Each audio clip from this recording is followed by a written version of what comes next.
Imagine starting your day in a tedious factory, surrounded by robots, when an unexpected alert changes everything. Suddenly, you're teleported into a chaotic world where you must face giant orcs, fierce wyverns, and hellhounds.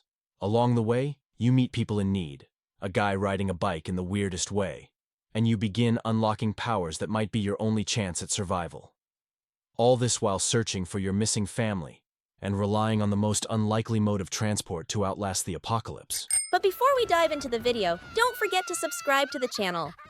It really helps us keep bringing you more content like this. Already subscribed? Alright, let's get into the video!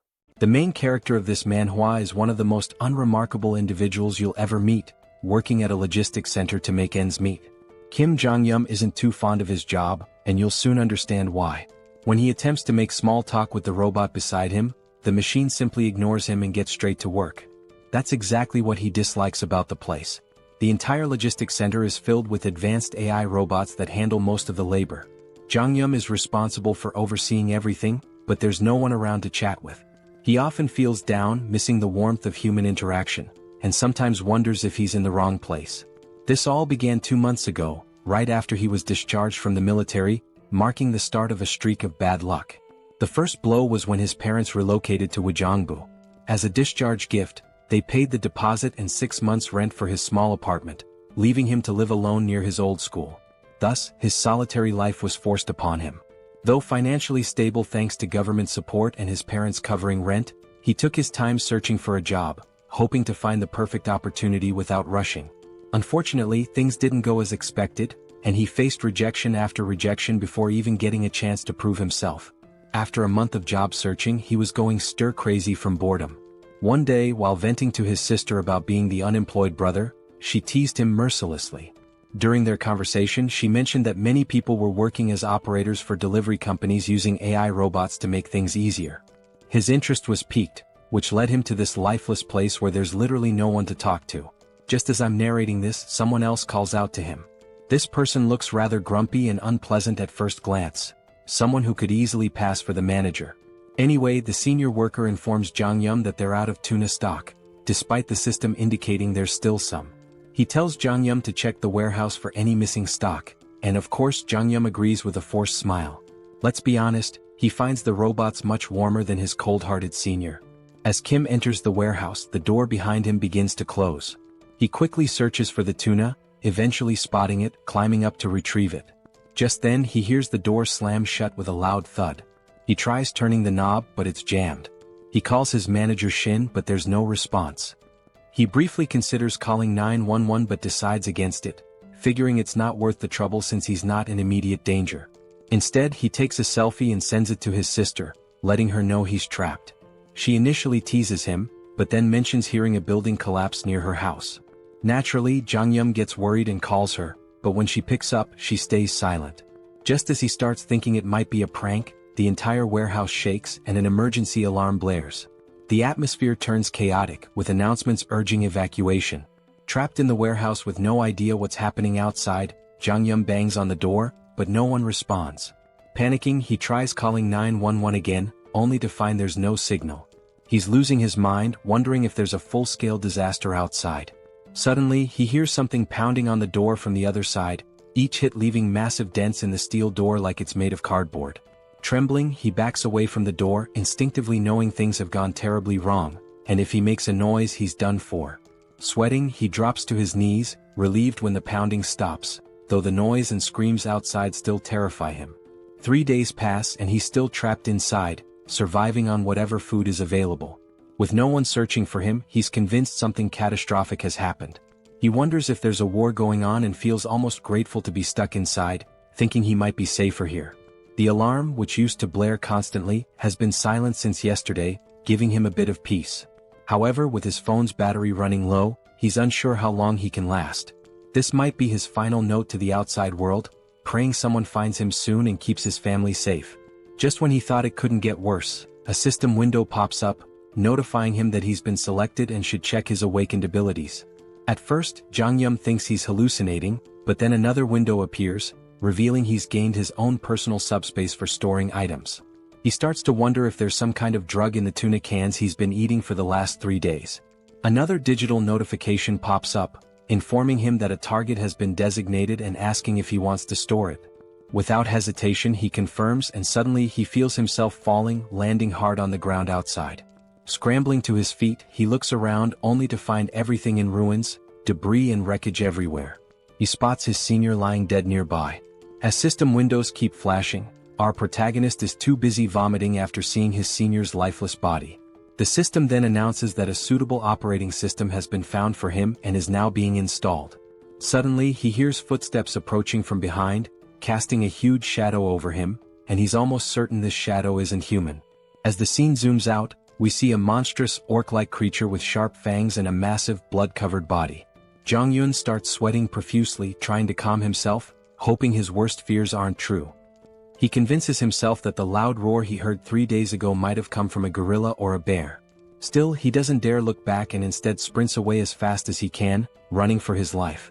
Panic rises as he realizes he's being hunted by a literal monster. In his frantic escape, he even steps on someone's entrails.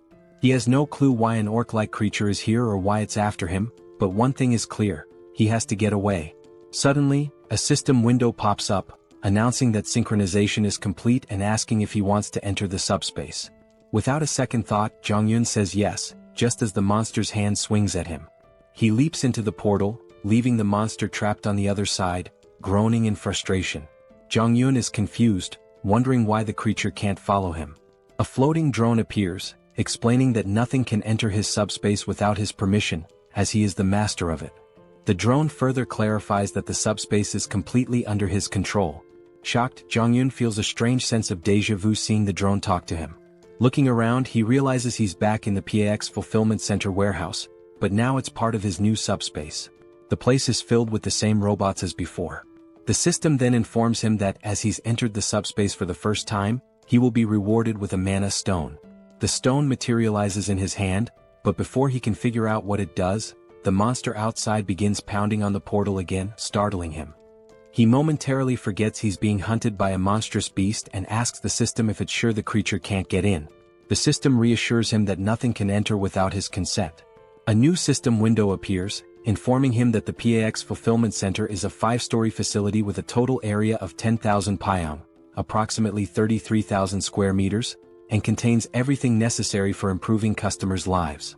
It can ship products at speeds of 60 kilometers per hour, with a maximum shipment size of 2 meters. Jong-yun is just as baffled as anyone would be by all this information. The system adds to his confusion by stating there are only 2 minutes left until maintenance. Jong-yun, still disoriented, asks if the facility will shut down after 2 minutes. The drone confirms this and explains that he can use the mana stone to power the facility and maintain operations within the subspace. With 1 mana stone he can keep the facility running for 24 hours. Impressed by its efficiency, Jong-yun listens as the drone explains that when the PAX Center was stored in the subspace, its energy system was modified to run on mana stones. Jong-yun, still skeptical, asks if this is even real or just some sci-fi nonsense. Suddenly, the facility's lights shut off, and the drone begins flashing warnings. The PX system explains that the power has been cut, and if energy isn't restored, PX fresh products, items like fresh vegetables, meat and pre-prepared meals, could begin to spoil. Jong-yun realizes that in a chaotic world like this, where outside is a war zone, food is essential for survival. The power outage in the freezers and refrigerators could be a huge problem. He asks the drone if the mana stone can really replace electricity. The drone confirms this, so Jong-yun inquires how he can get more mana stones. The drone replies that mana stones can be obtained from creatures of other worlds. Clearly, Jong-yun isn't thrilled at the idea of confronting a muscle-bound monster that could easily tear him apart. He tells the drone to use the mana stone for now, then rushes into the facility to gather weapons. Inside he grabs as many weapons as he can, but a system window flashes their prices. With limited resources, he's worried he might run out of stock if he throws everything at the monster too quickly. He's also unsure whether these blades can even pierce the monster's thick skin.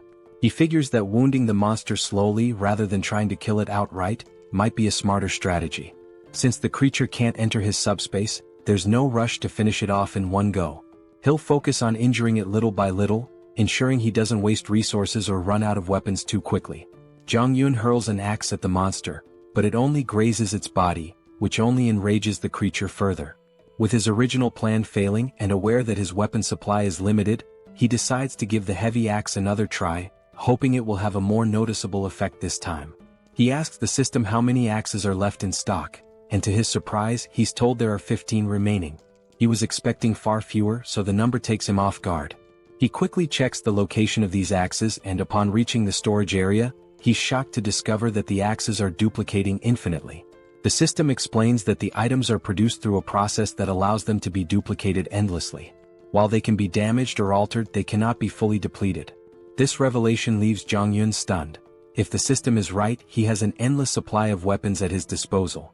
Surprisingly, the system confirms this. With this newfound knowledge, Jong-yun feels relieved, knowing he no longer needs to worry about running out of weapons.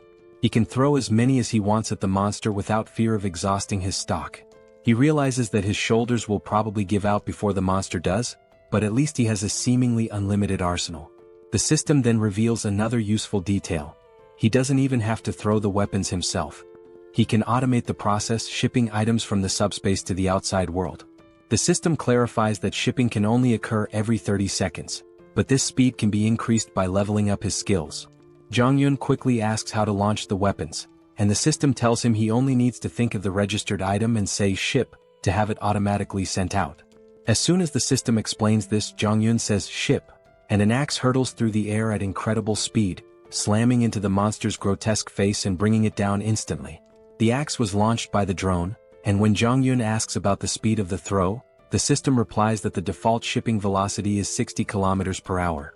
Finally, Jong-yun understands what the system meant earlier by shipping speed. The system then informs him that he can adjust the speed to a maximum of 75 km per hour, but anything faster will require skill upgrades. Naturally, Jong-yun asks how to upgrade his skills, and the system explains that he can do so by using mana stones. At this point, Jong-yun remembers the monster he just defeated and realizes that he'll need to fight more creatures to progress. He quickly gears up inside the facility. First, he grabs lightweight combat boots priced at about 50,000 KRW and matching tactical pants for 78,000 KRW. Once he's suited up, he also buys a detailed map of the Seoul metropolitan area and a permanent marker. He marks a circle around Gwangjin district, then highlights surrounding areas in a specific order.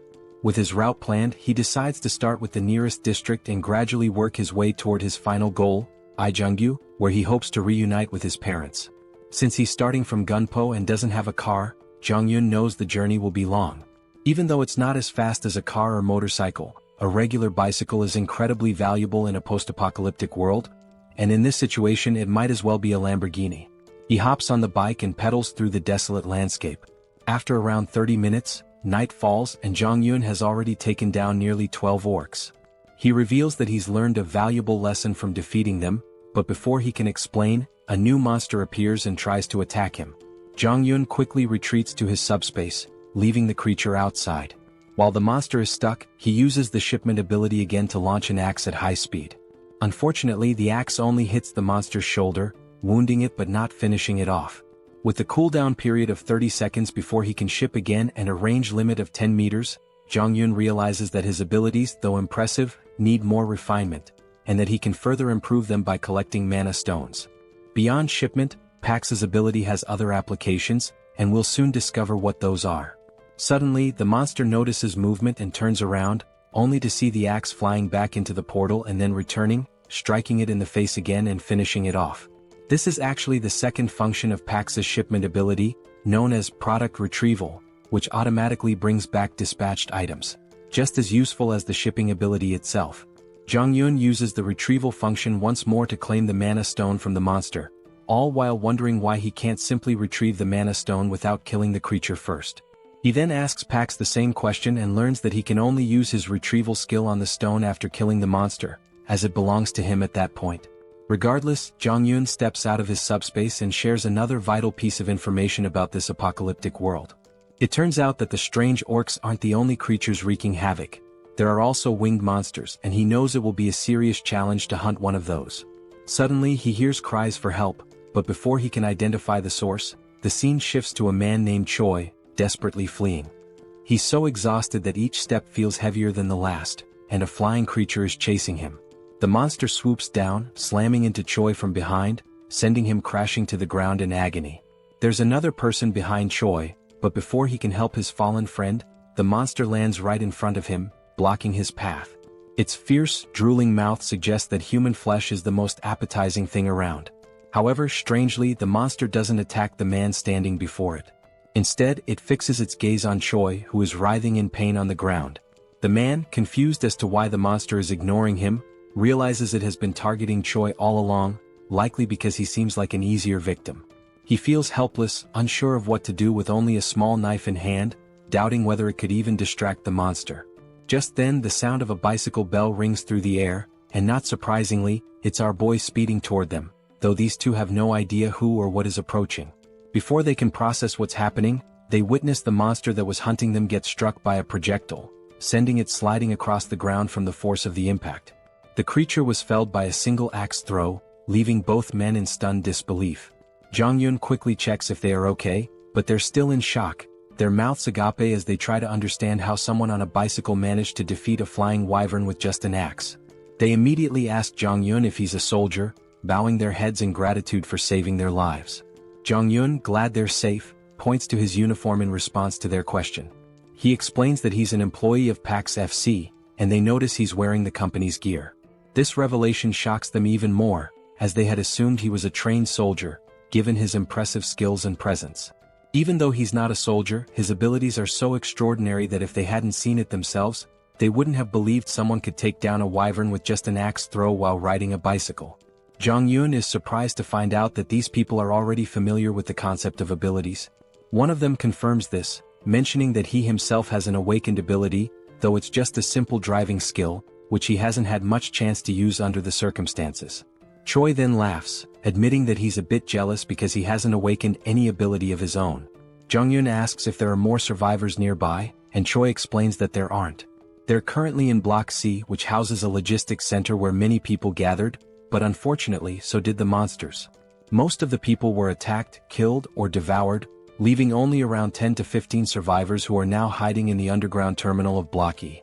He goes on to explain that they were searching for a drivable road and trying to collect essential supplies when the monster attacked them. The other man suggests that instead of continuing to talk there, Jong-yun should accompany them to their living quarters on the 4th basement floor. He assures him that the monsters have never breached that area, so they can sleep peacefully there, and even offer some snacks.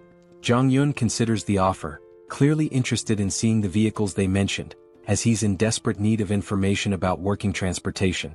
Eventually he agrees to join them, though he remains cautious, unsure whether he can fully trust them. As they begin to walk away, we take one last glance at the dead monster lying on the ground. At that moment, Jong-yun discreetly retrieves the mana stone from the creature's body and slips it into his subspace, relieved that the two men don't know about his ability.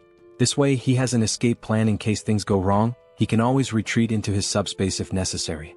A while later they arrive at the basement, where they encounter a man who has just taken down an orc on his own. Choi rushes over to his friend, asking if everything is alright and what happened. The orc slayer assures him that all is well, explaining that the orc must have wandered in by accident. Fortunately, it hadn't spotted them, so they were able to take it out easily. No one was injured, but now they're less confident that the place is truly safe. Jong-yun meanwhile feels a surge of fear, realizing how perilous this area truly is.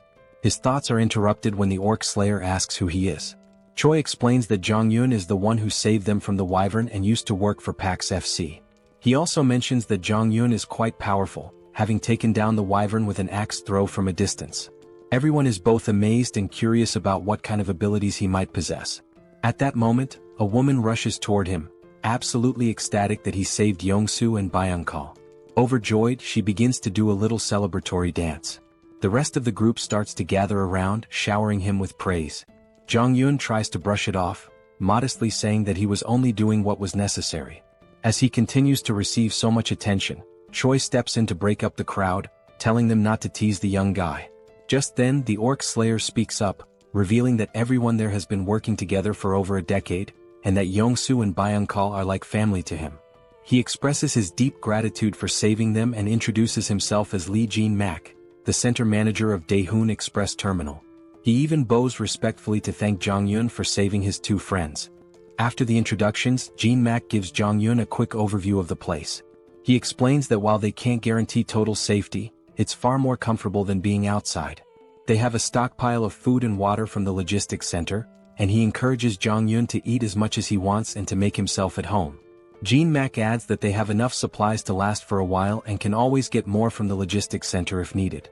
However, Yong-soo interrupts, pointing out that the logistics center they're talking about has suddenly vanished. The group is left wide-eyed and speechless at this absurd news. Jean-mak immediately asks what Yong-soo means by this. Choi confirms it, explaining that the building has literally disappeared, which is why they were being chased by the wyvern. The others are skeptical, questioning how such a massive structure could simply vanish. Jean-mak, though stunned, eventually accepts the reality, reasoning that if monsters like the ones they've encountered are real, then a disappearing building might not be so unbelievable. Jong-yun remains silent, unsure whether the disappearance of the logistics center is connected to his own subspace abilities. Trying to calm the group, the manager urges them to focus, stating that regardless of the situation, they must dig through the tunnel. Staying here will only make things worse. He encourages everyone to stay strong, saying that their time has just come a little earlier than expected and that they need to start heading into the tunnel as soon as possible. The woman from before, now fired up, tries to rally the group, reminding them that even without the logistics center, they must keep moving forward and force their way through.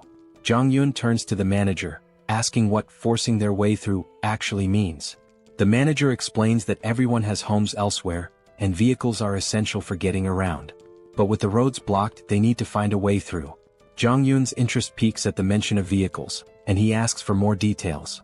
The manager confirms they do have working vehicles but says all the roads are blocked. A golf course obstructs the north, containers block the east, and the southern Yangdong Expressway is completely destroyed. The only remaining exit is the tunnel to the west, but unfortunately, a group of wyverns has taken control of it. Up until now, they've survived by scavenging supplies from the logistics center, but now they have no choice but to push through. The manager then tells Jong-yun that he doesn't have to go through the tunnel since the blocked roads only affect vehicles, and there are other ways to escape on foot or by bicycle. Jong-yun, however, insists that he also needs a vehicle, believing it's best to take the tunnel route. The manager doesn't argue further and tells him he's welcome to join them if he's up for it. Jong-yun grins and says he'd be happy to work with them. He also thinks to himself that it's better to keep his abilities hidden for now. While the group seems nice, he knows they've been struggling to survive, and they might not be entirely forthcoming about their situation. Jong-yun understands their need for secrecy and plans to stay cautious as well. He then turns to the manager, saying he wants to check out the situation at the tunnel and the wyverns. He claims he's planning to scout ahead, but in reality he's eager to use his abilities to wipe out the monsters and collect more mana stones. The scene briefly flashes back to when Jong-yun defeated several monsters and saved up 5 magic stones. With these stones, he's now able to reduce the cooldown on his shipping ability to just 5 seconds. That's when he sees 3 new shipping abilities. The first is Precise Delivery, which locks onto a target and guarantees a hit. The second is Simultaneous Delivery, allowing him to send 2 items at once.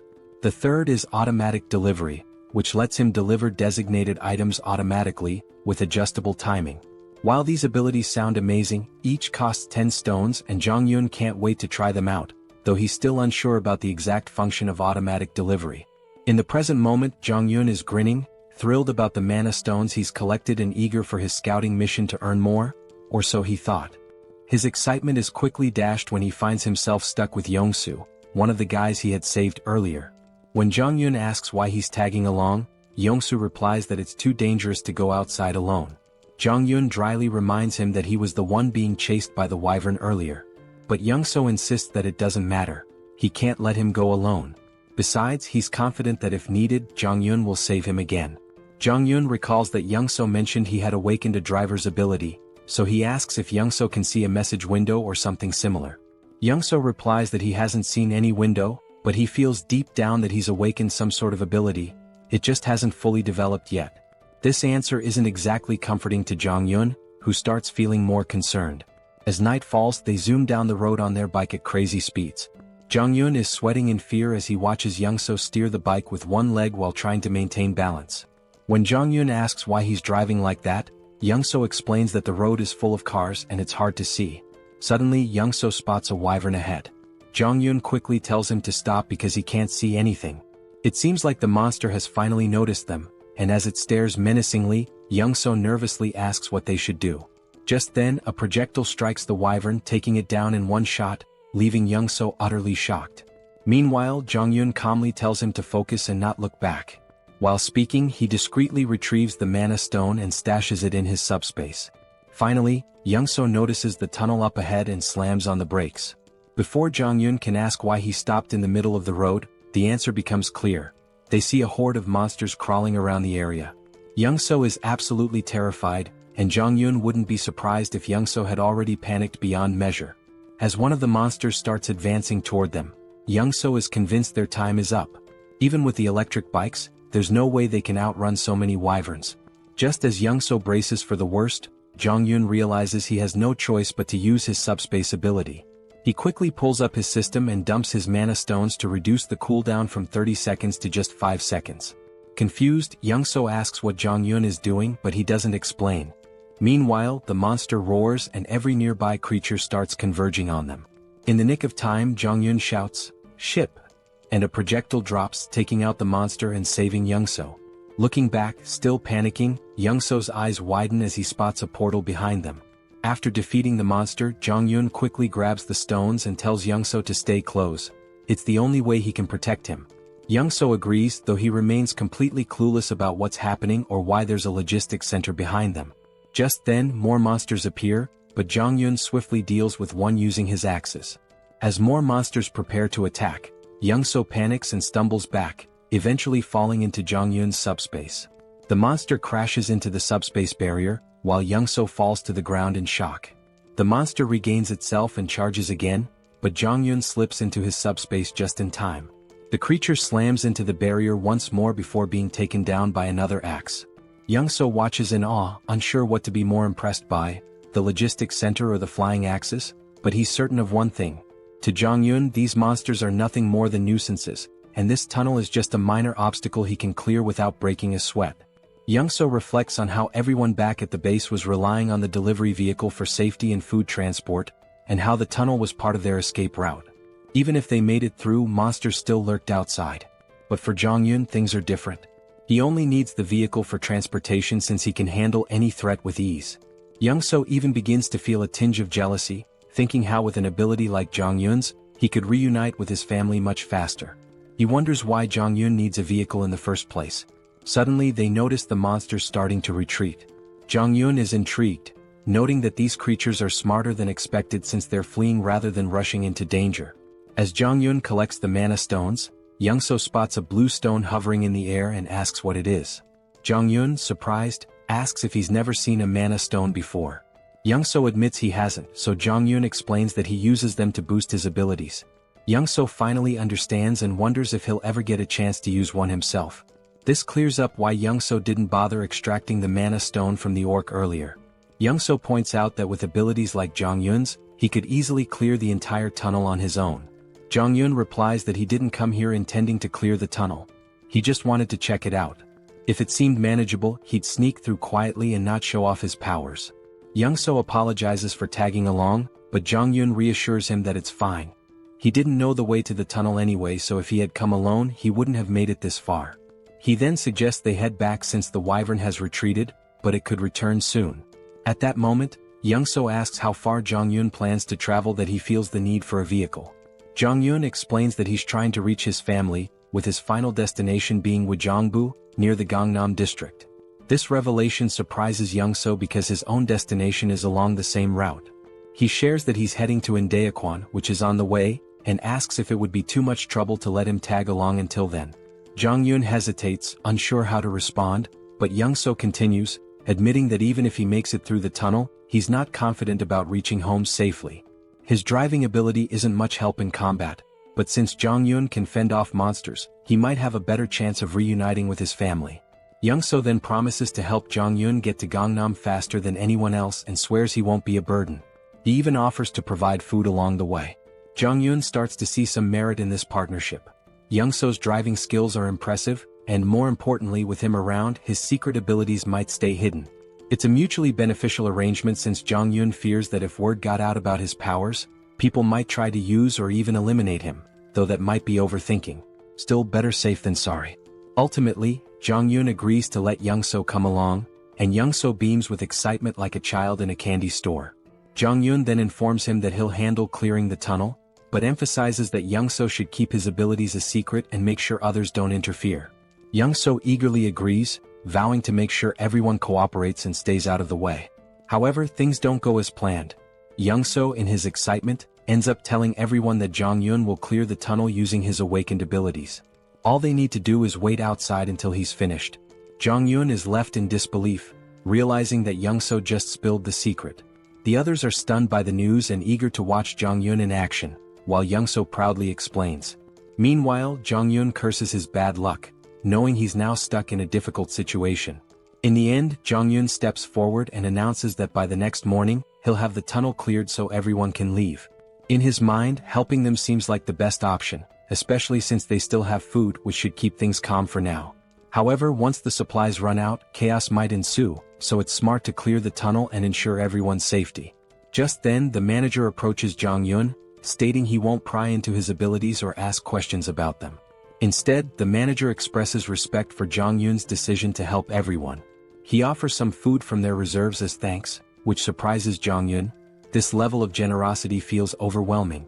The manager explains that because Jong-yun risked his life scouting the tunnel, the least they can offer is a bit of food. Now that he's clearing the tunnel for them, they feel like they can't repay him enough. They apologize, saying that all they can offer is their gratitude. Jong-yun insists that he did it for his own reasons and that they don't need to go to such lengths. He tells them to keep the food for their families, but Young-so steps in, telling Jong-yun to accept it, reminding him that he also has a family to think about. At that moment, Jong-yun sees how eager everyone is to reunite with their loved ones, which fills him with a sense of sadness. He doesn't want to let them down. The next morning arrives, and when they reach the tunnel entrance, Jong-yun instructs everyone to stay back. He begins pedaling into the tunnel, determined to clear it out and return. As he gets closer, he spots the monsters ahead. But before the scene shifts to his battle, it flashes back to his childhood. We see a young Jong-yun with a sore eye from a fight with his sister. He complains to his father, leading to another argument with his sister, which ends with them brawling in front of their dad. That's when his father comments on how close they seem, reflecting on how he was an only child and always envied the bond between siblings. He tells them that, despite their fighting, they'll eventually realize how precious family is. Suddenly, their mother bursts into the room, sparking a lively argument between the parents.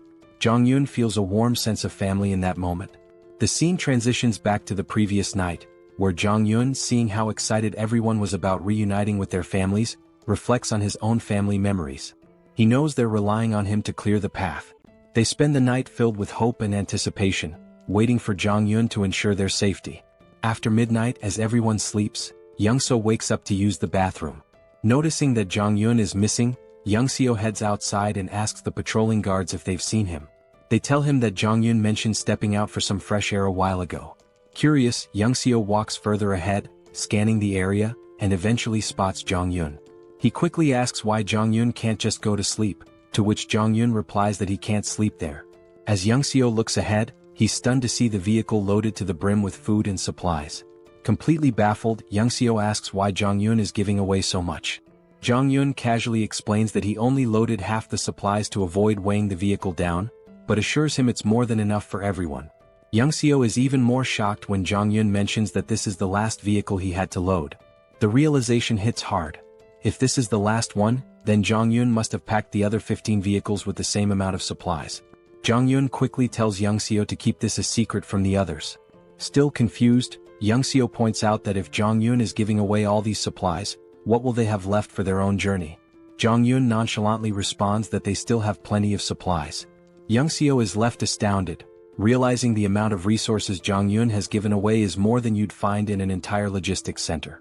He can't comprehend how much stock Jong-yun must have left. Back in the present, we see Jong-yun effortlessly taking down monsters like it's no big deal.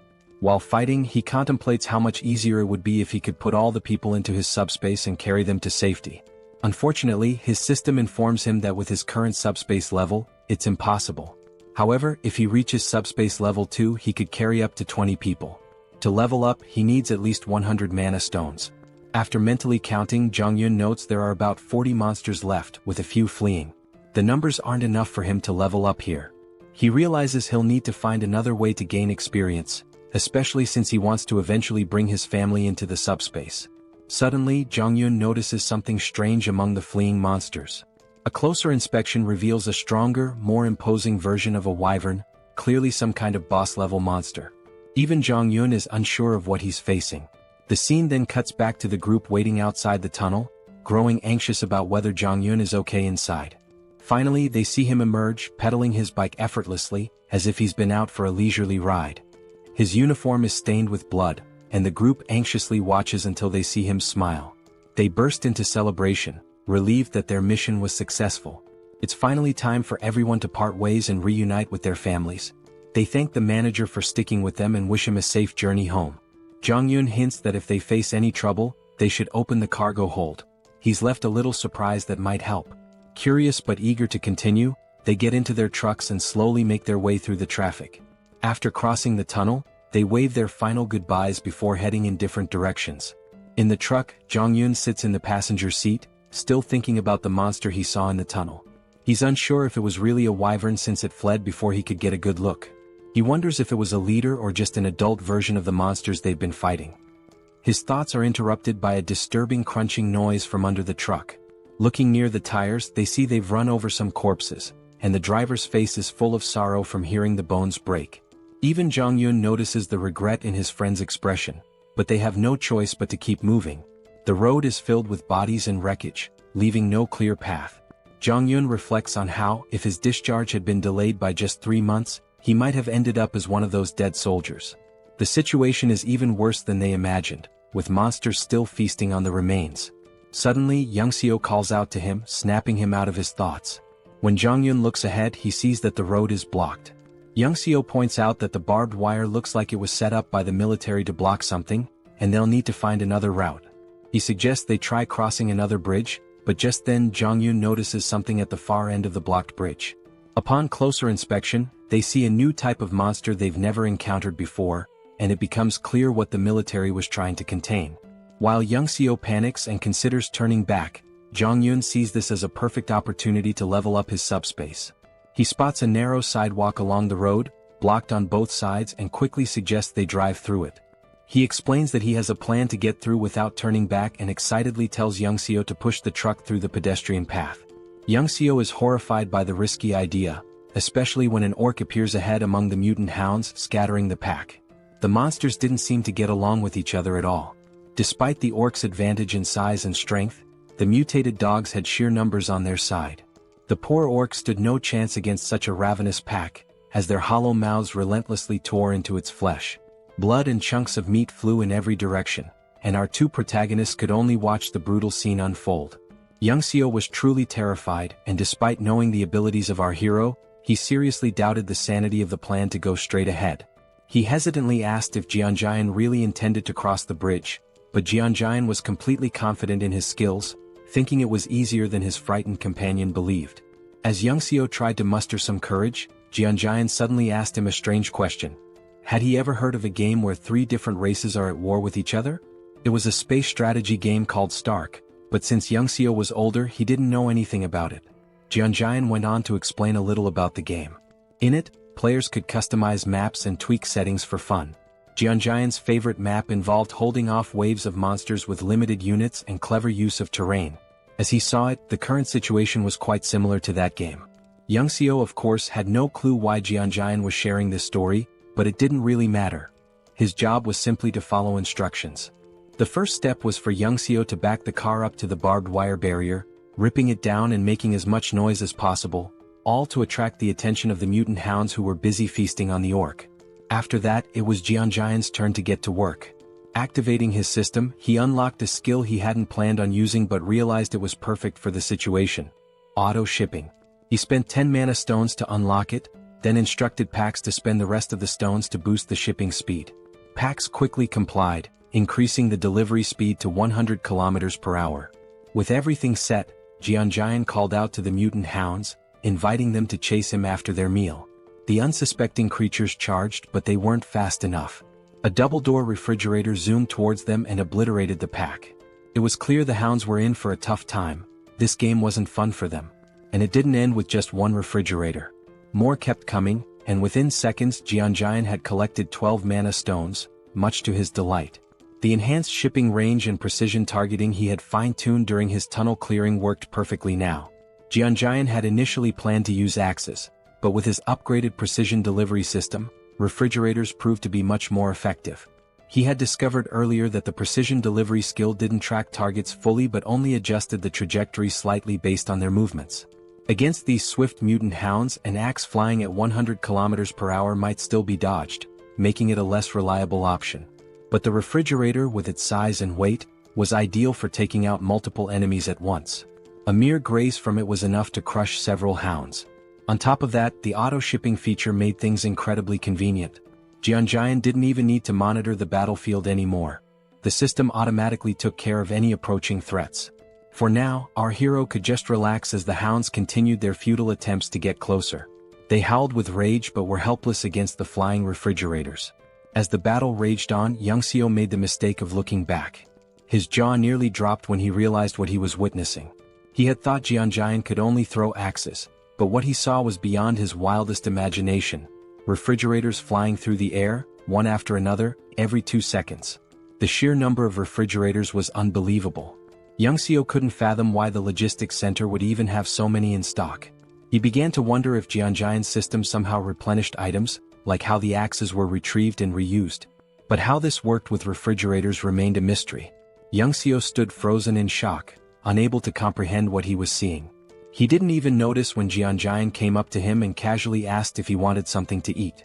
Yongsoo finally pieced things together and asked a question to confirm his suspicions. He wondered if it was possible that Jianjian's supply was actually infinite. Jianjian was a bit taken aback by the question, assuming Yongsoo had figured it out long ago, but clearly he hadn't. All this time, Yongsoo believed Jianjian was simply collecting the axes after each use to recharge them. He never imagined that Jianjian had an endless supply. In reality, Jianjian did collect the axes with his system, but only to prevent them from lying around and accidentally harming someone.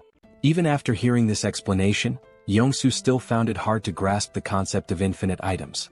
Once he gathered his thoughts, Jianjian asked again if he wanted anything to eat. Having endured an emotionally exhausting day, Yongsoo felt that a Coke Zero and a donut would be more than enough for him. As they quietly enjoyed their food, behind them, the delivery system was relentlessly scattering the mutant hounds. Yongsoo felt a bit embarrassed for underestimating Jianjian's abilities and his own naivety, but he was still grateful for the meal, even if it came from an endless stock. Jianjian was happy to share and thanked Yongsoo for trusting him from the start.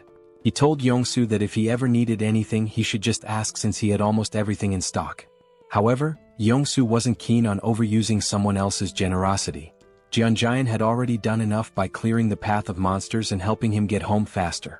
Once they crossed the bridge, it would only take an hour for Yongsoo to reach his house. Jianjian was glad to hear his friend would soon be reunited with his family, though he could sense Yongsoo's worry about what might be waiting for him there. Yongsoo hoped his family was safe, and Jianjian understood the concern all too well.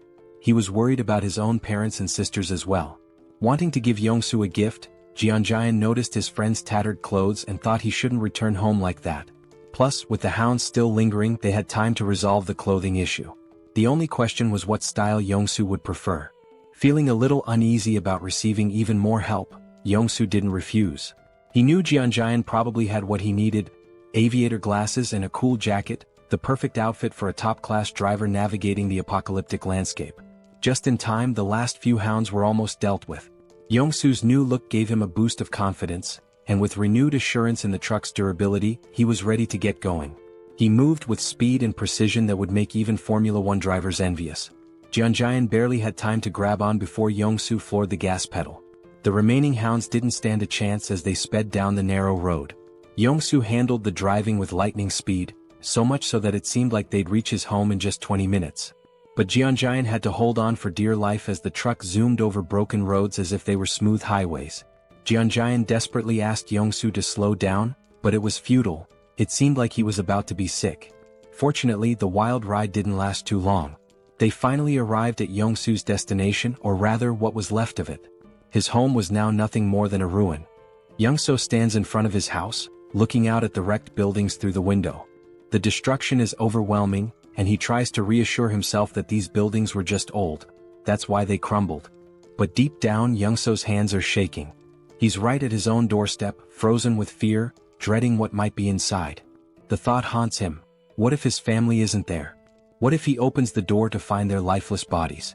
The fear feels suffocating. He keeps repeating that they're safe, that when he opens the door, everything will be okay. But his hands won't move. He's paralyzed, unable to turn the handle. Kim, standing behind him, watches, understanding exactly what Youngso is feeling.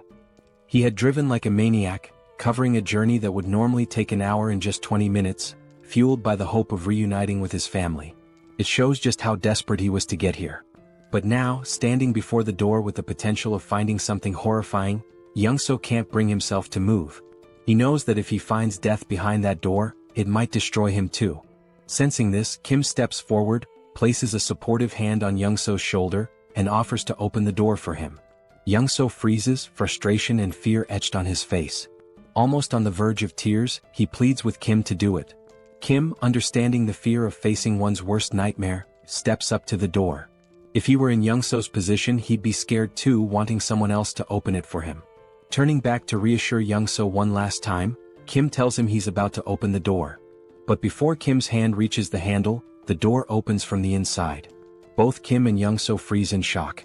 Youngso's eyes widen as he sees his wife and daughter standing there. His wife calls his name softly, her voice warm, and his daughter shouts, "Daddy?" Youngso's wife starts crying, and soon he's breaking down too. She runs to him, and the three embrace tightly as if they'll never let go. It's a deeply emotional moment. Kim, standing a short distance away, watches quietly, giving them space. Through tears, Youngso asks his wife how she knew to open the door. She explains that she heard voices outside and saw him through the peephole, which is why she opened it. His daughter, still crying, blurts out, "Dad, I hate you. Why did you make me wait so long? I was so scared." After a while, Youngso's wife notices Kim standing in the background and asks, "Who's this?" Only then does Youngso remember Kim's presence. But before he can respond, Kim's vision blurs and suddenly he collapses. Youngso shouts for him, but Kim can't hear anything. His body is shutting down, and after 3 or 4 days without proper sleep, exhaustion finally overtakes him. Darkness envelopes him and he slips into a dream. In the dream he's struck, but not by a fist, by a pillow. Standing over him is his older sister, holding the pillow with a playful grin. She swings it at him, knocking him down, and Kim yells at her, asking why she hit him so hard. "It hurts," he complains, but she just rolls her eyes and says, "Hard? That was a soft hit. You're such a crybaby." She's unfazed, brushing it off as nothing. Meanwhile, Kim is ready to run to their dad and tell on her. He storms off, determined to complain, but his sister couldn't care less. She stands tall, holding the pillow like she's won the pillow fighting championship of the month. Suddenly the scene shifts. Kim's dad is sitting with him and his younger sister, trying to mediate a sibling quarrel. He calmly explains that, annoying as they might be, family is precious. One day, Kim will realize how lucky he is to have them and how much love there is in their little fights. His father reminds him that, no matter the arguments, their bond is something to treasure. Just then, Kim's mom storms into the room, scolding his dad for not helping with dinner when she asked. She's frustrated, telling him she needed help, but there he is, just lounging around. The scene cuts to the whole family at the dinner table, enjoying delicious food, laughing and sharing stories. As they eat, Kim's mom eyes his older sister, Soil, suspiciously and asks if she's got a crush on someone, noticing how she's always on her phone. Looking nervous, Soil explains that she's just texting her friends non-stop. It's just how things are nowadays. From the outside, their family is filled with pure joy and warmth. Kim's dad, unable to resist, talks about how Soil is interested in boxing, suggesting she check out a sports club at the local middle school. With a smirk, Soil admits that the boxing club is the real reason she chose that school. Kim's ears perk up at the mention of middle school. Fast forward a year, and we see Kim attending the same middle school as Soil. He's excited, ready to make new friends and have fun, but things don't go quite as he had planned. Instead of finding new friends, Kim ends up being bullied daily by the older students. They beat him, mock him, and Kim, who tends to be sensitive, doesn't fight back. He endures the blows day after day. But then one day someone steps in. Soil, his fierce older sister, storms in like a force of nature. With an intense, threatening look, she grabs one of the bullies by the hand and breaks it with a single punch.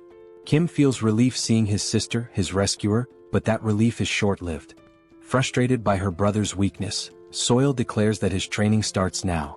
And so, Kim's grueling training under his ruthless sister begins. It's brutal, but it pays off. Soon, no bully dares to approach Kim again. For a while, life seems to settle down. Kim makes friends, enjoys himself, and coasts through middle school. But time flies, and one day his younger sister lands a job at a nursing school, catching both Kim and Soil by surprise while Kim is lounging on his PS5, barely keeping up. Then, a moment arrives that flips his life upside down. Kim's dad walks in and tells him the time has come.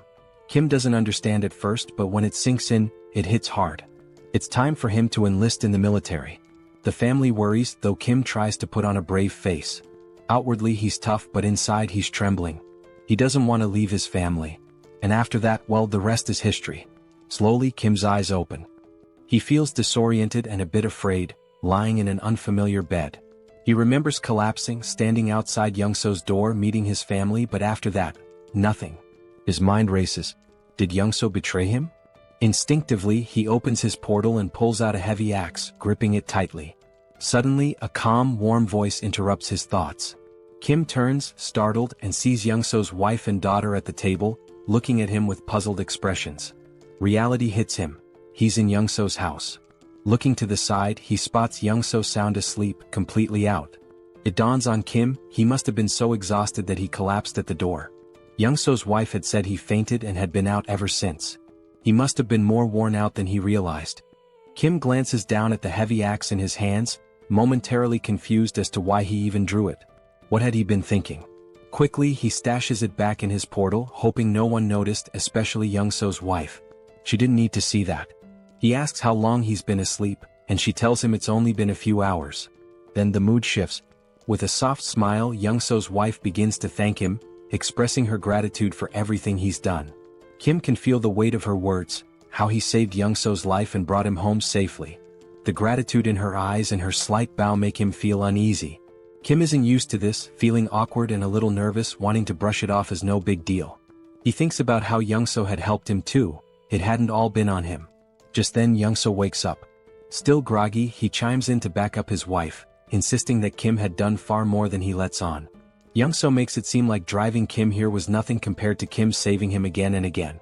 To Youngso, Kim was a true lifesaver. Even if Youngso hadn't made it, he believes Kim would have come through on his own. Then Youngso's wife changes the subject, saying everyone must be hungry. The atmosphere shifts once again as Kim's stomach growls, reminding him he hasn't eaten in what feels like ages. She mentions that Youngso had refused to eat without him, waiting until Kim woke up. Kim can't help but smile. Youngso, with that goofy grin, is all about eating together. With a warm chuckle, they decide it's time to dig in. Suddenly, Kim finds himself staring at a bowl of kimchi stew in front of him. The sight alone makes his mouth water. The smell pulls him back to memories of his mom, filling him with a bittersweet sense of warmth. The food isn't fancy. Youngso's wife even apologizes for the limited ingredients. But to Kim it doesn't matter. This is his favorite meal. After everything he's been through, nothing feels as comforting as kimchi stew. The first bite? Pure bliss. The moment the stew touches his tongue, it's like fireworks going off in his mind. Every cell in his body feels alive. The flavor, the warmth, it's almost unreal. And just like that, he's taken back. Back to when he'd sit down to meals with his family, back to simpler times. But as the meal ended, Kim felt a wave of sadness. For the first time in 3 months, he'd had a meal that reminded him of home, of family, and the ache of missing them overwhelmed him. The others noticed his quiet sadness, which shifted the conversation back to their journey. He mentioned their next stop was Gangnam, and Kim froze, realization hitting him. He was stunned, unable to fully grasp what Youngso was saying at first. It all felt strange. Then Youngso laid it out. He'd already discussed it with his wife, who insisted that since Kim had helped Youngso reunite with his family, he should return the favor. Kim was still confused. Even if Youngso took him to Gangnam, how would he safely return on his own? They stepped outside to get some fresh air, and that's when Youngso explained his plan. He'd drive Kim to Gangnam in his truck, and Kim would leave his electric bike with him. Once they reached Gangnam, Youngso would use the bike to get back home. Hearing this, Kim started to feel more at ease, but something still didn't sit right with him. Why was Youngso risking so much to help him? Sure, Youngso was an amazing driver, and with the bike he could avoid most threats. But Youngso didn't have any fighting skills, so if he encountered a large monster, it'd be over. With a truck full of supplies and his family safe, why was he risking it all? Unable to shake his doubts, Kim finally asked the question that had been weighing on him. Why was Youngso putting himself on the line for him? Youngso smiled knowingly, like he'd expected the question. Then he revealed his reason. Why had Kim helped him in the first place? Kim hadn't asked for anything in return or demanded any favors. He just helped. Without Kim, Youngso wouldn't have survived that tunnel. Now, he wanted to return the favor because they were in the same boat. Kim might have special powers, but that didn't make his life any less challenging. Youngso understood what it felt like to be desperate, clinging to the hope that his family was safe somewhere. That's why he'd risked the tunnel, and now he wanted Kim to feel that same happiness of reuniting with loved ones. With a sly grin, Youngso reassured Kim that he wouldn't take unnecessary risks. He was confident his driving skills would get him out of any tough spots, so Kim didn't need to worry. Then Kim had a flashback to when he first set out for the tunnel and saw a car with keys inside. Youngso could have left the group behind, but he didn't. He stayed and helped. That's when Kim realized Youngso wasn't about to leave him. He just didn't want to admit how far he'd go to help. Kim smiled and agreed, but with one condition. If Youngso was coming with him, he had to bring his family along. Kim explained he'd upgraded his subspace, allowing him to bring others inside. Youngso's family would be safer there than staying behind. Without hesitation, Youngso put on his signature shades and gave a confident grin, ready to drive with his top-tier skills. Meanwhile, Kim had upgraded his subspace to level 2, using 16 out of his 116 mana stones, allowing it to hold up to 20 people.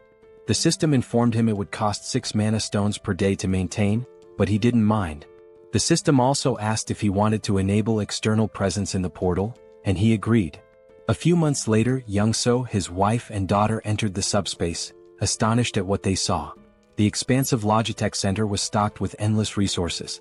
Kim introduced PAX to Youngso's family, and Youngso assured them that PAX would handle anything they needed. Everything was available in abundance and they could use it freely. Youngso's wife looked astounded as if she couldn't believe it. Kim told them he had some tasks to attend to and encouraged them to enjoy the place for now. Youngso then turned to his daughter, asking if she wanted to play princess with him, and they looked so happy together. Kim couldn't help but smile as he watched. Then something new happened. Kim unlocked a new ability, a laboratory where he could combine, classify, and transform any item in his subspace. Instantly, the possibilities seemed endless. Kim sat there, his mind racing as he began to wonder if his powers were truly what he had thought all along. He remembered the first time he'd unlocked his ability, which he called Subspace. Back then, it simply allowed him to store anything he wanted. If he stored an apple, it would stay in his subspace permanently. But then, due to a strange accident, he ended up storing the entire Logitech Center, which caused his ability to evolve. His subspace merged with the Logitech Center, taking his powers to a new level. Now, nobody could enter his subspace except him. But that wasn't even the craziest part. The PAX AI from the Logitech Center had also merged with his system, transforming the once emotionless AI into something almost human. And just when he thought things couldn't get any stranger, the Logitech Center's systems, like its shipment functionality, upgraded as well. Now, he could launch items at 100 kilometers per hour. This alone was mind-blowing. But with PAX AI added to the mix, it became pure chaos. Kim hadn't anticipated his abilities would upgrade so dramatically, but reaching level 2 had changed the game. Now he had another exciting option. He could put anything into his subspace once more. The idea floored him. The thought that he could store anything, that he now had a personal lab where he could merge and create new items, was astounding. It felt like he was playing Minecraft in real life. He couldn't help but wonder what abilities would unlock if he reached level 3 or 4. What kind of powers would those levels bring? But thinking wouldn't get him there. He didn't have enough mana stones for another upgrade just yet. So for now, he focused on deciding the next thing he'd add to his subspace. Last time, it had been the Logitech Center, which turned out to be a blessing. But now, with a determined aura, Kim commanded his system to store the entire Earth. Yes, you read that right. He was about to store the planet. If it worked, everyone would float off into space. The system asked for confirmation and Kim, feeling a little tense, confirmed. But after 2 minutes, nothing happened. Then the system sent a notification: failure. Earth was outside the storage range. Kim sighed, figuring it was too ambitious, but it was worth a try. Just then, Youngso showed up, discussing the route to Gangnam. Kim listened but quickly asked why Youngso wasn't playing with his daughter as he'd mentioned earlier. Youngso smiled softly, explaining that his daughter had always felt scared in their old building.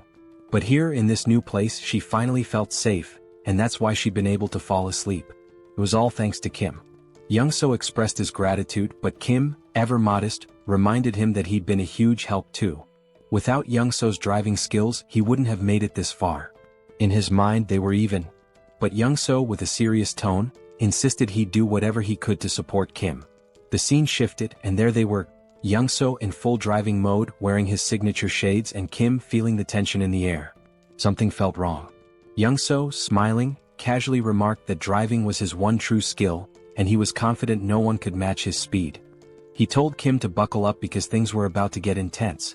Kim knew exactly what was coming and braced himself. Then it happened. Young-so floored it and the truck surged forward like a rocket.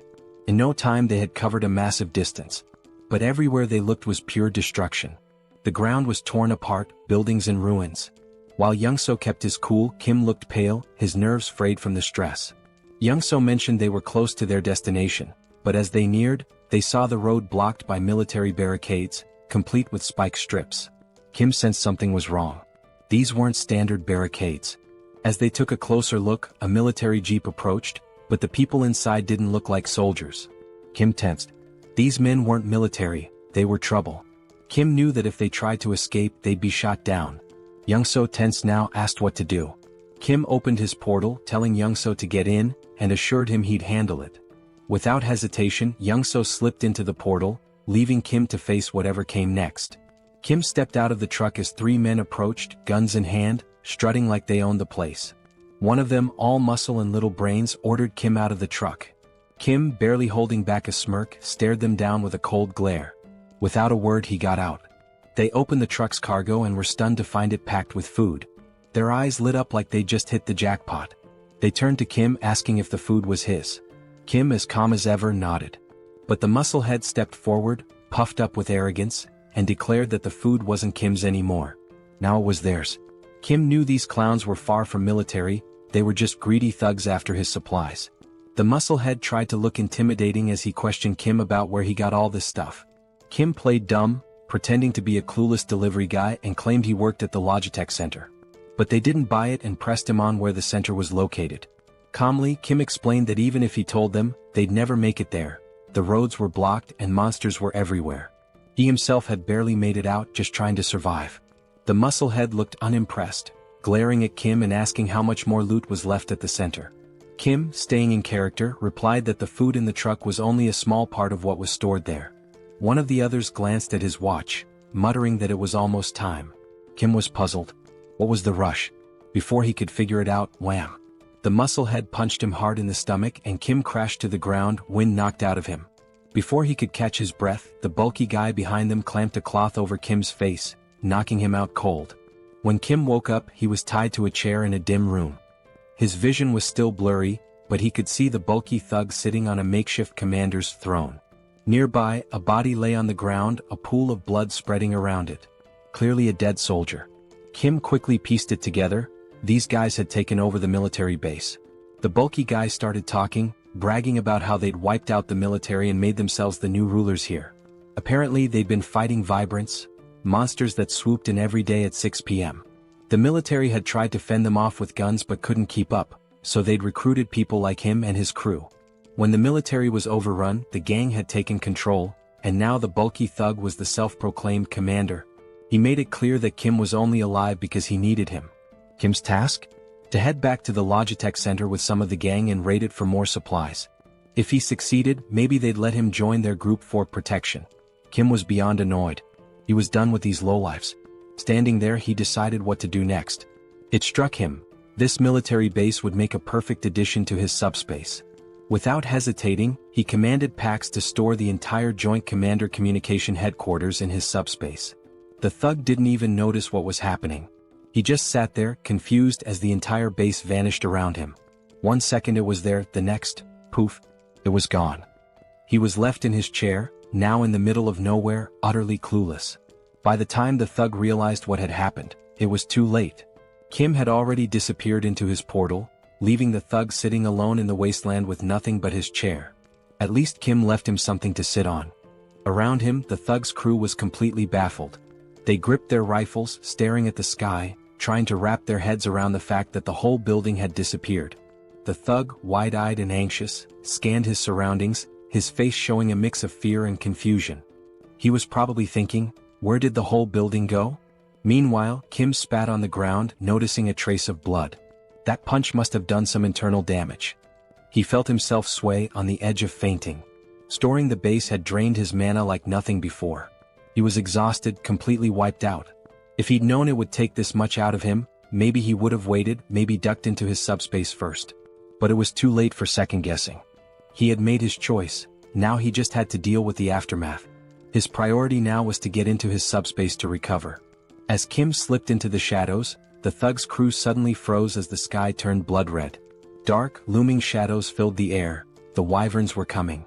Hundreds of them, wings spread wide, headed straight for them, growling and screeching, ready to tear anything in their path.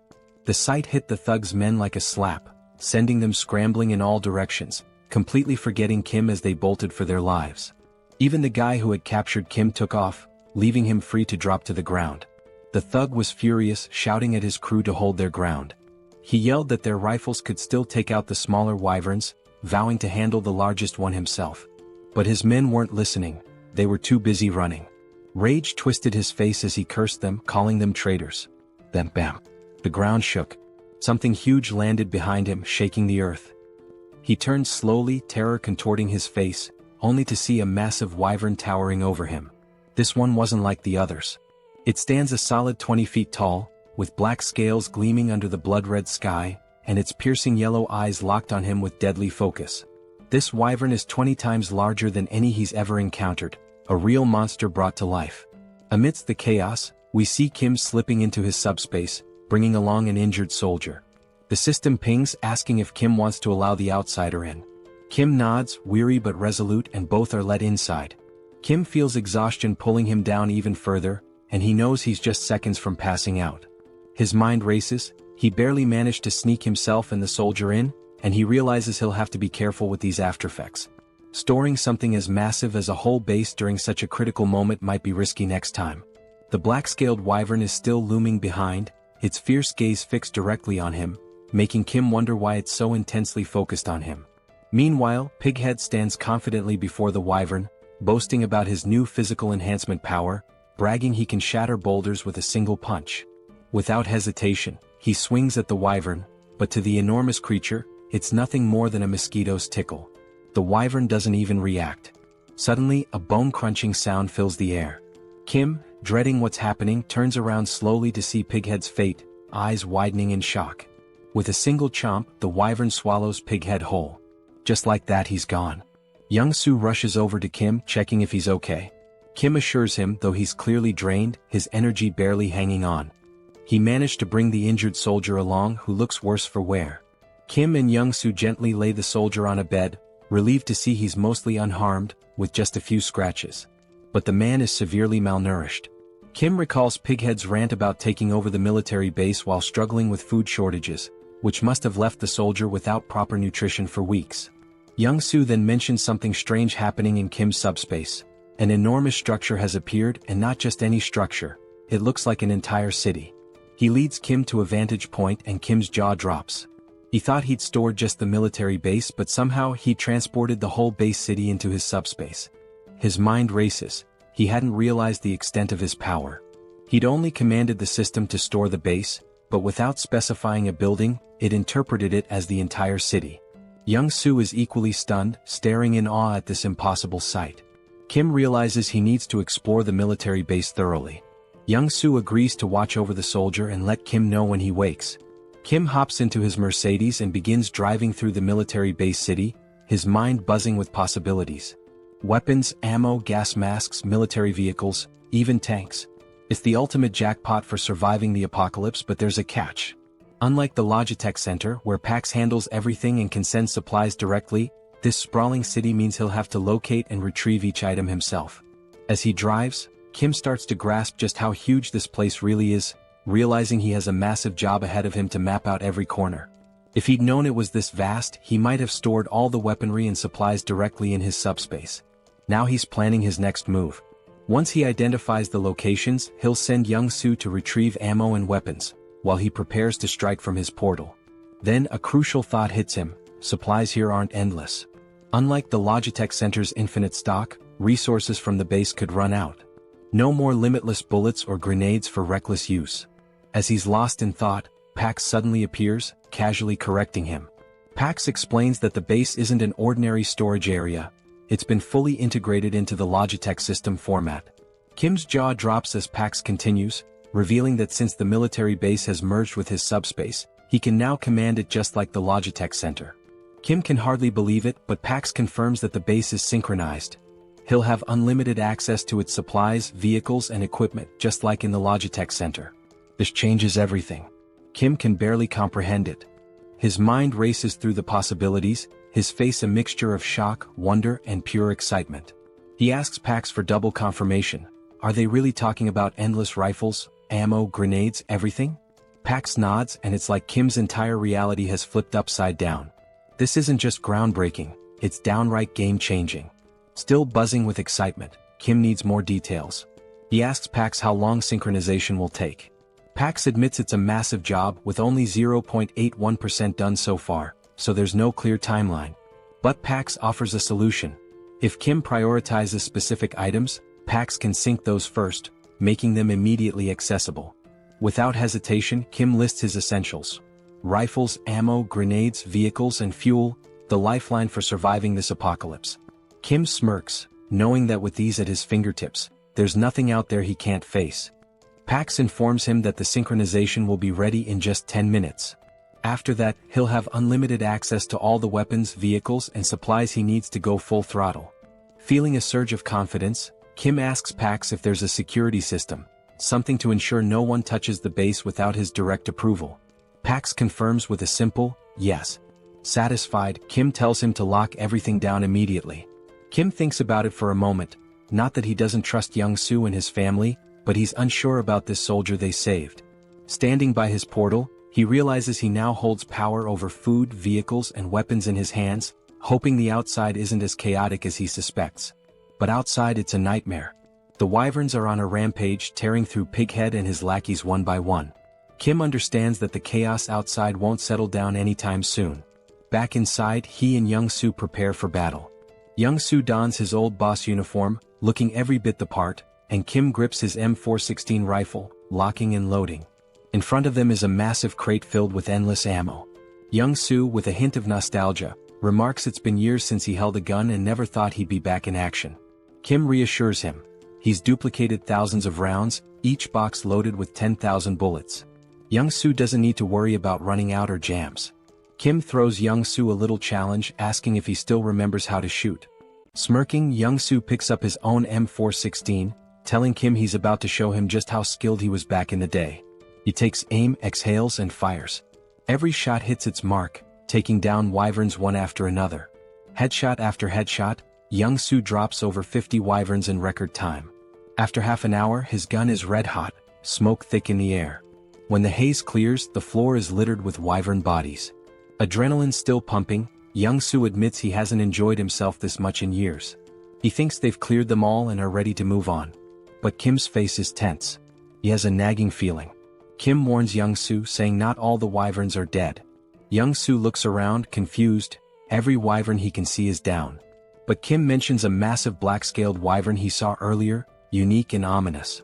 Young-soo is skeptical, but then the scene shifts, revealing the creature Kim described. Hidden in the shadows behind Kim's portal, the black dragon waits, silent but fierce, as though it knows Kim and his team are inside and is simply waiting for the right moment to strike. Young-soo peers outside, squinting but sees nothing. He wonders if Kim is just being paranoid. Then Kim shares an idea. What if these massive creatures are lying in wait, hidden and ready to pounce the second they step outside? From what he observed, that black wyvern seemed too smart for comfort. Young-soo agrees, noting that in this post-apocalyptic world, caution isn't just smart, it's survival 101. Then Young-soo has an idea. Could a remote-controlled car serve as bait? Would that huge beast chase a small moving target? They decide to give it a try. The scene shifts, showing both men with remote-controlled cars, each with a humanoid doll mounted on top. With a deep breath, they count to 3 and send the cars forward. The dolls roll out of the portal, looking like humans stepping into the danger zone. In an instant, a massive wyvern swoops down, claws piercing the doll's torso and ripping it apart. Young-soo's jaw drops in disbelief. He can't believe the wyvern was actually lurking back there. His eyes widen in terror as he watches the beast tear the doll apart, its massive teeth glinting in the light, each one nearly the size of Young-soo himself. In the next instant, the wyvern turns, its glowing eyes fixed on the portal. Without hesitation, it lunges forward, trying to force its way inside. Kim's heart skips a beat. He shouts for Young-soo to start firing. Together, they unleash every round of ammo they have on the beast. For 15 solid minutes, they pour bullets into it, the room filling with thick smoke. They think maybe they've taken it down. But as the smoke clears, those glowing eyes remain fixed on them. The wyvern, undeterred, shoves its head closer, drool dripping as it tries to devour the portal itself. Young-soo and Kim stumble back, horrified. They can see every detail of the wyvern's mouth, its deadly teeth just inches away. Young-soo is stunned. How is this creature still standing after all this firepower? Kim recalls that Pighead mentioned a similar wyvern, a beast that shrugged off all the military's attacks, forcing them to retreat. Kim realizes it must be the same one. But this isn't just brute strength. Something seems to shield this creature from harm. It's as if its hide isn't only thick but somehow imbued with a protective ability. Kim doesn't have time to dwell on it. He grabs a couple of grenades, hurls them into the wyvern's mouth and smirks. Let's see if that hide's tougher than a grenade. The grenades explode with a deafening bang, filling the portal with even more smoke. Kim and Young-soo don't let up, throwing grenade after grenade, each explosion answered by the wyvern's enraged roars. An hour passes, their shoulders aching from the relentless attack. Young-soo groans, never imagining that throwing grenades could be so exhausting. Kim's shoulder feels like it's about to give out, but the wyvern remains calm as ever, with its fierce gaze locked on the portal. They're trapped. How are they supposed to escape with this beast guarding the exit? Suddenly, the wyvern slams its claws against the portal, but thanks to its unique properties, it can't break through. Kim is left feeling both frustrated and confused. They've thrown everything they have, yet the wyvern's scales remain untouched.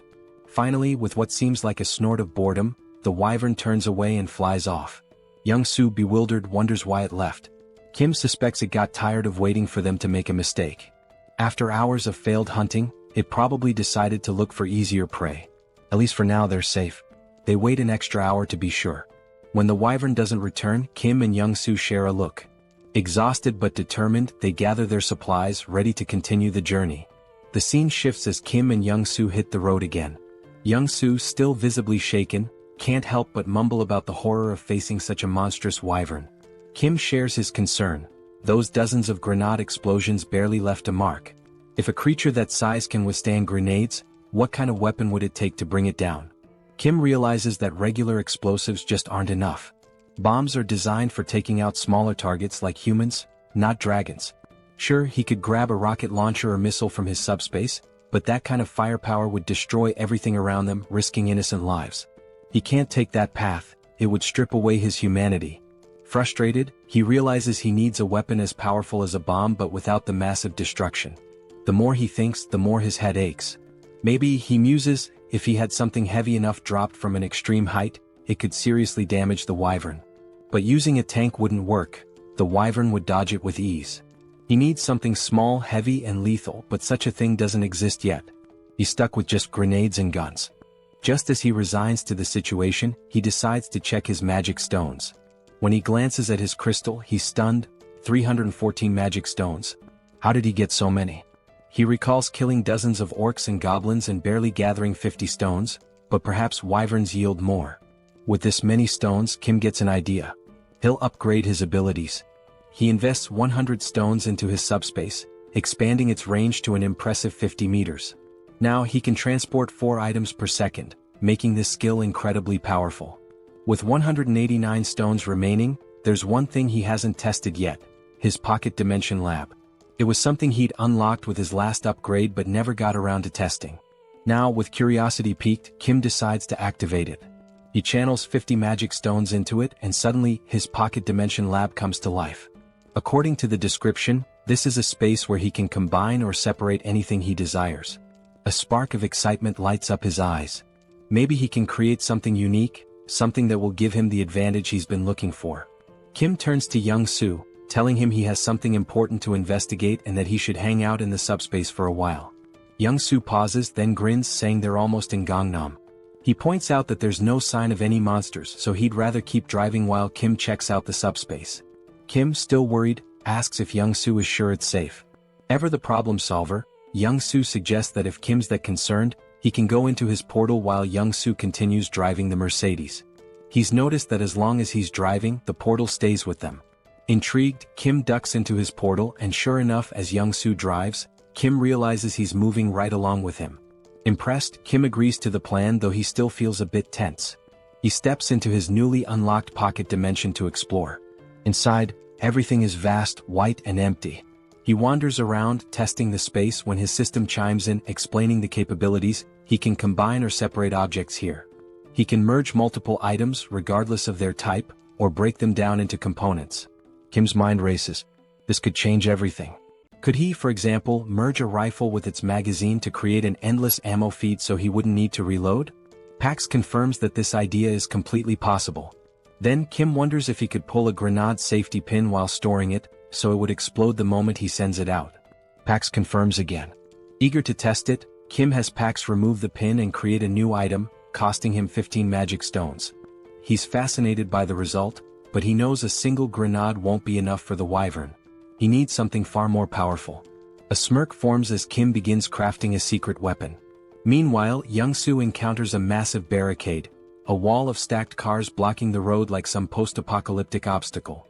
He wonders who would create such a barrier. At that moment, Kim steps out from his subspace and asks how much longer to Gangnam. Young-soo explains that there's no monster trouble, but someone's blocked the road entirely with cars. He suggests they'll need a detour. Kim stops him. No detour is needed. He's got a new weapon to clear the way. Just as Young-soo is about to ask what he means, metal plates, each weighing 20 kilograms, start flying like bullets, slamming into the cars at incredible speed and scattering them like toys. Young-soo watches in shock. It's a stack of plates fused together, flying at 150 kilometers per second, creating a barrage of 500 kilograms that obliterates anything in its path. He's awestruck, yelling, "What on earth did you make?" The scene shifts to a group guarding the road from atop a building, watching for any monsters. They're armed with whatever they could find, mostly household tools. A middle-aged man, nervous and bewildered, wonders how that wall of cars collapsed so fast. Another, equally baffled, mentions how the wall withstood multiple monster attacks. It shouldn't have fallen like that. Then, through the smoke, they see a jeep charging forward, picking up speed until it stops right in front of their building. The men grab their weapons, a wooden stick among them, and stare, stunned. Who are these people? Soldiers, they assume, since they're arriving in a military jeep. Slowly, the black-tinted window of the car rolls down, and Kim smiles up at them, asking kindly, "Is Nurse Kim Jui here?" The scene shifts again, moving into a flashback. Kim's second sister, the middle child, gives him a flying kick so powerful he nearly faints. She huffs in frustration, while Jui, the eldest sister, calmly studies, telling her siblings to quiet down since she's preparing for an exam. Kim and his other sister are stunned, mouths wide open. The middle sister, concerned, asks Jui if she's feeling okay, wondering why she's suddenly so intense about studying. Jui snaps, asking if it's really that shocking for her to study hard. Kim, dead serious, turns to the middle sister. "Yeah, she definitely doesn't look well. We should call Mom. She's lost it." Jui's frustration erupts as she starts shouting, asking if they'll ever let her study in peace. Kim explains that Jui, who is 8 years older than him, only started taking her studies seriously when he was around 7. Since she'd never sat still for more than 30 minutes before, her sudden shift had the whole family on edge.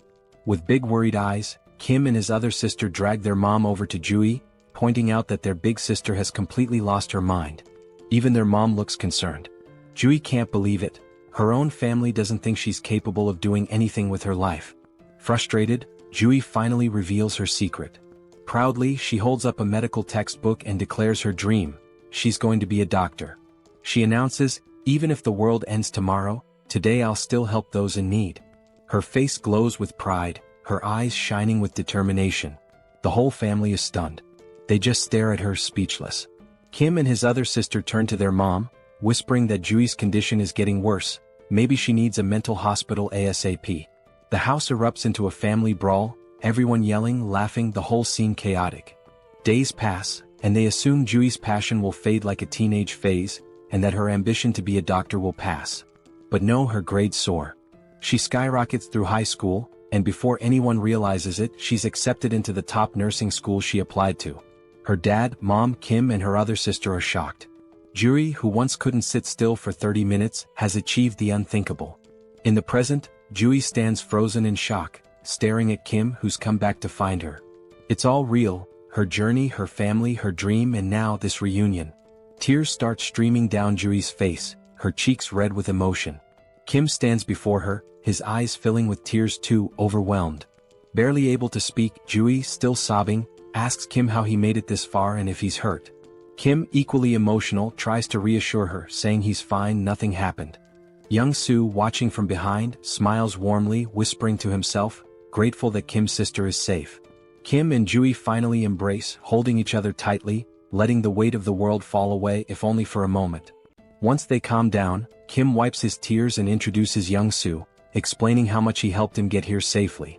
Young-soo bows respectfully, introducing himself, and Jui, deeply grateful, introduces herself as Kim's older sister, thanking Young-soo for protecting her little brother in this apocalyptic nightmare. With a small, mischievous smile, Jui suddenly reaches into her pocket and tells Kim she has something for him, figuring he hasn't eaten well in all this chaos.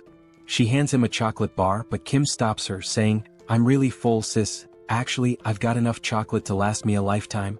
Then, Kim's expression turns serious as he explains that he has a critically injured patient. Jui's face shifts to concern, and she asks where the patient is, insisting they bring him to her immediately. But Kim explains that the patient isn't in the car. He's in Kim's subspace. Jui's jaw drops, her eyes wide with shock. "Kim, you have an ability too?" Kim nods, explaining he unlocked a power called SUBSPACE, where he can open a portal to a hidden area that only he and those he invites can enter. He laughs a bit nervously, noting that it might scare people if they saw it, so he suggests they find somewhere private. Jui agrees, noting the people around, and they decide to head inside the hospital for privacy. Slowly, Kim, Young-soo, and Jui enter the hospital, and the sight is heartbreaking. People clutching nothing but wooden sticks for protection, hollow-eyed and starving, sprawled across the floor like lifeless bodies.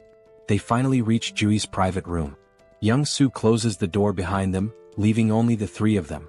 Kim then opens the door to his subspace, and as he does, Jui stands in shock, her eyes wide, mouth open, as she gazes at the vast, city-like area before her.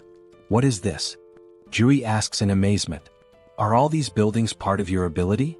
Kim reassures her, promising to explain later, but for now she needs to follow him. They make their way to where Kim has kept the injured soldier. Jui rushes to his side and begins examining him. Kim, still anxious, asks, "What do you think, Jui? Will he make it?" Jui, dead serious, asks how long he's been like this. Kim explains he's not sure, but it couldn't have been too long since he found him on the way there.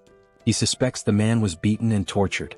With a solemn expression, she tells Kim that this man may not survive much longer.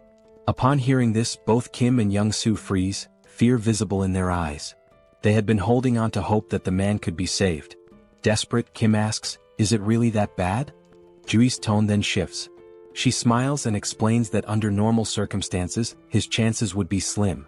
But then, her hands begin to glow with a green aura, and she grins confidently. "Isn't it cool?" she says, "I've awakened as a healer." She places her glowing hands on the soldier's chest, the green light spreading over his body. She warns them that her skill level is still low, so a full recovery is unlikely, but he won't die. After 5 minutes, Jui finishes the healing. The soldier's wounds close and his breathing stabilizes. Jui explains that while it's not a complete recovery, the essentials are taken care of. He's severely malnourished and will need food and rest to regain strength. Suddenly, Kim says, "Sis, even with the world ending, you're still treating patients. Just like you said you would." Jui, caught off guard and slightly embarrassed, laughs nervously. "Why bring that up now?" But Kim, undeterred, repeats her words from childhood. "Even if the world ends tomorrow, I'll still treat the sick today." Blushing, Jui shouts, "I should have disciplined you like sister number 2 did when you were little." And just like that, they're bickering again.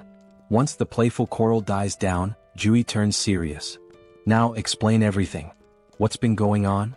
Kim takes his time and goes into detail, telling the entire story, how he got trapped in the storehouse, how he sent messages to Jui and sister number 2, and how the network system went down.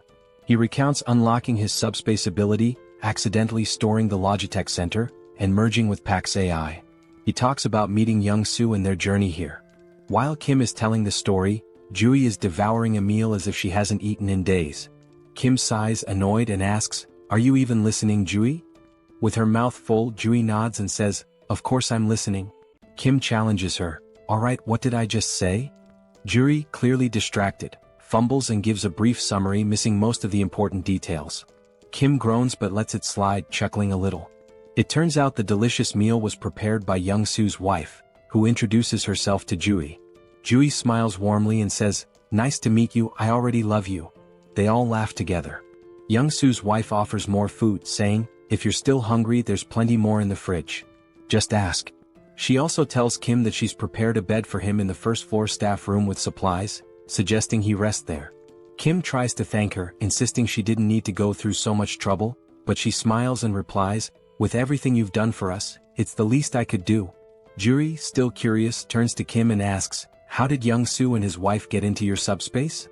Kim, exasperated, groans, "I literally just told you this whole story, Juri." But Juri shrugs, so Kim sighs and begins the story again. Afterward, Kim starts explaining his future plans. He sums it up, saying he's going to bring his entire family into his subspace.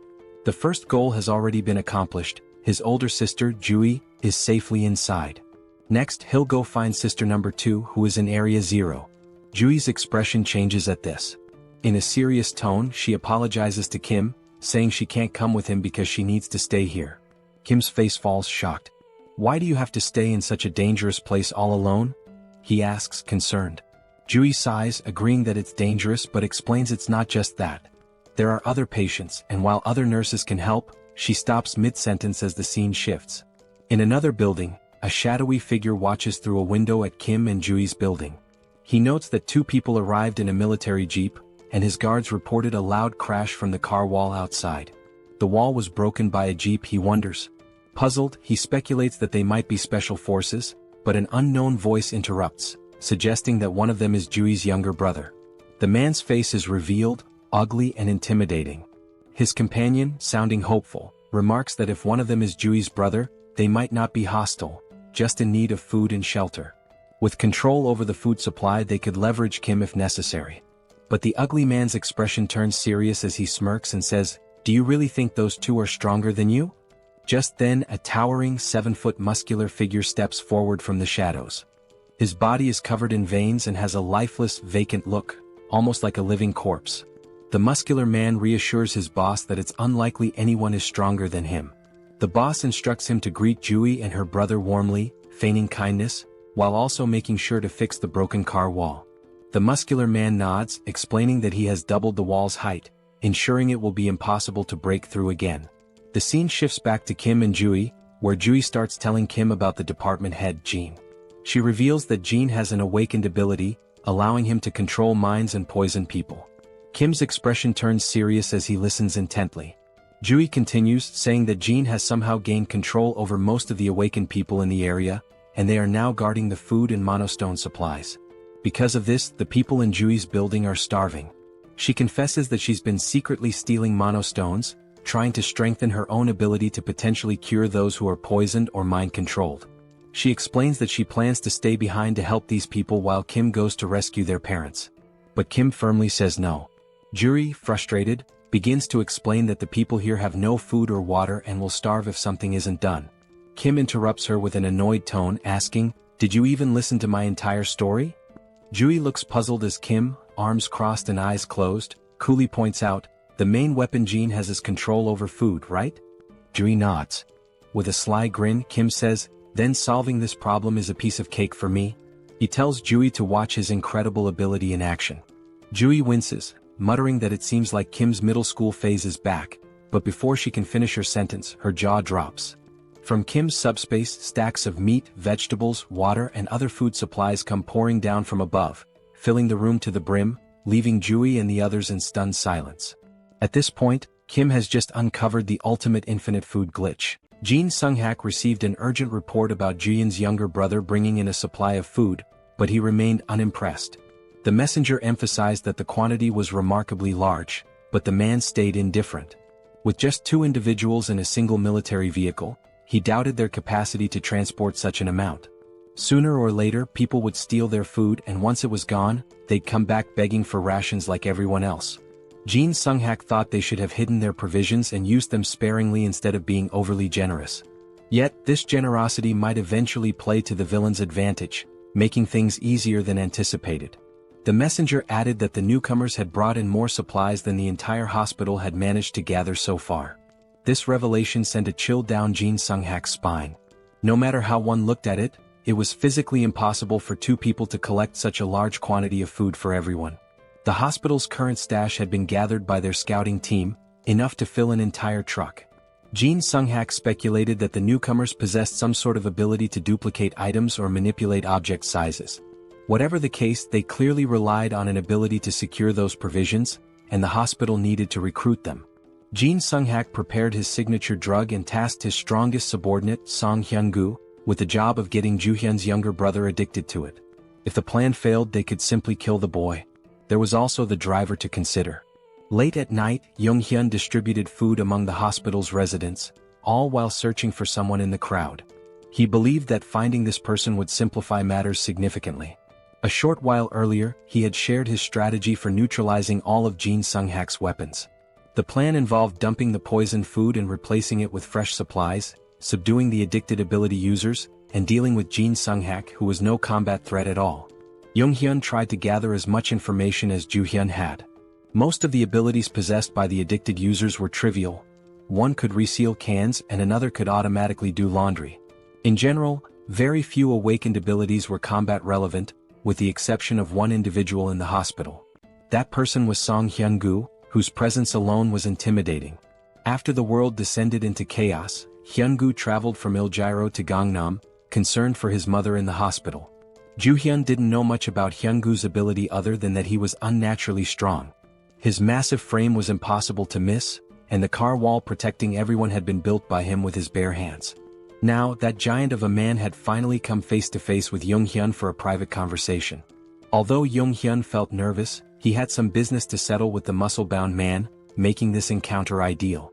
Hyun-gu couldn't fathom what kind of business the younger man had in mind, but it no longer mattered. The two stepped outside near the car wall that started it all. Calmly, Hyun-gu presented Jung-hyun with two options: either drink the medicine willingly or face a painful death. He strongly advised against trying to flee as it would be futile. It became clear why Hyun-gu had chosen such a secluded location for their meeting. Jung-hyun, however, never planned to run. He knew he'd be caught if he did. Instead, he opted for a secret third choice, trapping Song Hyun-gu on the spot. Provoked by the young man's defiance, Hyun-gu lunged to grab and crush him. Before he could, his fingers touched an immovable barrier. Jung-hyun had disappeared, leaving behind only a strange portal to the logistics center. At first, Hyun-gu couldn't make sense of what he was seeing. By the time he noticed the drone hovering before him, it was already too late.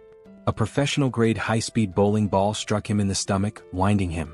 Jung-hyun wondered if a 90 km/h bowling ball was excessive but decided mercy wasn't an option.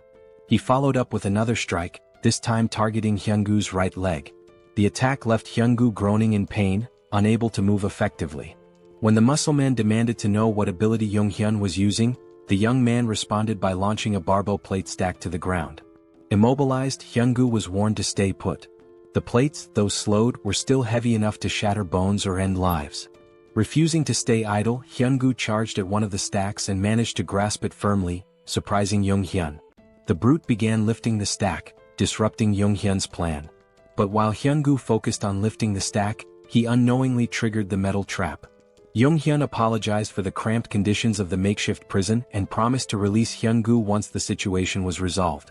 For now, all Hyun-gu could do was endure the heaviest cell ever devised. Jung-hyun was extremely anxious, worried he might have seriously harmed the big guy. Thankfully, the man was incredibly resilient. Back inside, Nurse Ju-hyun hurriedly let her brother in. She had heard a loud noise outside and feared her little brother had encountered the muscle-bound man. Jung-hyun casually confirmed her suspicions as if it were nothing. He gestured outside, allowing his sister to see where he had left the biggest threat. Ju-hyun peeked out and was shocked by the bizarre metal structure she saw. Jung-hyun calmly explained that Song Hyun-gu was now his temporary prisoner. With the most dangerous obstacle neutralized, they only needed to wait for Yang-soo to arrive. Right on cue, the East's best driver made his appearance. However, as Yang-soo came into view, the siblings froze. Yang-soo was limping, holding his head in pain, drenched in sweat, and complaining of an intense pounding headache. The symptoms were eerily similar to those of poisoning. It seemed the enemy had gotten to him somehow. Yang-soo's last memory was handing out food to survivors and receiving some words of gratitude. Ju-hyun noticed a tiny puncture wound on his finger, a likely delivery method for the poison. The culprit must have pricked him while pretending to thank him. For now, Yang-soo needed rest and confinement in the subspace. He would have to be isolated for a while. Jung-hyun hadn't anticipated this turn of events. He felt responsible for failing to protect his friend. Without knowing how the poison worked, the situation could become even more complicated. Finding Jin Sung-hak quickly was now their top priority to secure a cure. They prepared the break room in Sector 1 as a confinement space, blocking all windows and doors just in case. However, before Yang-soo could step into the portal, the system detected and blocked an unidentified energy from entering. Since subspace was an independent domain, external energy connections were impossible. Yang-soo, confused, looked to Jung-hyun for answers. Miraculously, the pounding headache disappeared as soon as he placed a finger into the portal. To test this further, they decided to try the method on the most prominent poison victim, Song Hyun-gu. Jung-hyun opened a portal beneath the muscle man's feet, pulling him into the subspace against his will. Once inside, the poison in Hyun-gu's system was neutralized. Afterward, Jung-hyun removed his access, returning him to the real world. When Hyun-gu reappeared, his complexion was healthier, and his expression showed clarity as if he had awoken from a deep slumber. The poison had been completely eradicated. Jung-hyun realized that his subspace wasn't just impervious to physical attacks but also to mental and chemical ones. The first thing Hyun-gu did after recovering was visit his sick mother. He hugged her and apologized for neglecting her for so long. Encouraging her to rest more, he assured her he would return soon after settling some important matters. Jung-hyun asked if he'd be okay on his own, and Hyun-gu confidently replied that he would. With his abilities, ordinary attacks posed no threat to him. Still, the vivid memories of his actions under Jin Sung-hak's influence filled him with shame and regret. He resolved to settle things with the mastermind before moving forward with his life. Hyun-gu promised to deal with real cancer in the hospital swiftly. Meanwhile, Jin Sung-hak received notice of losing contact with one of his underlings. He was startled. He suspected the worst, and his fears were confirmed when the last person he wanted to see entered his office. Song Hyun-gu, muscles bulging, held himself back from immediately tearing Jin Sung-hak apart. Although Jin Sung-hak didn't understand how their connection was severed, he smiled smugly and begged for mercy. Hyun-gu responded by slamming his arm into the villain's head, silencing him for good. While Hyun-gu went to finish business upstairs, Jung-hyun and his team discussed how to cleanse the remaining survivors of their poison addiction. Since they couldn't identify everyone who was affected, the safest approach was to let everyone pass through the portal. Even those struggling to move could simply touch it with a finger to be cured. Though it would be exhausting, it was the only foolproof solution. However, as they prepared for a long night, something unexpected happened. Survivors all over the hospital suddenly began acting as if a weight had been lifted off their shoulders. One by one, those afflicted were inexplicably cured. They realized they had been out of their minds and regained their senses. The group was bewildered until Song Hyun-gu arrived, clearing up the mystery. His clothes and hands were smeared with blood, a clear indication of the method he used to resolve his unfinished business. He bowed his head, expressing gratitude to Jung-yum for saving everyone in the hospital. Jung-yum, in turn, thanked the big man for removing the root of their troubles.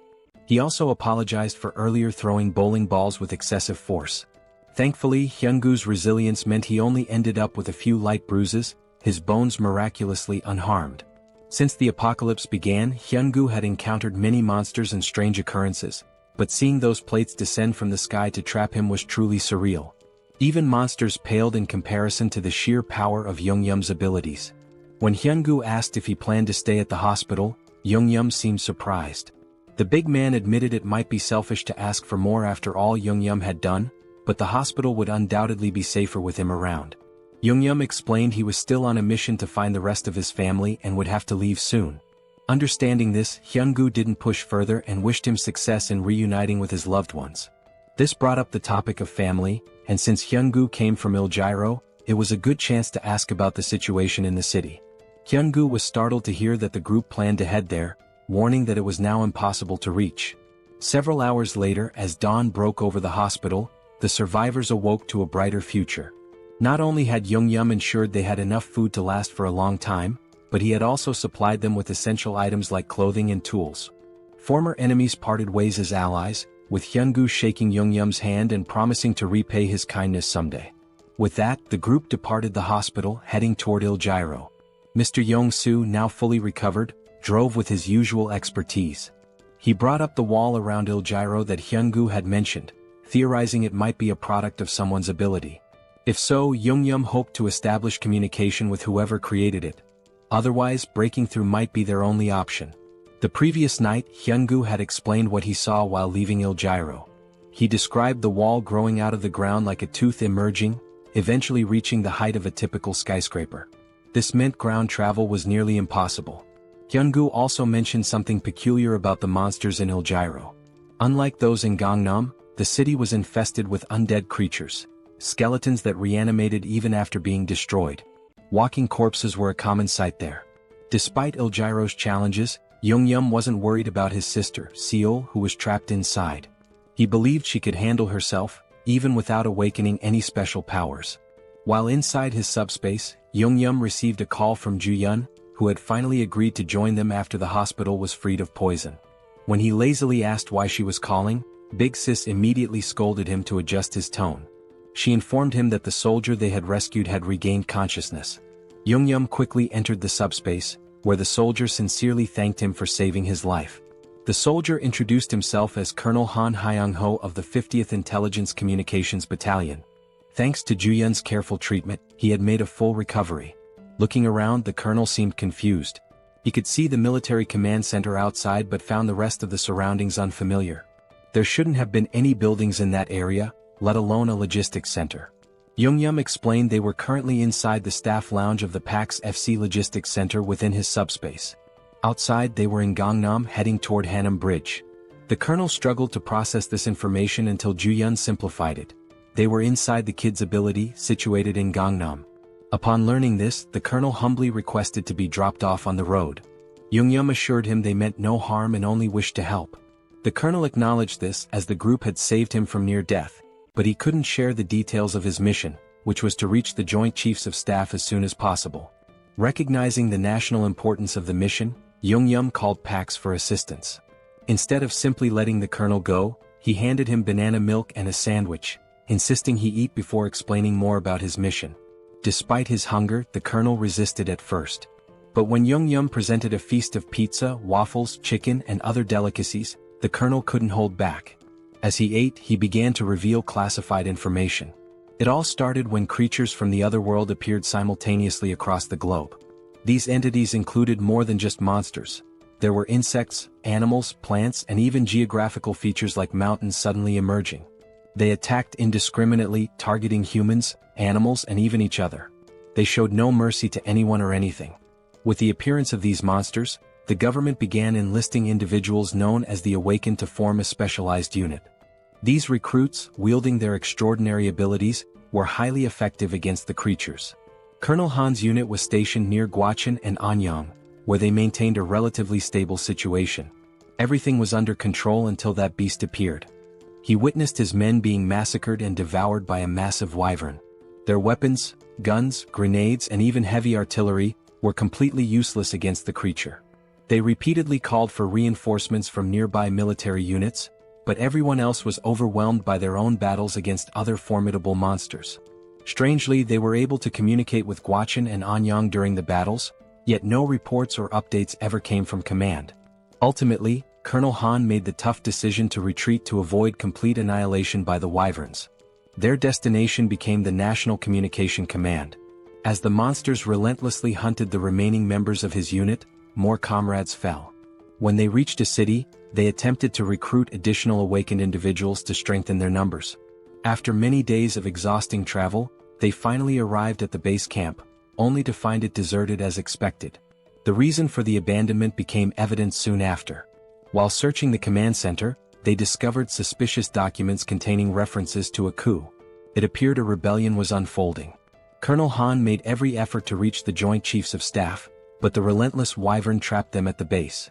To make matters worse, the awakened recruits turned against them, killing the remaining soldiers and taking over. These rogue awakened individuals were the same ones eventually devoured by the wyverns. Colonel Han suspected the First Corps was deliberately sabotaging government attempts to regroup, with their commander likely siding with the rebellion. In the midst of the apocalypse, even a coup felt oddly unsurprising. Since Yoongyum's group was heading toward Yeoljiro, he assured the colonel they'd drop him off when they crossed the Han River Bridge. The colonel expressed his gratitude while continuing to savor the gourmet meal in front of him. Yoongyum instructed Yongsu to increase their speed slightly, though not to maximum, given the time-sensitive situation. As the colonel pondered, he realized the young man had likely encountered the wyvern at the military base as well. He was just beginning to wonder how Yoongyum managed to evade such a persistent monster when his eyes widened in shock. A terrifying ogre was furiously pounding on the portal's barrier, desperate to break through. Yet Yoongyum and Yongsu appeared completely unbothered. While the colonel was paralyzed with fear, the rest of the group acted as though it were just another mundane day. Suddenly, a stack of heavy barbell plates shot out of the portal, striking the ogre and sending it flying like a lifeless ragdoll. The colonel watched in disbelief as the barbell stacks splattered the ogre's blood across the streets. Meanwhile, Yoongyum and Yongsu remained utterly unfazed, accustomed to such scenes. The colonel, however, had stopped mid-bite, unable to process what he was witnessing.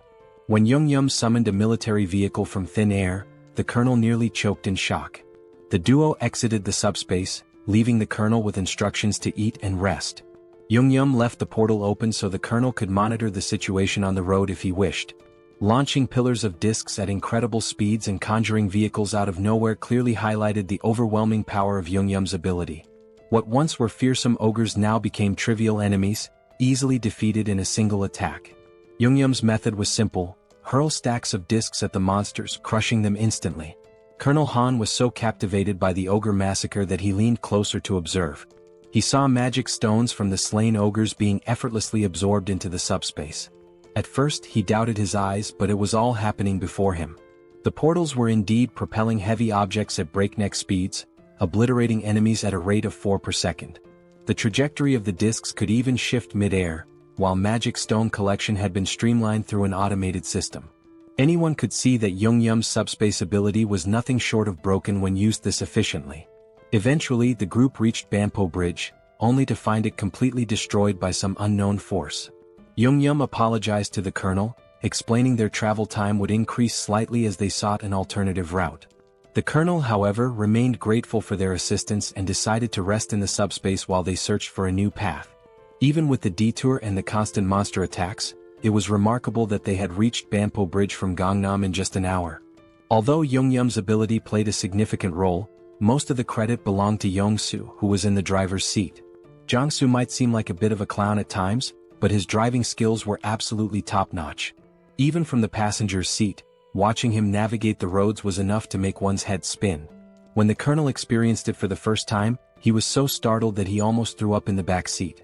It didn't take him long to figure out that staying inside the comfort of the subspace was the only way to avoid serious motion sickness. The colonel's evaluation of Jongyum and Jongsu was nothing short of stellar. Both young men were incredibly skilled and resourceful. After more driving and monster slaying, the group reached another bridge. It looked worn and unstable, but at least it was still intact. Jongsu believed he could drive across the entire length, but Jongyum hesitated. He had noticed some suspicious figures in the distance and grew cautious. Upon closer observation, he saw what appeared to be a massive wall, likely the rumored barrier of Yeoljiro they'd heard about. With its immense size, there was no chance of getting through it by car. However, since they were still too far to confirm whether or not they could breach it, the best course of action was to get closer and assess. Crossing the bridge would also take them through Yongsan, allowing them to drop off Colonel Han along the way. After a few minutes of uneventful driving, they reached the colonel's stop. He expressed his gratitude for being safely escorted, even though it wasn't their responsibility. Jongyum wished him luck with his urgent mission and they parted ways. Meanwhile, Jongyum's focus returned to finding a way into Yeoljiro, where his little sister might be. The fortress wall, upon closer inspection, was even higher and sturdier than expected. He considered whether leveling up enough to absorb the entire wall into the subspace might be a viable solution if all else failed. Unfortunately, his current level was far from sufficient for such a feat.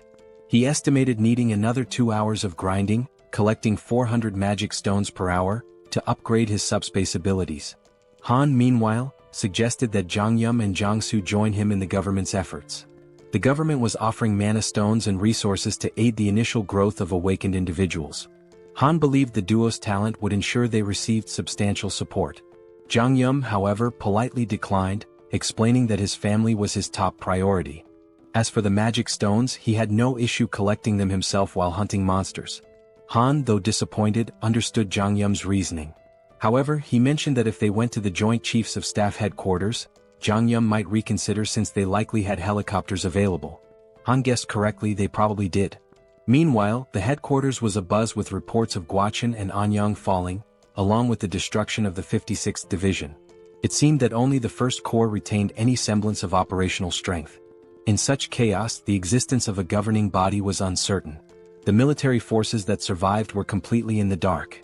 The director, lost in pessimistic thoughts, was interrupted by a messenger announcing a visitor. Colonel Han, the commander of the 50th Battalion of the National Communications Agency, had arrived. He insisted on delivering a personal message to the director, detailing how his entire unit was wiped out and how he'd made it to HQ. Han gave a flawless salute before recounting the events in excruciating detail, omitting nothing. He concluded his report by handing over a document containing undeniable evidence of rebellion within the 1st Corps. The director's stomach dropped as he read through the papers. He had been oblivious to the treachery brewing beneath the surface during this crisis. Glancing outside, he saw the men who had helped Han deliver the critical intel. Both the director and the colonel hurried to thank Jang Yum and Jang Soo for their incredible service to the country. The director also mentioned Jang Yum's abilities and his request for a helicopter in exchange for supplies. Given the strategic importance of helicopters, the director agreed to provide one, on one condition. He formally invited Jang Yum to join the military as an awakened operative. The government was desperate to stabilize the situation, and Jang Yum's abilities could be a game-changer. However, Jang Yum respectfully declined, reiterating that his priority was rescuing his family. The military, unable to force him into service, had to withhold the helicopter. Jang Yum understood, acknowledging the director's position and wishing him success in restoring order. With a proper goodbye, Jang Yum returned to his vehicle. The director stood there, puzzled and frustrated, realizing he had mishandled the situation entirely. He assumed the young man would eventually give in. But these fools underestimated Jang Yum's determination. He wasn't out of options yet. If the helicopter plan to bypass the wall failed, he'd simply come up with another solution. Since he hadn't even fully assessed the fortress wall himself, he remained optimistic about finding a way through. With the first offer rejected, the director had to set his pride aside and tap on Jang Yum's car window to make another proposal. If the young man fulfilled this request, the military promised to provide the helicopter he sought. Jang Yum agreed, and soon an entire battalion was mobilized, military vehicles lining up in a single file. Sitting in the vanguard, Jang Yum nonchalantly sipped on a juice box, looking more bored than concerned, as though he weren't about to head into battle. Months earlier, the director had laid out the mission. Seoul Station, once a hub for gathering reserve awakened individuals, still maintained communication with survivors there. The problem was the road to the station, completely clogged by skeletons. These skeletons weren't particularly dangerous in combat but were an immense nuisance. They were numerous, tricky, and almost impossible to permanently destroy without targeting the core located at the base of their last right rib. Failing to crush this core meant they would regenerate endlessly. Jang Yum's task was to clear a path through the skeletal hordes and rescue the stranded awakened individuals. With his flying barbell discs, he made quick work of the mission. For him, it was a straightforward job, but for the soldiers watching his abilities for the first time, it was mind-blowing. The operation they had dreaded for weeks was effortlessly executed by a young man with an unusual power. When they finally reached Seoul Station, the awakened survivors erupted in cheers, overjoyed to see their rescuers. The military swiftly evacuated the survivors into armored vehicles. Once everyone was accounted for, the director gave Jang Yum and Yong Soo the signal to leave. Thanks to Jang Yum's skill, the skeletons posed no significant threat during the escape. For the soldiers, fighting skeletons was grueling, requiring near-perfect precision to hit the cores with their firearms. Jang Yum, however, dispatched them with ease. But there was something the young man hadn't yet encountered, a rare and formidable enemy among the skeletons, the Skeleton Knight. The military had a standing order to avoid the creature at all costs. Engaging it was considered futile as it was deemed indestructible. As usual, Jang Yum opened his portal and sent a barbell disc hurtling toward the enemy. This time, though, it wasn't an ordinary skeleton standing in the middle of the road, it was the Skeleton Knight. The menacing figure stared down the convoy, its piercing gaze fixed on them. To everyone's shock, the creature began speaking in an unfamiliar language. Though unintelligible, it was clear the knight was trying to communicate. Then, it plunged its sword into the ground and pulled out a magic stone, crushing it in its skeletal hand and sprinkling the resulting dust onto the ground. With that, the skeleton knight began speaking human language, introducing itself as Sir Gawain, one of the 12 knights serving the Night King. He greeted the humans, referring to them as otherworlders, but Jangyum seemed more intrigued by the magic stone trick than by Gawain himself. Sir Gawain admitted that being greeted with flying chunks of metal was unusual and asked if Jangyum was a mage. He also questioned the humans' presence in skeleton territory, noting the importance of maintaining proper etiquette in negotiations, even in this chaotic world. In response, Jangyum flung another barbell disc, which Gawain effortlessly slashed in two at blinding speed. The skeleton knight warned that such attacks were futile, as they couldn't even scratch his armor. But Jangyum wasn't listening. He sent another barrage of discs, prompting Gawain to roll and dodge with precision, stabbing his sword into the ground for leverage and launching a counterattack. Frustrated, the skeleton knight muttered about the human's preference for violence over diplomacy. Unfazed, Jangyum launched 4 more barbell stacks at the indignant knight, showcasing his resolve to handle the encounter his own way. Gawain masterfully deflected the first attack with his shield, gracefully dodged the next, and slashed the remaining discs out of the air, halting their momentum entirely. This chain of precise maneuvers brought the skeleton knight alarmingly close to the convoy. Yong-su, seeing the terrifying figure charging at full speed, began to panic. Meanwhile, Jangyum was more intrigued than scared, marveling at how easily the knight could slice through 500 kilograms of steel as if it were butter. However, he noticed that Gawain was cautious, clearly trying to avoid taking any direct hits. If I can land a solid blow, Jangyum thought, we might have a chance. Determined, he gritted his teeth and spent 50 magic stones to unlock tracking delivery for greater precision. As a test, he launched a single stack directly at the skeleton knight's chest. The massive steel disc shot out of the portal like a cannonball, aimed with pinpoint accuracy. Gawain scoffed, mocking Jangyum for using the same trick repeatedly and calling him a fool by a mage's standards. Confidently bragging that he could dodge any projectile thrown at him, Gawain was blindsided when the disc suddenly adjusted its trajectory midair. Instead of the usual straightforward attack, this one veered sharply, homing in on Gawain's chest just as Jangyum intended. Though the attack struck, the skeleton knight managed to absorb most of the impact with his armor, batting the disc away after the initial hit. "You're getting ahead of yourself, boy," Gawain growled. "I was merely caught off guard. It won't happen again." But before he could finish his sentence, a bowling ball came hurtling out of nowhere, slamming into his head and knocking him to the ground. Gawain recovered quickly, lifting his head with newfound wariness. Yet, before he could react, another bowling ball struck him square in the skull, eliciting the first hint of fear the skeleton knight had felt in ages. The fear froze him momentarily, giving Jangyum another opening to unleash a relentless barrage. Inside the car, Jangyum chanted commands like a gamer inputting cheat codes. Left head, back head, crown, front head, right head, left head. Each command sent a bowling ball flying in a pre-aimed direction, creating an automated assault. Though his jaw ached from issuing rapid orders, Jangyum didn't let up. The skeleton knight, struggling under the ceaseless rain of projectiles, found himself cracking, literally.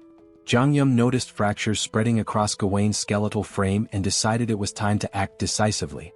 He suggested the military convoy retreat while the enemy remained disoriented. But before they could leave, Gawain's curses turned to pleas. Fragments of his bones scattered in all directions as the relentless impacts took their toll. Seizing the opportunity, Jangyum ordered simultaneous disc attacks from all sides, left, right, front, and back.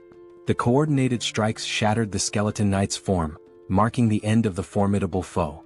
Even in defeat, Gawain maintained his dignity, commending Jangyum as a remarkable mage. He issued a grave warning: "This is not the end. Skeleton knights do not die. Even in death we serve the Night King." As his body disintegrated, 3 magical shards fell, a pair of large blue mana stones and a small red reinforcement shard. Jangyum swiftly secured the loot through his portal. The soldiers trailing behind were dumbfounded. They had just witnessed a young man defeat a skeleton knight, a creature impervious to tank shells, with nothing but flying discs and bowling balls. At the rear, the survivors erupted into cheers, chanting Jangyum's name in celebration. The unkillable knight had been slain, and their victory deserved to be celebrated. Back at HQ, the director listened to the report with astonishment. He had explicitly instructed Jang Yum to avoid engaging the Skeleton Knight at all costs. Yet, the young man had not only ignored the order but triumphed spectacularly. Despite his initial disapproval, the director realized the importance of having Jang Yum and Yong-soo on their side. Swallowing his pride, he practically begged the duo to join the military's efforts. But Jang Yum, unwavering in his resolve, politely declined. His quest to reunite with his family remained his top priority, leaving the military forces to wonder how to move forward without him. Thankfully, the director was a pragmatic man and chose to step back. Still, the offer remained open. He hoped that once Jang Yum completed his mission to reunite with his family, the young man would reconsider the military's proposal. At present, the armed forces already regarded Jang Yum as an irreplaceable ally to the nation. For now, the director's priority was to honor his promise and provide Jang Yum with the helicopter he'd earned as a reward. Jang Yum wasn't exactly thrilled with the weight of expectations being placed on his shoulders. It was just another layer of pressure. Still, he could understand their perspective. After all, he had just taken down an unkillable skeleton knight that had been a nightmare to deal with. Truth be told, his victory was far from flawless. He barely scraped through. If there had been even one more adversary as skilled as Gawain, their mission would have been doomed. The harsh reality was that this rescue could have ended in disaster. What's more, there were at least 11 other skeleton knights like Gawain out there. After all, he'd called himself one of the 12 knights. And then there was Gawain's ominous warning. Skeleton knights don't truly die, even in death. Jang Yum couldn't ignore the implications. If the skeleton knights were that strong, their master, the Night King, had to be even more terrifying. It was time to rethink his arsenal. The pillar stacks, while powerful, had barely left a dent. On the other hand, the bowling balls, for reasons that defied logic, had managed to crack Gawain's near-impenetrable armor. But then again, logic had ceased to exist in this world long ago. As they ascended to the helipad, the director asked if Jang Yum was really planning to head to Yeoljiro. From the HQ, everyone could see the high walls encircling the area. The military had already dispatched a unit to investigate the nature of these mysterious walls, but contact with the team was lost. Since then, aerial reconnaissance missions had been conducted whenever feasible. These expeditions confirmed that people were still active inside the walls. The director believed his troops, and perhaps Jang Yum's family, were safe within. Jang Yum appreciated the director's optimism, though he felt a twinge of guilt. He had almost forgotten that his sister might be in danger. To be honest, he wasn't worried about her at all. That girl was more of a monster than anything he'd encountered since the apocalypse began. The director shared another peculiar observation.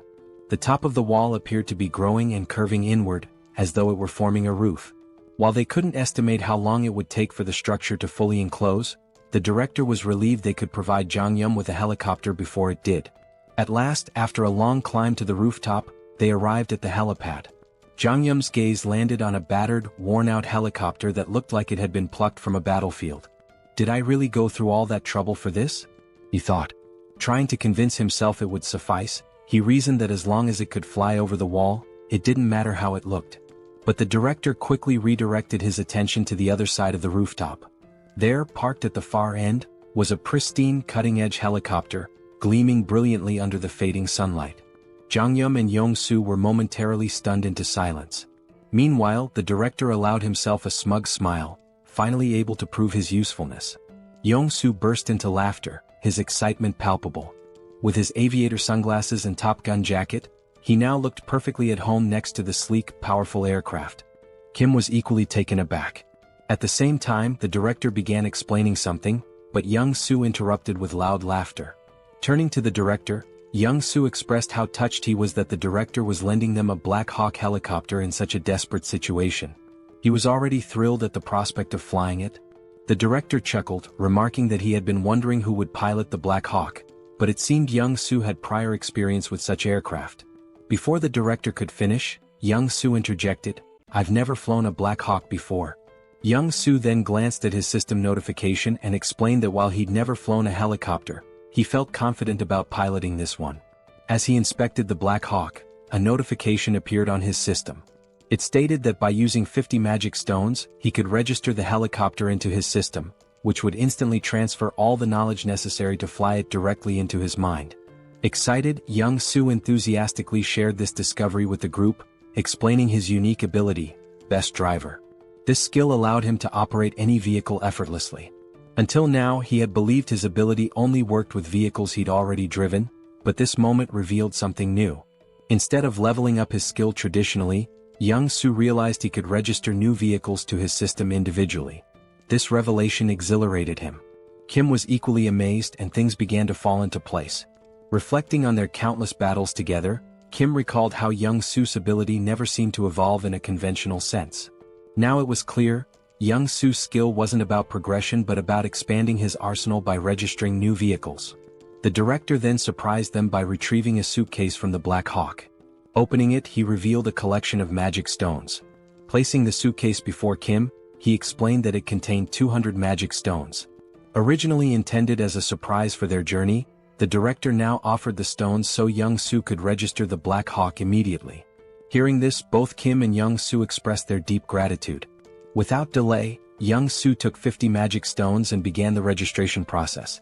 As the process completed, a torrent of information flooded into young Su's mind about piloting the Black Hawk. His excitement surged, his grin growing wicked, almost as if he were possessed by some malevolent spirit. Kim, observing the transformation, felt a shiver run down his spine.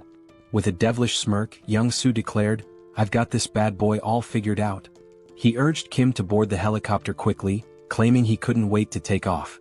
Nervous about young Su's enthusiasm, Kim hesitated and cautiously asked if he could fly the helicopter at a slower pace.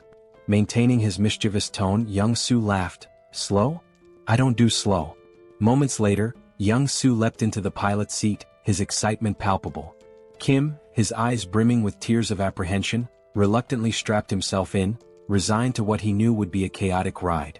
Like a mad scientist at work, young Su began pressing buttons and muttering to himself. Turning to Kim, he quipped that they still had a bit of time before departure, suggesting Kim mentally prepare.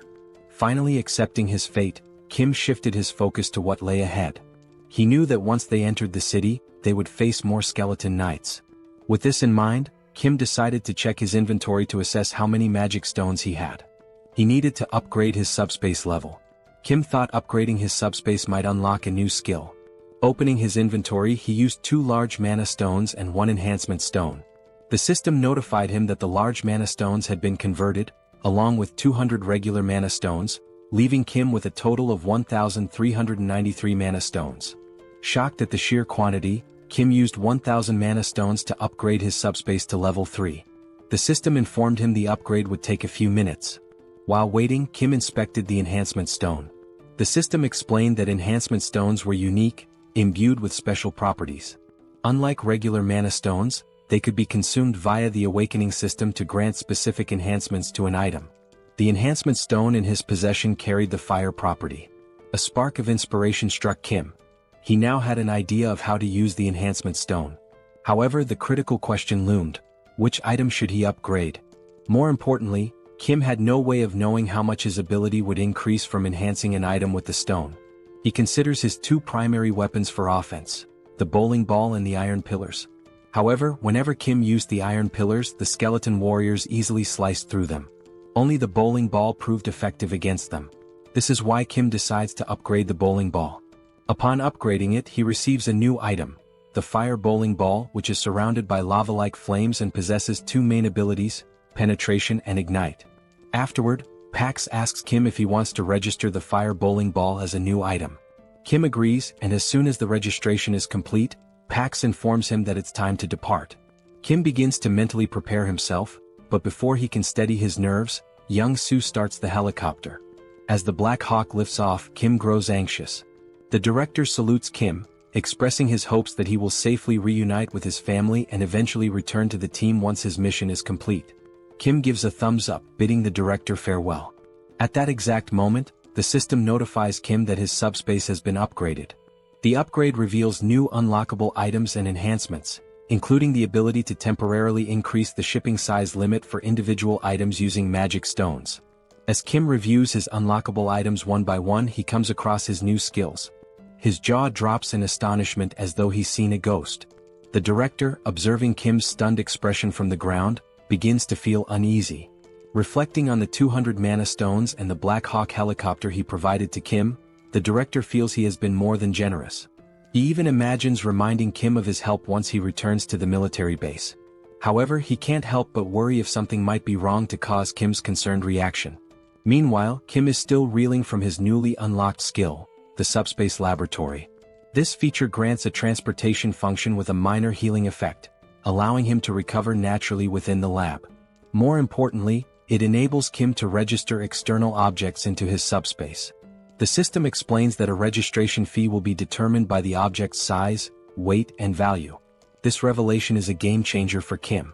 Previously, his subspace ability was limited to pre-registered items, such as those from the Logitech Center or military base. But now, the ability to register external objects offers massive potential. However, the system clarifies that new items must still fit within the two existing categories, Logitech Center or military base. Kim's gaze falls on the Black Hawk helicopter. He wonders if it qualifies as a military base item.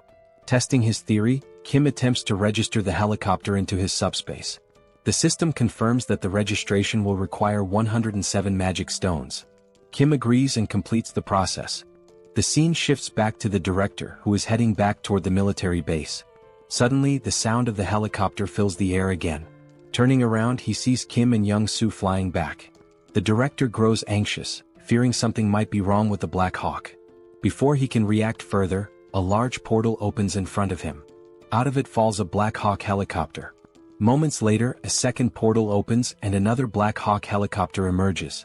As the two helicopters land before the stunned director, Kim waves at him with a smirk before flying off again. The director stands there speechless. He doesn't understand what just happened. He gave Kim a battered old Black Hawk, only for Kim to somehow gift him two brand new ones in return. As the director contemplates the situation, his confusion quickly turns into mounting worry. The scene transitions to Kim, who has now entered the city. A massive fortress looms ahead, its upper sections gradually closing in to form a roof. The fortress is on the verge of sealing itself entirely. The focus shifts again, revealing a foreboding castle. Its dark and sinister interior radiates an evil aura. Sitting on an enormous throne is the Skeleton King, whose skeletal visage is illuminated ominously. In a chilling, clicking voice, the Skeleton King speaks. He admits that no matter how much he contemplates, he cannot comprehend one thing. The entry permit level for the Earth dimension is only tier 8 at most. For higher tier beings like himself to enter, they must lower their tier just as he did. It's surprising to think that a wizard, infamous for his arrogance, would come here, even agreeing to a tier reduction. Even more shocking is that he dared to invade the Skeleton King's domain and kill Guan. The Skeleton King is referring to Kim. We learn that the Skeleton King comes from another dimension, while Earth is classified as an 8-tier dimension. To enter Earth, the Skeleton King had to significantly lower his power, with the ultimate goal of conquering the planet. Now, the Skeleton King believes that Kim, who killed Guan, is also from another dimension.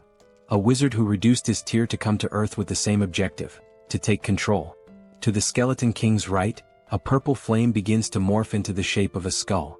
It addresses the Skeleton King, explaining that before Guan's death, he had attempted to communicate with the wizard, but the wizard killed him before he could utter a word.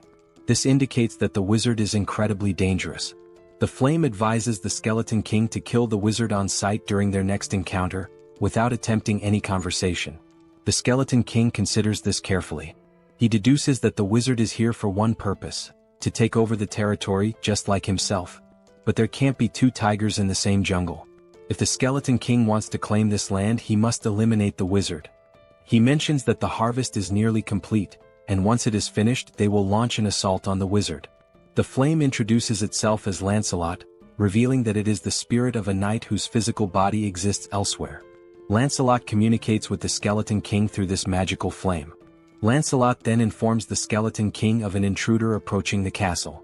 Assuming it to be more of those bothersome minions, the Skeleton King dismisses the threat, claiming they will inevitably perish soon. The scene shifts to Kim and Young-soo entering the city. A bat-like monster appears but is instantly obliterated by Kim's Ignite bowling ball in a single, powerful attack. Kim marvels at how much stronger the bowling ball is compared to the iron pillars. While Kim ponders this, Young-soo interrupts, pointing out that it will be difficult to land because a skeleton knight is fighting a monster below. Kim looks down and spots another skeleton knight, similar to the one he killed before, but this one wields a lance instead of a sword, like the kind knights used in ancient justs. The skeleton knight enhances his lance with powerful magic and unleashes a devastating attack on his opponent. As the camera focuses, we glimpse the figure of a human, a female silhouette. When Kim notices her, he reacts with a mixture of irritation and disbelief. The human channels magic into her fist and, with a single overwhelming punch, sends the skeleton knight flying. The scene fully reveals the figure, a muscular and striking woman with an imposing presence. As the skeleton knight crashes from a great height, Young-soo nervously suggests they might have to deal with both of these figures if they land now. Startled, Kim exclaims that one of them is his older sister. Shocked, Young-soo asks which one.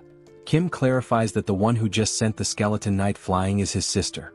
The fog clears, fully revealing Kim's sister, Sol.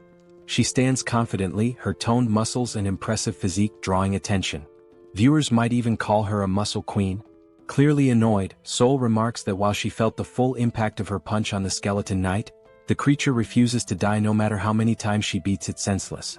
Kim begins narrating Sol's backstory, referring to her as Sister Number 2. He explains that, as a child, Sol discovered mixed martial arts by chance on TV and was immediately captivated. Luckily, she had a supportive younger brother. Whenever she watched martial arts matches, she would practice the techniques on Kim. But Sol's victories over weaker opponents left her unsatisfied. Her desire for greater challenges drove her to find tougher opponents at the local playground. There, she defeated anyone who dared to face her, boys, girls, even kids 3 years older. Recognizing her extraordinary talent, their father enrolled Sol in a mixed martial arts academy. Thus began her journey toward becoming a powerhouse of martial arts. This was the moment Sol encountered her first defeat. Her teacher bested her. But rather than feeling disheartened, Sol found the pain of losing exhilarating. At last, she had found a challenge worth her effort. Her new goal became defeating her teacher. Along the way, she achieved victory in multiple jiu-jitsu competitions. By the time she reached 7th grade, she had no equal in the junior division.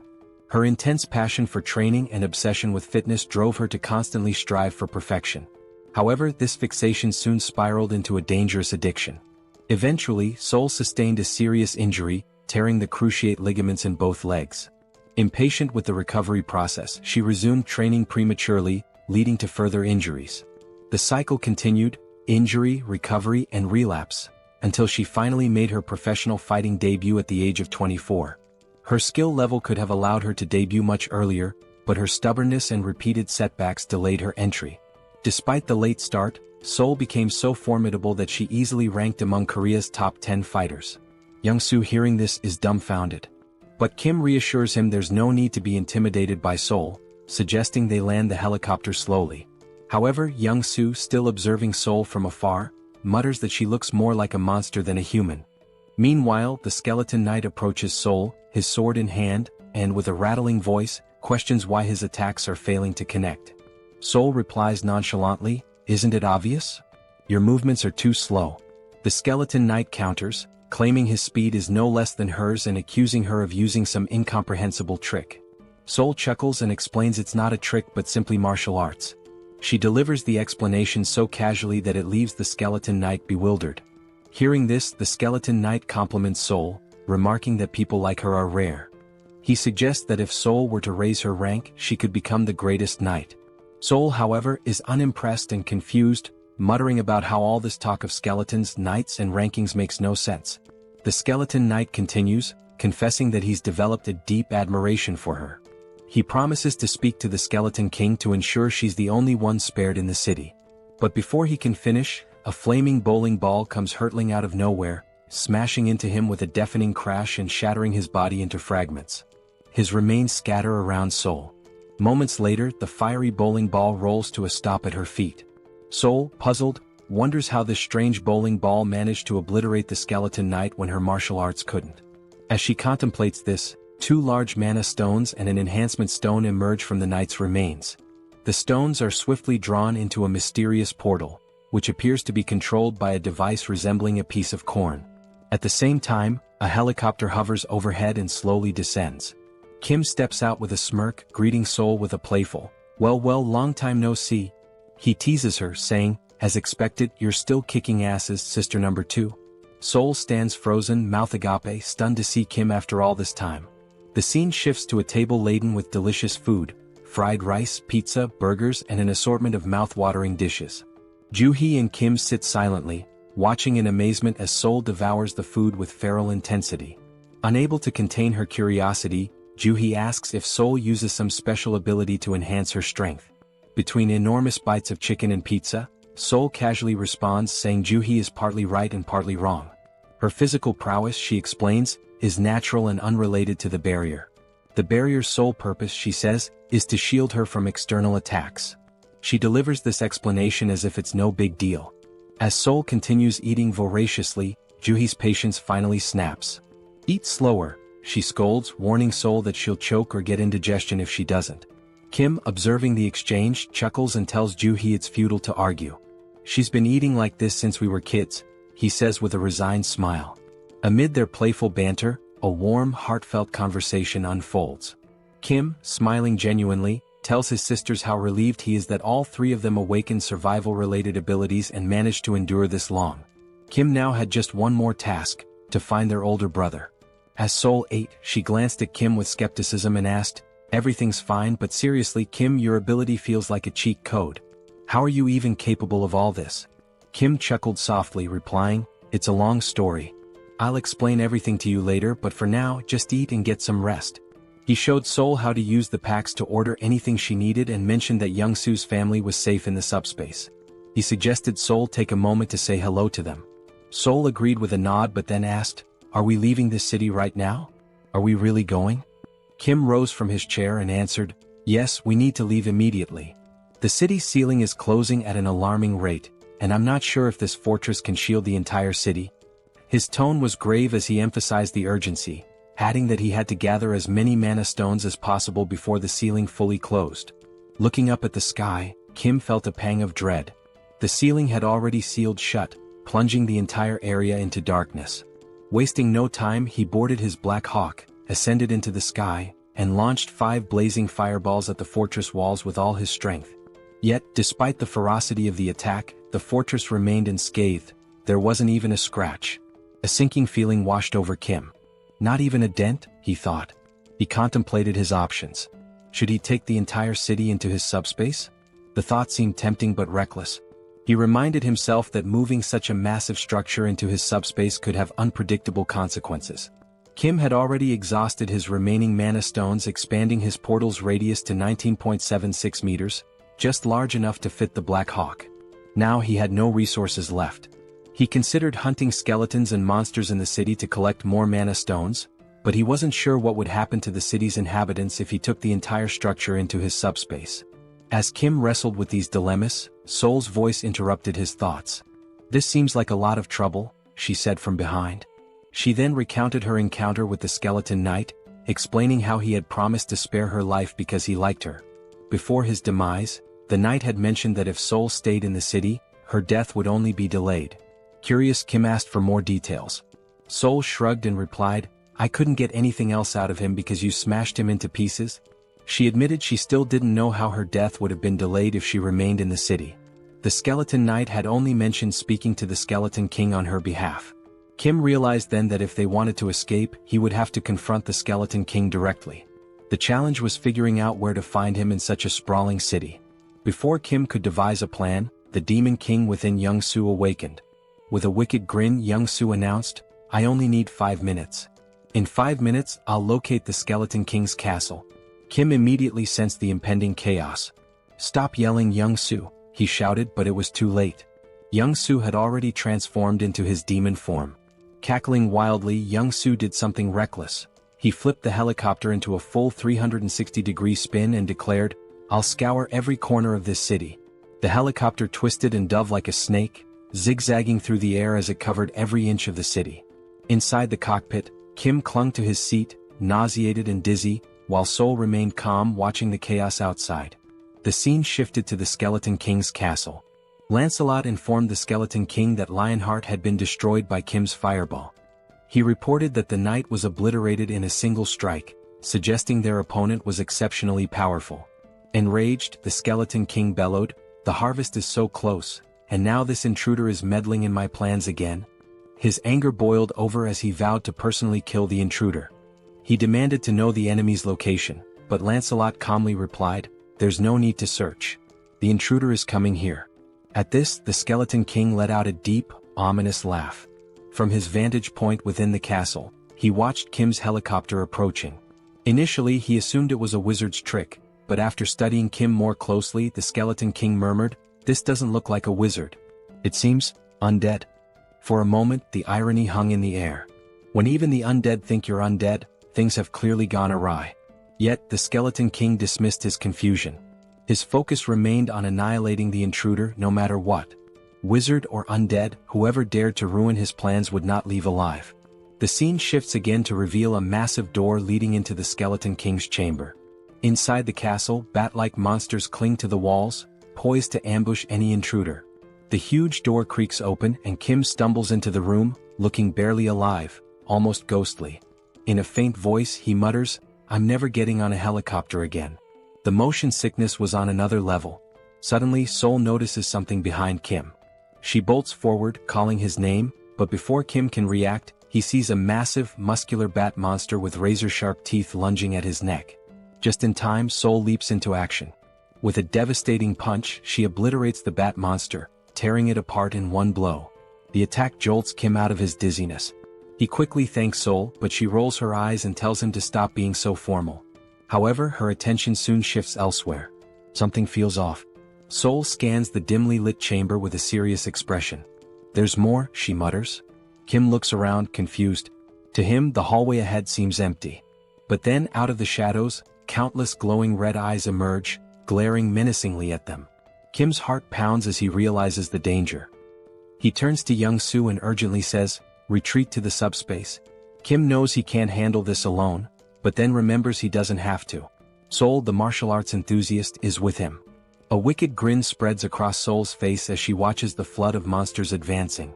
"Now this is more like it," she says, her excitement growing. One monster wasn't enough for her, it would have been too dull. With a wild smile, Sol dashes into the dark hallway at incredible speed. Before Kim can react, she leaps into the air and lands with a thunderous crash, crushing a bat monster's head beneath her foot. Her movements are graceful yet ferocious, each attack filled with precision and power. One by one, Sol annihilates the monsters, slashing, punching, and smashing with almost playful fury. When a bat monster sneaks up from behind and sinks its teeth into her neck, she doesn't even flinch. Instead, she grabs it by the head and slams it into the ground with enough force to shatter it completely. The blood-soaked ground becomes a testament to Sol's relentless rampage. Her laughter echoes through the chamber, unhinged and chaotic. The remaining monsters tremble, their resolve crumbling in the face of her ferocity. Kim watches from the sidelines, torn between awe and concern. He knows Sol is in her element, but he's also aware of the risks. He retreats to his portal, an idea forming in his mind. Inside the subspace, Kim begins constructing a strange device, a high-powered electric pest repellent designed to lure and eliminate the bat monsters. As the machine powers up, it emits a strong current that draws the monsters in. One by one they are electrocuted, falling lifeless to the ground. Sol notices the device and glares at Kim, irritated. "Is this your idea of fighting? It's boring," she yells. Kim responds calmly, "I'm just trying to help you." Sol, clearly annoyed, retorts, "Stop interfering. I can handle this myself." Their argument intensifies, even as chaos rages around them. Kim shouts back, "Fine. But be careful and stop taking stupid risks." Meanwhile, outside the chamber, Lancelot reports to the Skeleton King. The wizard is struggling, Lancelot begins, but he's not alone. "There's another warrior with him, someone as strong as I am." Lancelot adds that the wizard is using unconventional tools and seemingly limitless resources. Hearing this, the Skeleton King's irritation grows. He growls in frustration, realizing the fight is far more complicated than anticipated. Defeating a wizard was one thing, but now he had to deal with another formidable opponent, and that was no small challenge. The Skeleton King, deep in contemplation, mutters that he has no alternative. Lancelot warns him, however, that summoning additional power might provoke the wrath of the Chamber of Commerce. Ignoring the warning, the Skeleton King insists he has no choice. After all, the wizard is at least an 8th-tier rank, the same as himself. While the Skeleton King might stand a chance against the wizard alone, the presence of another 8th-tier warrior drastically shifts the odds. He knows he cannot triumph by himself and resolves to summon Lancelot. Extending his hands forward, the Skeleton King begins chanting an ancient incantation. The holographic image of Lancelot's skull vanishes, replaced by 3 reinforced stones instead of the usual one. He rotates the stones around the projection of Lancelot's skull as a surge of mana gathers, signaling the powerful summoning ritual. Meanwhile, in the team SUBSPACE, electric appliances and tangled copper wires are scattered everywhere. The group is hard at work constructing a new weapon. Wrapping thick copper wire around an aluminum rod, they create the electric repellent bat, a semi-rare grade weapon crafted specifically for Soul. Holding the new weapon, Soul's face lights up with excitement. The bat, infused with an electrified ability, delivers double damage to enemies. Soul twirls the bat skillfully, testing its weight and power, clearly thrilled by its potential. As they exit the SUBSPACE, she thanks Kim, teasingly calling his crafting skills a scammer's ability for how effortlessly he can produce items. She remarks that the electric bat will be perfect for dealing with the monsters but warns Kim not to interfere in her battle this time. She wants to face the bat monsters alone. As Soul steps out, she begins scratching her neck. Concerned, Kim asks if she's injured. Soul explains that since the bat monster bit her, she hasn't felt any pain, but now there's an itch. She adds that she received a system notification earlier, stating that all impure energy had been expelled from her body. This revelation makes Kim uneasy, wondering if Soul might transform into a vampire. Soul, noticing his worry, jokingly tells him that if she does turn into a vampire, he has to kill her. She wouldn't want to live as a vampire lady. The siblings share a brief, light-hearted moment. The scene shifts back to the Skeleton King, who turns his attention to Kim, his voice laced with sarcasm. He sneers, mocking that the name Arcane must be ashamed of Kim's reckless behavior. The Skeleton King accuses Kim of ruining his plans and causing chaos in his domain. He declares that, regardless of Kim's origins in the arcane dimension, he has no right to meddle in his affairs. With a chilling roar, the Skeleton King vows to fight and kill Kim. Kim and Soul exchange glances, baffled by the king's rant. "This idiot makes no sense," Kim mutters under his breath. The word idiot only enrages the Skeleton King further. Furious, he calls for Lancelot to attack, commanding him to eliminate Kim and Soul immediately. Lancelot finally emerges from the summoning. His presence is nothing short of terrifying. His 4 glowing eyes gleam menacingly, and his massive silver armor radiates power. In his hand, he wields an enormous sword capable of cutting through anything. Soul, seeing Lancelot, grins with excitement. She had grown tired of weak monsters and was ready for a real challenge. She turns to Kim, warning him again, "Don't interfere in this fight. If you do, it won't end well," before charging straight at Lancelot. Before Soul can make her move, Lancelot lunges forward, hurling his sword with lethal precision, aiming to cleave her in half. Reacting quickly, Soul dodges the attack and counters with her electrified bat. The clash sends shockwaves through the room, the force so strong that even Kim feels it from a distance. As the battle intensifies, Soul notices that Lancelot's strikes are slowly slicing through her weapon. Realizing the danger, she retreats just as Lancelot delivers a devastating blow, splitting the electric bat in two. Soul looks back at Kim and jokes, "My bat wasn't weak, it's just that Lancelot is ridiculously strong." Despite losing her weapon, Soul remains undeterred. Lancelot, now fully revealed, stands as a fearsome and nearly invincible knight. Watching from afar, the Skeleton King boasts about summoning Lancelot, his most powerful knight. Meanwhile, Kim reflects on Soul's words. It's rare for her to acknowledge an opponent's strength, and that fact alone tells him how formidable Lancelot truly is. If Soul acknowledges Lancelot's strength, then he is indeed a formidable and dangerous opponent. Watching Soul, Kim proposes a deal. If she manages to kill Lancelot, would she give him Lancelot's magic stone? Kim argues that he used up all his own magic stones to craft weapons for her, and since Lancelot destroyed those weapons, it's only fair to repay him with the stone. Soul, however, flatly refuses, declaring that whoever lands the killing blow will claim the magic stone. With a confident smirk, she adds that Lancelot won't be able to stop her. Determined to contribute, Kim activates his Ignite bowling ball and hurls 5 fiery high-speed projectiles toward Lancelot. Yet Lancelot remains unfazed, standing casually as if unbothered. Drawing his sword, Lancelot effortlessly slices through all the bowling balls with a single slash. The shattered projectiles ooze a molten, lava-like liquid, but even this does not affect Lancelot. Refusing to give up, Kim launches more bowling balls from different angles, hoping to overwhelm him, but Lancelot cuts through every single one with the ease of slicing tofu. Kim's jaw drops in shock as he watches. He can't believe how effortlessly Lancelot counters his high-speed, magic-infused attacks. While Lancelot focuses on cutting the projectiles, Sol sees an opening. She charges forward and punches Lancelot in the face with all her strength, but to her dismay, it doesn't even cause 1% damage. In retaliation, Lancelot swings his massive sword, narrowly missing Sol's neck as she dodges. She counters with punches to his face and chest, but the strikes are completely ineffective. Kim seizes the moment and launches another Ignite bowling ball, this time aimed directly at Lancelot's head. The impact sends Lancelot flying, but when he rises he remains unscathed, glaring at Kim with glowing, menacing eyes. A growing sense of unease washes over Kim. Something feels terribly wrong. He recalls a similar ominous feeling from his battle with the Black Wyvern. Trusting his instincts, Kim quickly activates his subspace and pulls Sol into it. Furious, Sol demands an explanation for Kim's interference. Kim explains the overwhelming sense of danger he felt. Even after using his most powerful attack, Lancelot emerged unscathed. He compares the situation to previous battles, where his strongest move could split the Skeleton King in half, yet it did nothing against Lancelot. Begrudgingly, Sol admits she cannot defeat Lancelot alone. Outside the subspace, Lancelot wastes no time.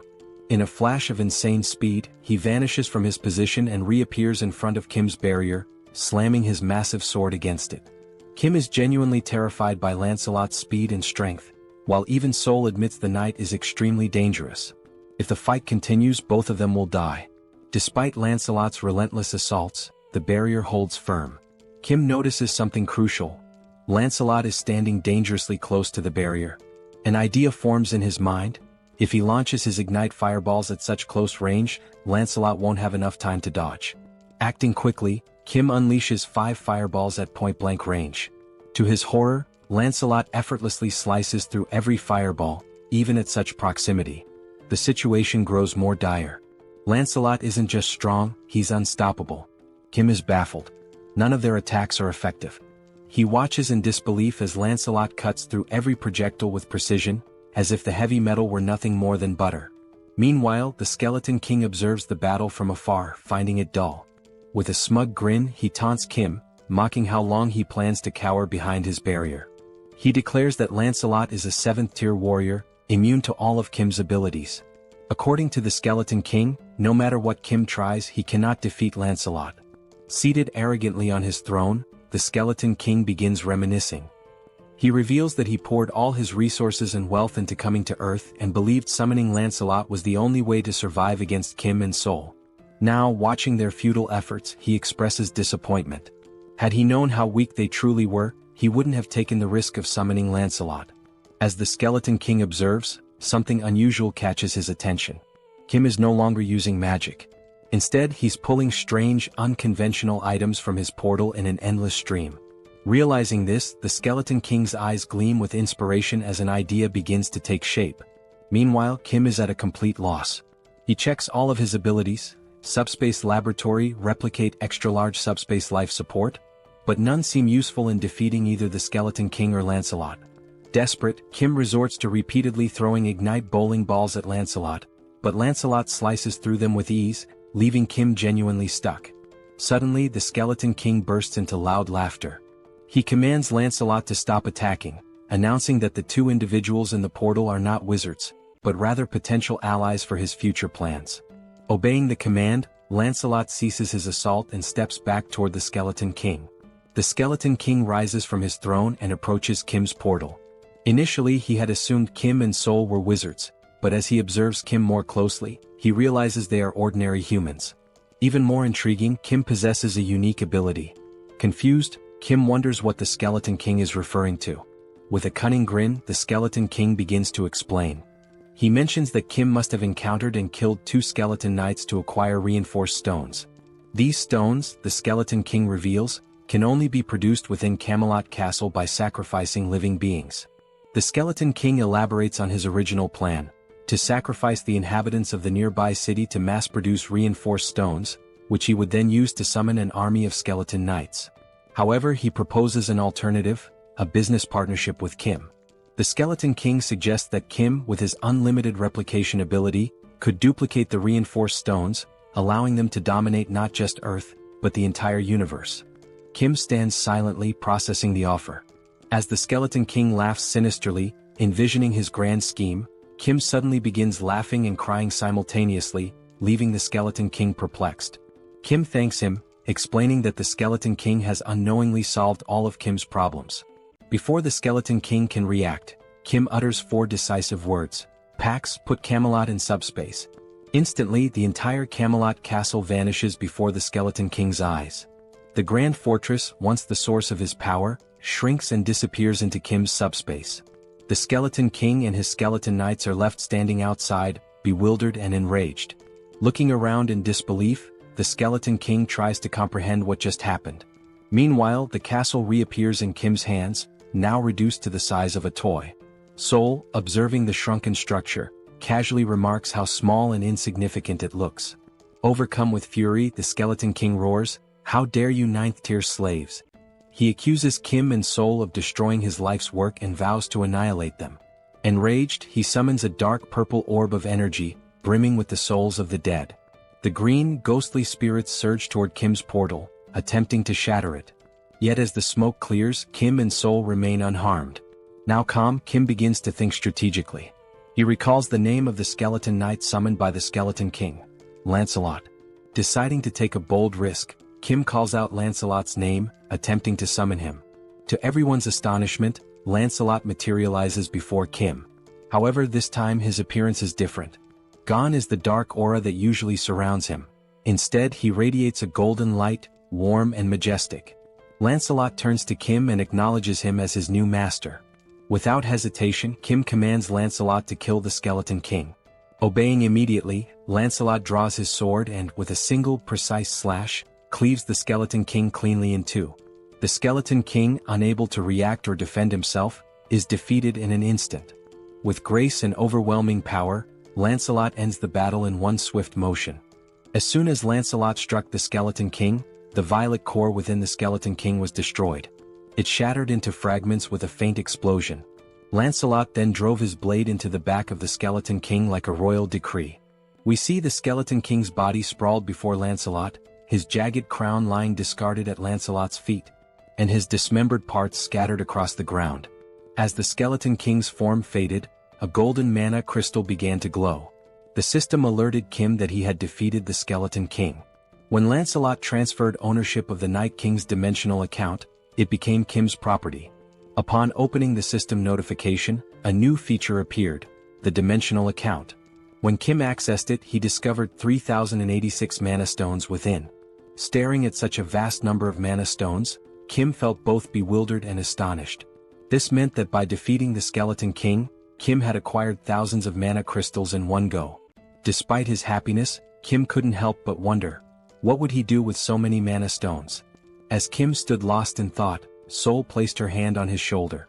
She told Kim that if he had any sense of morality, he should gift his sweet little sister 1,000 mana stones. After all, she reminded him, she had saved his life when they entered the Skeleton King's castle. Did he forget that? Kim sighed and told Sol that 1,000 mana stones was too much. He accused her of acting like a mob boss and exaggerating her role in saving his life. Kim pointed out that he had also given her a weapon, which allowed her to fight Lancelot on equal terms for a brief time. Shouldn't she repay him for that? Sol looked at Kim and retorted that they had both helped and saved each other, so it would only be fair to settle on 500 mana stones instead. Kim smirked and said that if she wanted to assign a price to everything, then she should also start paying rent for living in his subspace free of charge. Did she think she could live and sleep safely without contributing anything? Taken aback, Sol called Kim a miser.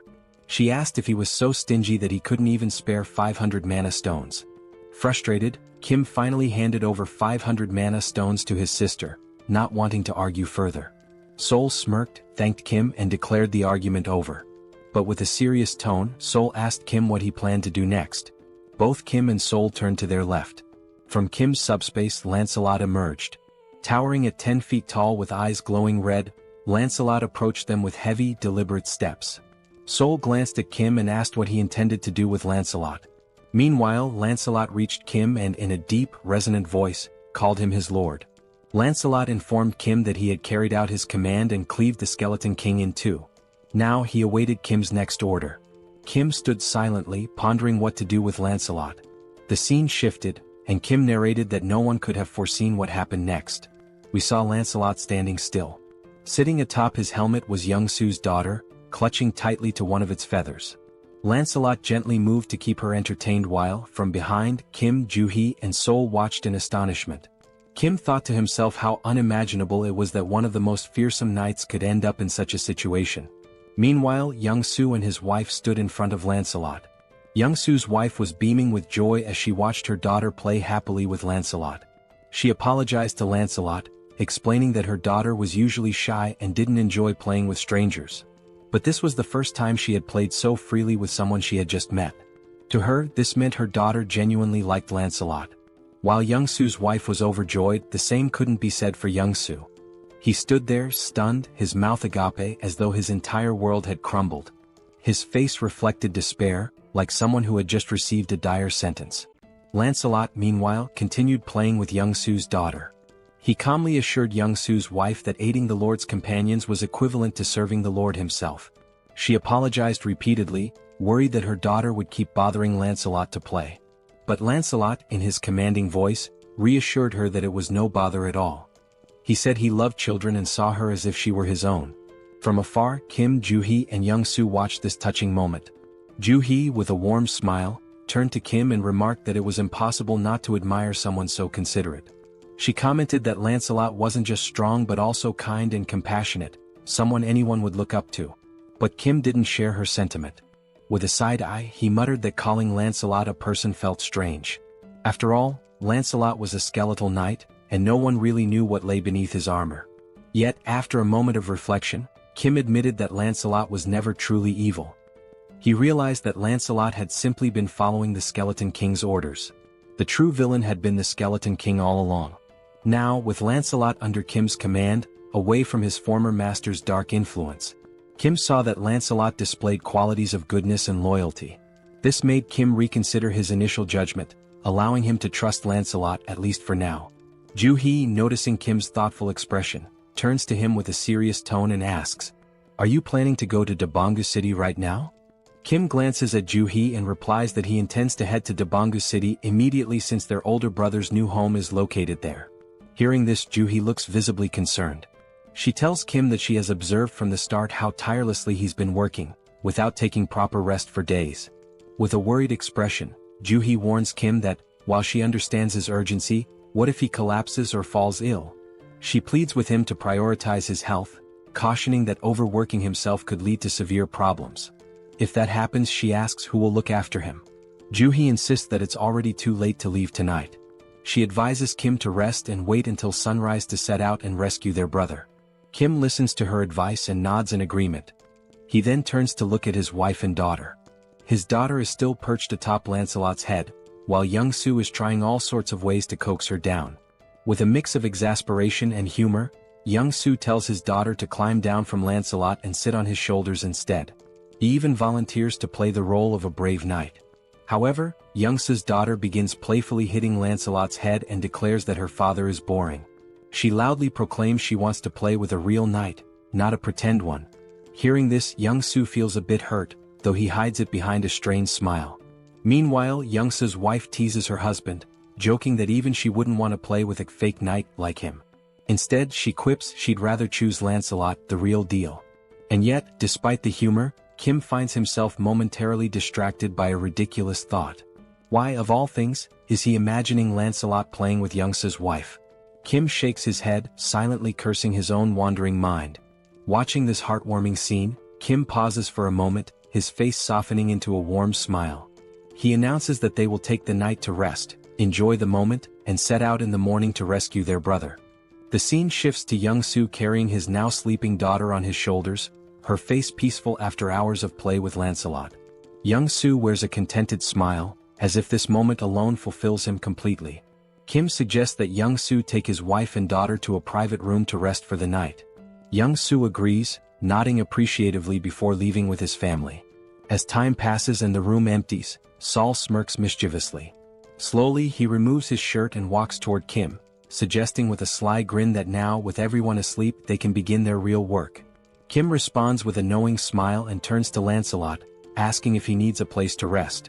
Kim summons the Camelot Castle, and a miniature version of the castle materializes in his hand. The system notifies Kim that this artifact is a unique grade item known as the Palace of the Cursed Knight. It explains that the castle's size depends on the number of mana stones invested. The system further details its 3 powerful abilities. Blood Sacrifice. By sacrificing livestock, Kim can create reinforcement stones. Summon a Ghost. Using mana crystals, Kim can call forth ghosts from the castle. Knight Investment. By combining ghosts with reinforcement stones, Kim can forge knights as powerful as Lancelot. Kim marvels at the artifact's capabilities, deeming them both overpowered and fascinating. However, he notes that the castle's size scales directly with his investment. For example, 500 mana stones would result in a 500 square foot castle, while 1,000 stones would yield a 1,000 square foot one. After some deliberation, Kim decides on a size sufficient for housing 12 knights, opting for a 300 square foot castle. He invests 300 mana stones, and the Camelot castle grows and expands to its new dimensions. The now enlarged castle stands before Kim, Lancelot, and Saul. As Kim observes the structure, a slight unease creeps in due to its eerie appearance. He turns to Lancelot and asks if the castle's size is adequate for 12 knights like him. Lancelot, with a calm demeanor, responds that he doesn't care about the size as he can adapt to any space. Then, with a wry sense of humor, Lancelot jokes that the castle is as tiny as the Skeleton King's little PP, adding that, compared to Kim's vast subspace, this castle is nothing. Lancelot explains that when Kim summons more skeleton knights in the future, they will reside in his subspace, while Camelot Castle will primarily serve as a summoning hub. Saul meanwhile looks stunned. She realizes how large the Skeleton King's castle must have been, at least 30 times the size of Kim's. This revelation leaves her wondering just how many mana stones the Skeleton King had used to build his massive fortress. Lancelot, overhearing the conversation, confirms that while he doesn't know the precise number, he remembers the Skeleton King using tens of thousands of mana stones to construct Camelot Castle. Hearing this, Saul is even more astonished, realizing the immense effort and resources the Skeleton King devoted to building his massive fortress. Meanwhile, Kim begins to reflect. Even though he stored such a large structure in his subspace, there were no side effects. Kim wonders if it's because the castle is initially small, but this thought leaves him uneasy. Camelot Castle is practically a city in itself, yet storing it caused no disruptions in his subspace.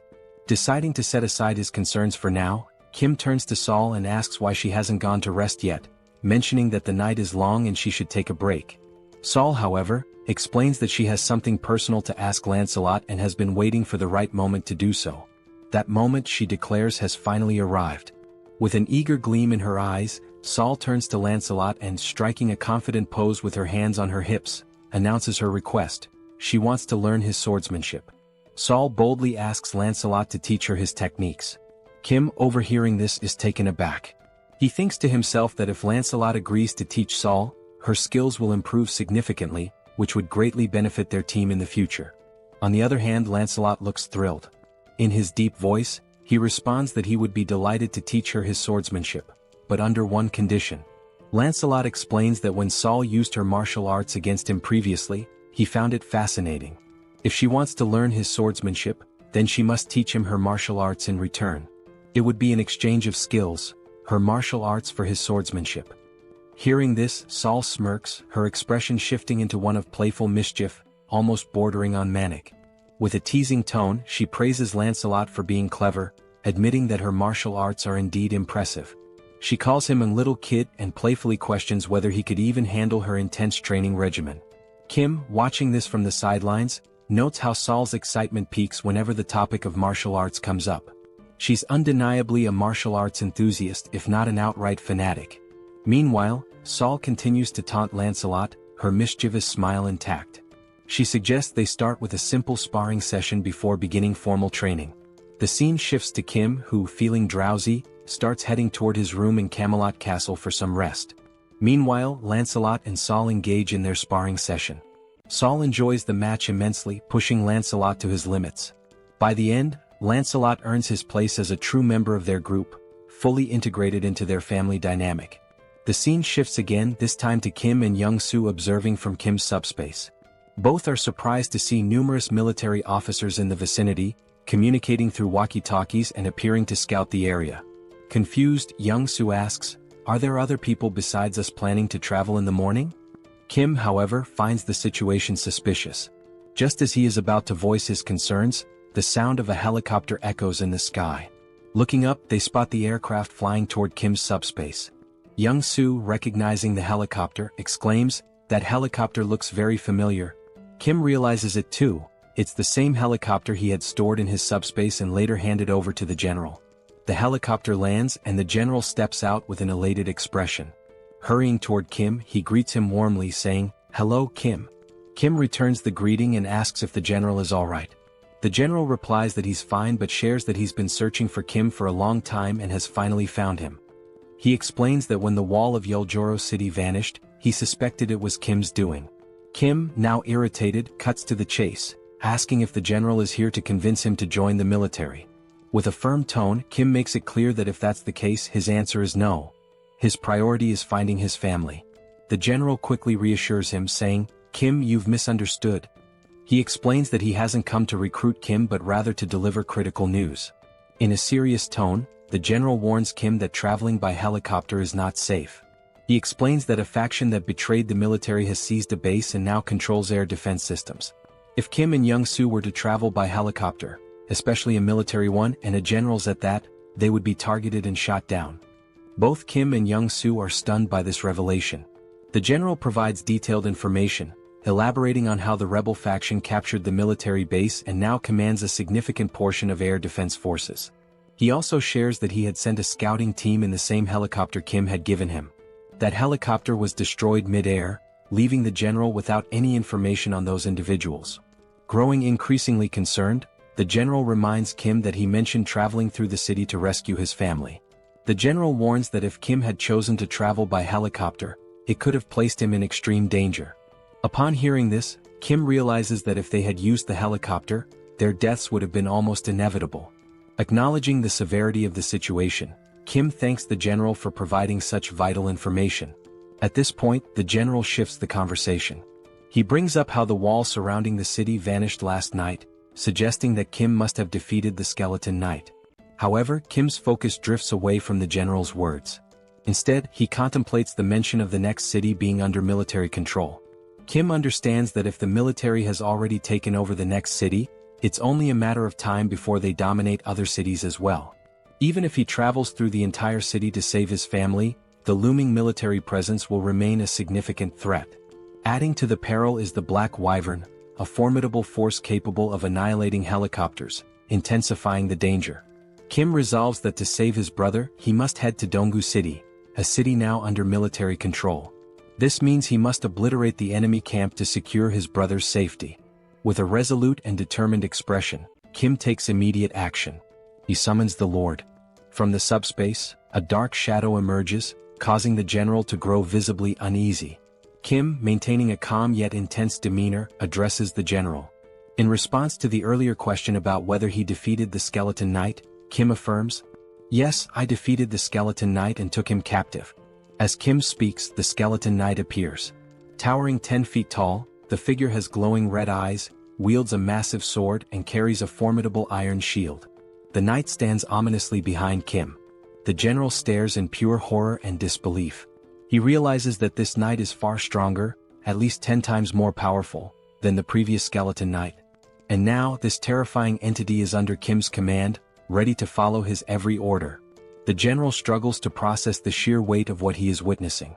Kim, undeterred, confidently declares that his older brother's new residence is in Donggu City, the very city housing the military camp. This leaves Kim with no alternative, he must go there. With a sly, confident smile, Kim turns to the general and asks, "So, how about we take down all those military forces?" Overcome with joy and relief, the general feels tears welling up in his eyes. We are now introduced to another location, seemingly destroyed, which appears to be some kind of base.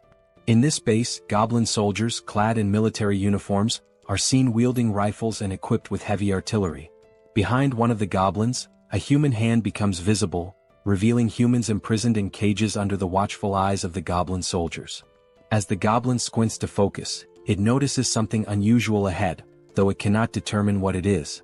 From a distance, we see Lancelot's ghostly head infiltrating the goblin base, investigating how it operates. Noticing that the goblin is approaching, Lancelot decides to retreat to avoid alerting the enemy. While flying to gather more information, he overhears a conversation between two goblins but cannot understand their language. However, upon observing their movements more closely, he notices that even within the goblin army, there is a ranking system that dictates the level of importance and influence each goblin holds over the others. Still concealed behind a tree, the ghostly head concludes it has gathered enough information and decides to return to the command center to report his findings. As he departs, the system screen reveals how the summoning ability for this ghostly form works, named Phantom Summon. This ability allows the summoning of Camelot's ghosts, with specific costs associated with each invocation. It is also shown that while knights are in their ghostly forms, they cannot physically interact with the environment, but they are also immune to physical interference. Moreover, this ability enables them to pass through walls and even fly freely. Summoning a ghost consumes 1 enhancement stone and 500 magic stones, the same cost as summoning a knight. Although not explicitly stated in the description, once summoned as a ghost or knight, they can switch forms without incurring additional costs. In other words, phantomization can be considered an optimal means of reconnaissance behind enemy lines.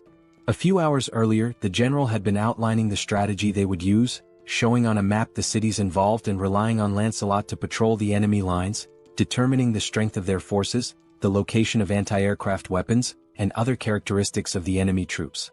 Based on the information gathered, the plan was to devise a strategy to outmaneuver the enemies.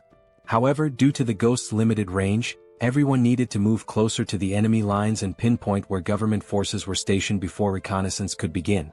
Lancelot returned to the Allied base after taking 2 hours and 30 minutes to complete his reconnaissance. While reporting his findings, Kim was shocked to learn that the soldiers had mutated into goblins and had imprisoned over 200 people, referring to them as sacrifices. Additionally, Lancelot shared further details he had overheard. First, the enemy had a total of 9 anti-aircraft weapons. Second, they planned to recruit additional manpower from Bangkok Dong. Third, the brigade commander, a high-ranking officer, was stationed in the eastern wing. Lastly, they mentioned that the world would change when a certain someone arrived. Lancelot confirmed the accuracy of this information, leaving the 4 members listening utterly astonished. The commander remarked that security had indeed been tighter than usual and suspected they were plotting something but hadn't anticipated the capture of civilians.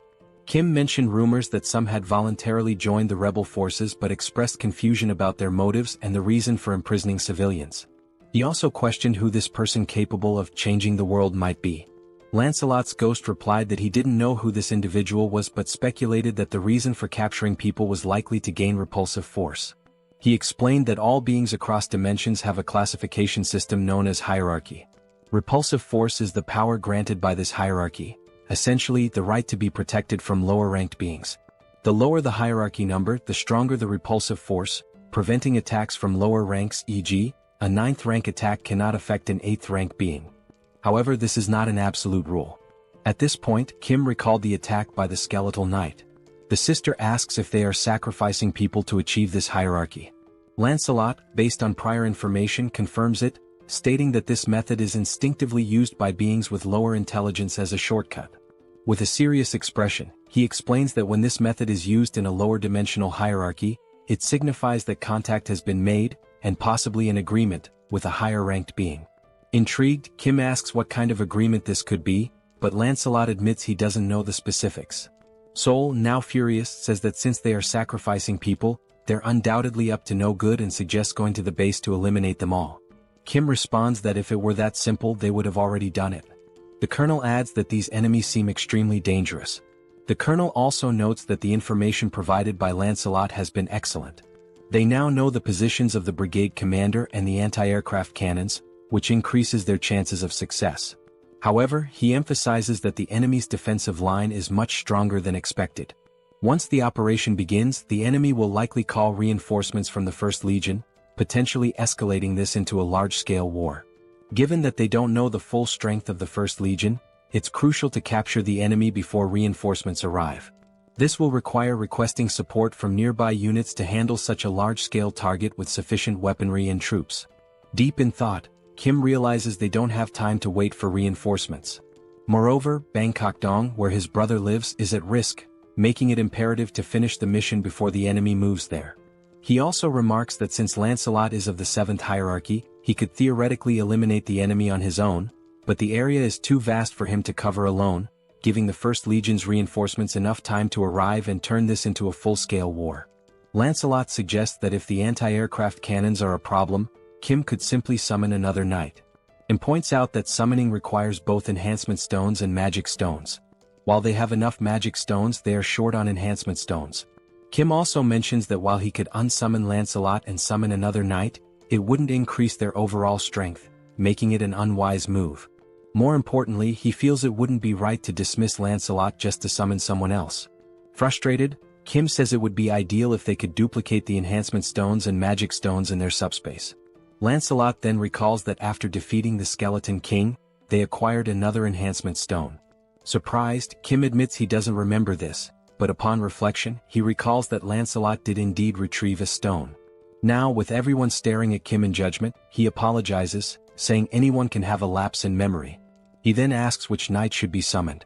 Lancelot explains that all 12 knights of Camelot are exceptional, possessing both skill and loyalty. He assures Kim that regardless of who is summoned, it will be a good choice. However, there is one knight in particular who would be the most logical choice: Bedivere. He describes Bedivere as a genius archer unparalleled in skill, specializing in long-range attacks. Enthralled, Kim exclaims that he can't resist and wants to summon him right away. Back at the goblin base, the captives appear gravely debilitated. A girl wearing an orange sweater is called out by one of the goblins. Frightened, she asks if he's really speaking to her. The goblin points out that everyone else in the cage looks weak except for her. He then asks if she wants to escape. Confused, she hesitates, but the goblin quickly reveals he's only testing her. He declares that if she offers him something of value, he'll let her go. From the expression on the goblin's face, she understands exactly what he means. Before he can finish his proposition, his head is swiftly severed. The girl is stunned, her eyes lighting up as she realizes what Lancelot has just done right in front of her. Lancelot opens the prisoner's cage and, without wasting any time, continues moving swiftly. The girl steps out of the cage, still trying to process what just happened before her eyes. In the sky, something resembling a flaming bowling ball appears. From a distance, the goblins notice the strange object in the sky but cannot identify it. Upon closer inspection, one of them realizes it is indeed a bowling ball, but it makes no sense to him. Before he can react, the ball suddenly hurtles in his direction, catching him off guard, and moments later, it strikes one of the anti-aircraft weapons. A goblin further away hears the explosion and wonders about its origin. The only thing he knows for sure is that something has blown up somewhere. From a distant viewpoint, we see the explosion and, coincidentally, also a hand gripping another flaming bowling ball. Yes, the summoned knight is hurling bowling balls at the enemies, already contemplating his next target. Moments earlier, Lancelot reveals something he hadn't mentioned before: Bedivere has only one arm. Kim is taken aback and confused, as Lancelot had described Bedivere as an archer. He questions how Bedivere could possibly be an archer with just one arm. Lancelot confirms that Bedivere was indeed an archer, but that is a story from the past. He explains that long ago, Bedivere served as a knight under the Duke's command but lost his arm to a commander jealous of his exceptional talent. From that point on, Bedivere adapted, mastering throwing techniques using a leather strap. Thus, he earned his place among the 12 Knights of Camelot. Still skeptical, Kim asks if Bedivere can truly destroy anti-aircraft cannons from such distances. Lancelot reassures him, stating that he fought alongside Bedivere for a long time and knows the full extent of his abilities.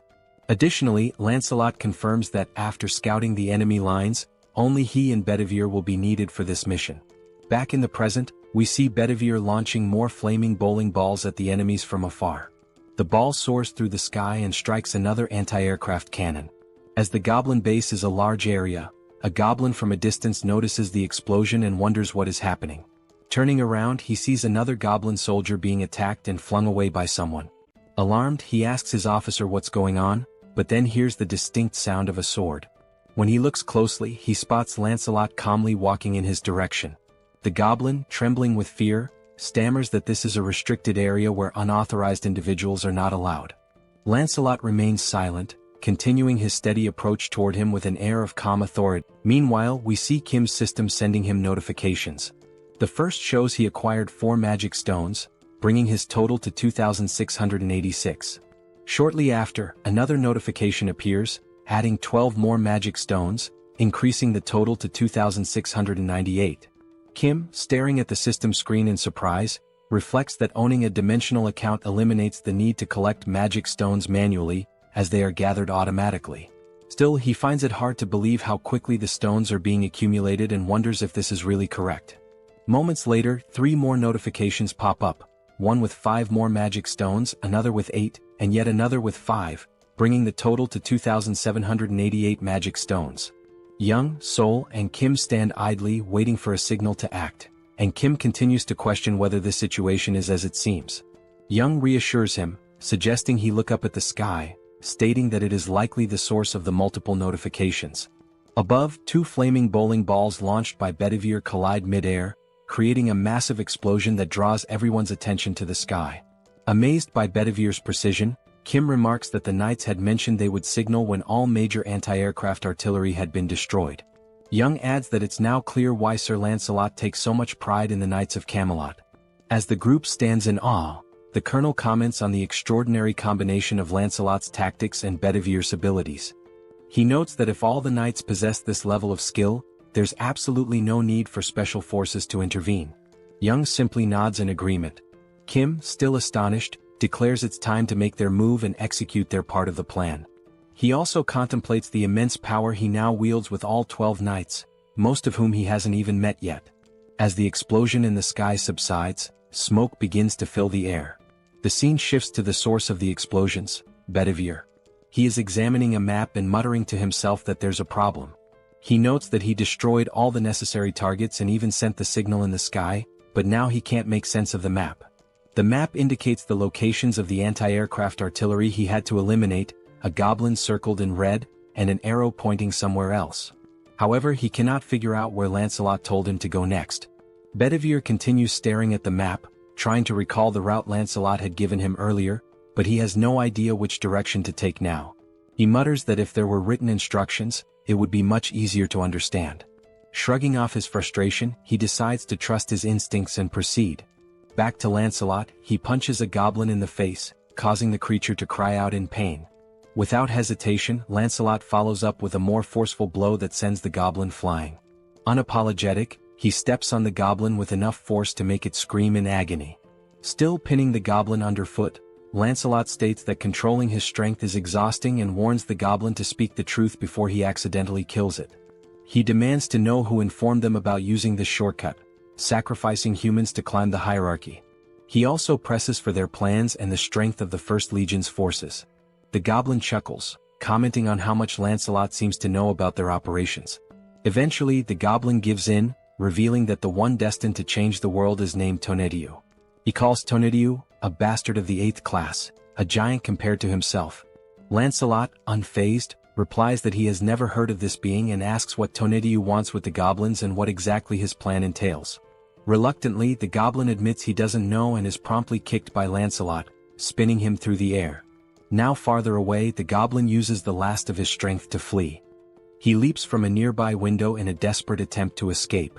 Upon landing, he finds himself near a group of goblin soldiers patrolling the area. Unfortunately, he lands awkwardly, injuring his foot.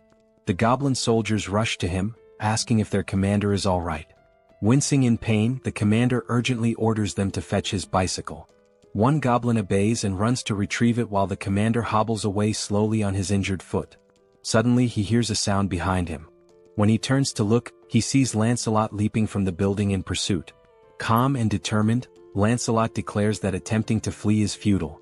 Unaware of the level of the threat in front of them, the soldiers surround their commander, vowing to protect him. One goblin, holding a rifle, declares that they'll take care of him, while another assists the commander in walking, offering support. Lancelot changes his tone and remarks on how remarkable it is that they're so willing to sacrifice themselves so easily, adding that their judgment is indeed at a goblin's level. The goblin retorts, saying it's better to be a goblin than an empty-headed fool like Lancelot. Now aiming his rifle, the goblin advises Lancelot to drop his arrogance, noting that there are also 8th-ranked individuals in their main force. He boasts that if he had only consumed 10 more, he too would have been in 8th rank.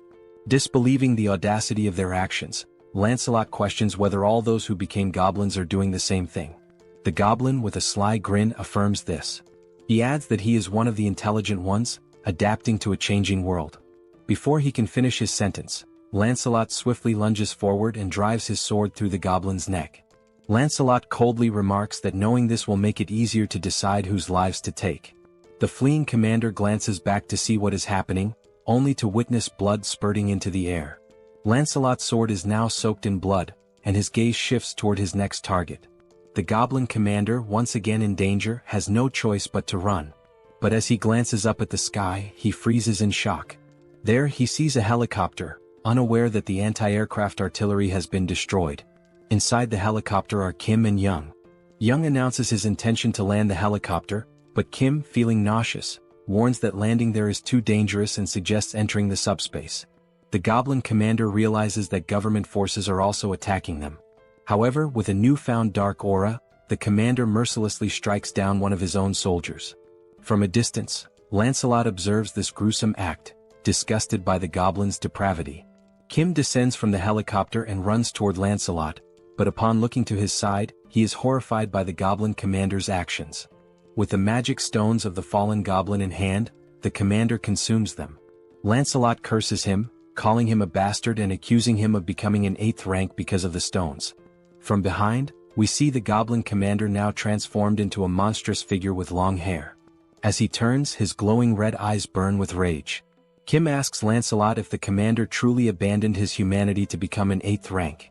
Lancelot replies that the commander tried to ascend ranks too quickly and dismisses it as nothing more than a cheap trick. Now consumed by fury, the mutated goblin roars and charges forward to attack. Calmly, Kim asks Lancelot about his rank. Lancelot replies that he is 7th ranked but assures Kim there's no need to intervene since Bedivere can handle it with ease. On the rooftop, Bedivere readies his weapon to launch another flaming bowling ball. He comments that he's glad he trusted his instincts and found the correct location. The mutated goblin's blood sprays far and wide. The system notification flashes, showing that Kim has acquired 322 magic stones, bringing the total to 3,542. Moments later, government reinforcements arrive. The head of operations acknowledges that thanks to the knights, the removal of enemies and the rescue of civilians is progressing much faster. Kim feels a wave of relief hearing this. A soldier asks where the commander is, and Kim directs him to look to the side, where the lifeless body of the goblin commander lies. The head of operations is stunned.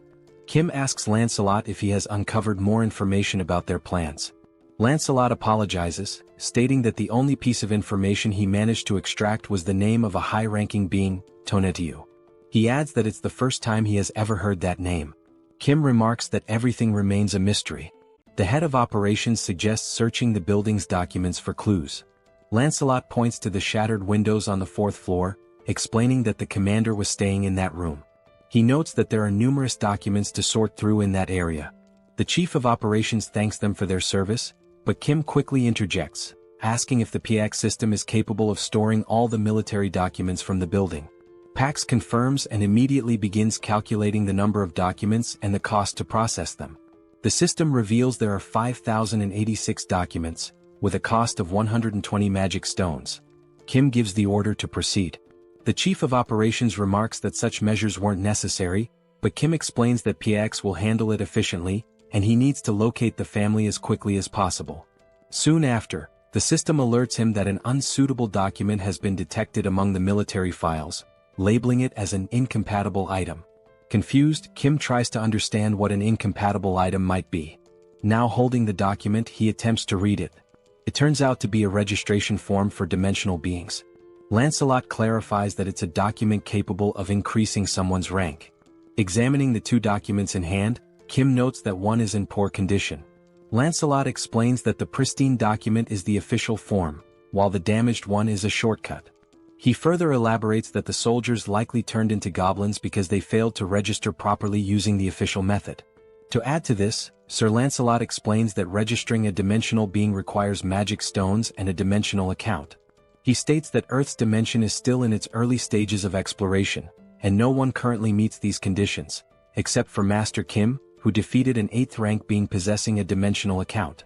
Kim and the Colonel fail to grasp much of what he says, but Lancelot continues, emphasizing that despite the oddity of the document's existence, Kim should register since he meets the requirements. This suggestion catches Kim off guard.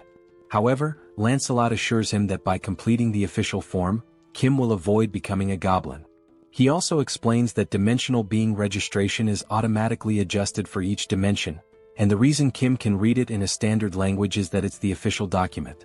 Holding the document, Kim scans the fine print and notes that the process would consume only 1,000 magic stones. Without hesitation, he signs his name on the form. The system announces that the dimensional being registration is complete, leaving Kim with 2,422 magic stones. After signing, the document begins to glow and disintegrates into dust. Jokingly, Kim remarks that he's curious to know where the system wants him to submit the documents. Outside, someone arrives on a motorcycle, calling out to the commander and apologizing for the delay. The individual explains that the holdup was due to something being incredibly heavy to carry. However, upon taking a closer look around, they are baffled by what happened to the goblins in the area. From atop the building, Bedivere watches the scene with curiosity, wondering aloud if the vehicle the goblin is riding might be a horse. Meanwhile, back in the document room after the PX scan, they manage to retrieve not only the contract but also approximately 40,728 pages of military documents. Kim informs the colonel that he remains worried about his family and won't be able to review the documents himself since he's heading out to search for them. He adds that the director of operations will handle the verification and assures the colonel that once he finds his family, he will return to assist the government forces. The colonel thanks him and wishes him good luck. As they leave, Kim tells Lancelot that the plan is to enter without the rebels mistaking them for government troops. However, they learn that Dobongu has been occupied by the rebels, making it too dangerous for Yong-Soo to drive. Kim decides to take the wheel instead. He considers that, for now, it's safer for him and the two knights to travel in unassuming vehicles to avoid drawing attention and being identified as enemies. However, a significant problem arises. Upon inspecting the subspace inventory, they discover that only military vehicles are available, which completely disrupts the plan. Kim wonders how they will resolve this issue, convinced there must be a non-military vehicle somewhere. Determined, he decides to search thoroughly to find something usable. Descending the stairs, he acknowledges that the task will be slow and dangerous but accepts that there is no other option. He also expresses hope that they will locate a drivable vehicle. As they step outside, they are startled by the sound of a roaring engine. Looking ahead, they see Bedivere perched atop the motorcycle previously owned by the goblin. Suffice it to say, he looks incredibly stylish. Stunned, Kim, still processing what he's seen, asks why Bedivere is on a motorcycle. The newly self-proclaimed rider explains that he thought it was a horse. Pointing to the goblin's corpse on the ground, Bedivere says the goblin had been riding this modern horse, and he found it amusing, so he decided to learn how to use it. It wasn't even that difficult, he adds. Kim, still surprised, recognizes the vehicle as the brigade commander's motorcycle and hatches an idea. Opening the system, he learns it will cost only 22 mana stones to store the motorcycle under the military unit category. With 2,400 stones remaining, he approves the storage. A while later, goblin soldiers armed with rifles notice something unusual approaching them. One goblin, puffing on a cigarette, asks what the hell that thing is. As it gets closer, the goblins realize it's a motorcycle, but they don't feel alarmed. Another goblin asks if they're expecting any visitors, to which the first responds he hasn't heard about any. They decide to point their rifles and shout at the approaching figure, demanding to know who they are and where they came from, warning them to stop immediately. One goblin adds that, regardless of who they are, no one can enter without proper authorization. Seconds later, before the goblins can react, one of them is struck by a bowling ball, leaving only the cigarette burning in his hand. Here's a lesson: if you're a goblin, don't smoke. The other goblin, bewildered by the sudden demise of his comrade, turns around to investigate what just happened. Still astride the motorcycle, Lancelot unsheathes his sword, turning those few seconds into the goblin's last. Without hesitation, he eliminates the goblin with a precise strike to the neck. The group continues forward, now riding two motorcycles, Kim and Lancelot on one with Bedivere piloting the other, steadily distancing themselves from the scene. A goblin watching from afar notices the suspicious movement and remarks that he's never seen anyone ride motorcycles like that before. Eventually, they seem to reach their final destination and decide to stop. All signs suggest this is Kim's brother's apartment. Inside, on the 14th floor, Kim knocks on the door of apartment 1405, calling out for his brother, Hyung, and asking if anyone is inside. He keeps calling, but the silence hanging in the air suggests no one is there. Worried, Kim decides to open the door using the handle, and to everyone's surprise, it's unlocked. Inside, amidst the destruction, They see wedding photos of Kim's brother and his new wife hanging on the walls, alongside apparent bullet marks on the TV. Kim freezes at the doorway, calling out to his brother and sister-in-law once more, but still there's no response. Concerned for Kim's safety, Lancelot, ever the loyal servant, asks for permission and declares that he will take the lead. They decide to enter, and as Kim looks around he notices something odd. It doesn't seem like they were attacked. Instead, it feels as if they abandoned the house and evacuated somewhere else. While searching for clues, he spots a letter on the bed and decides to read it.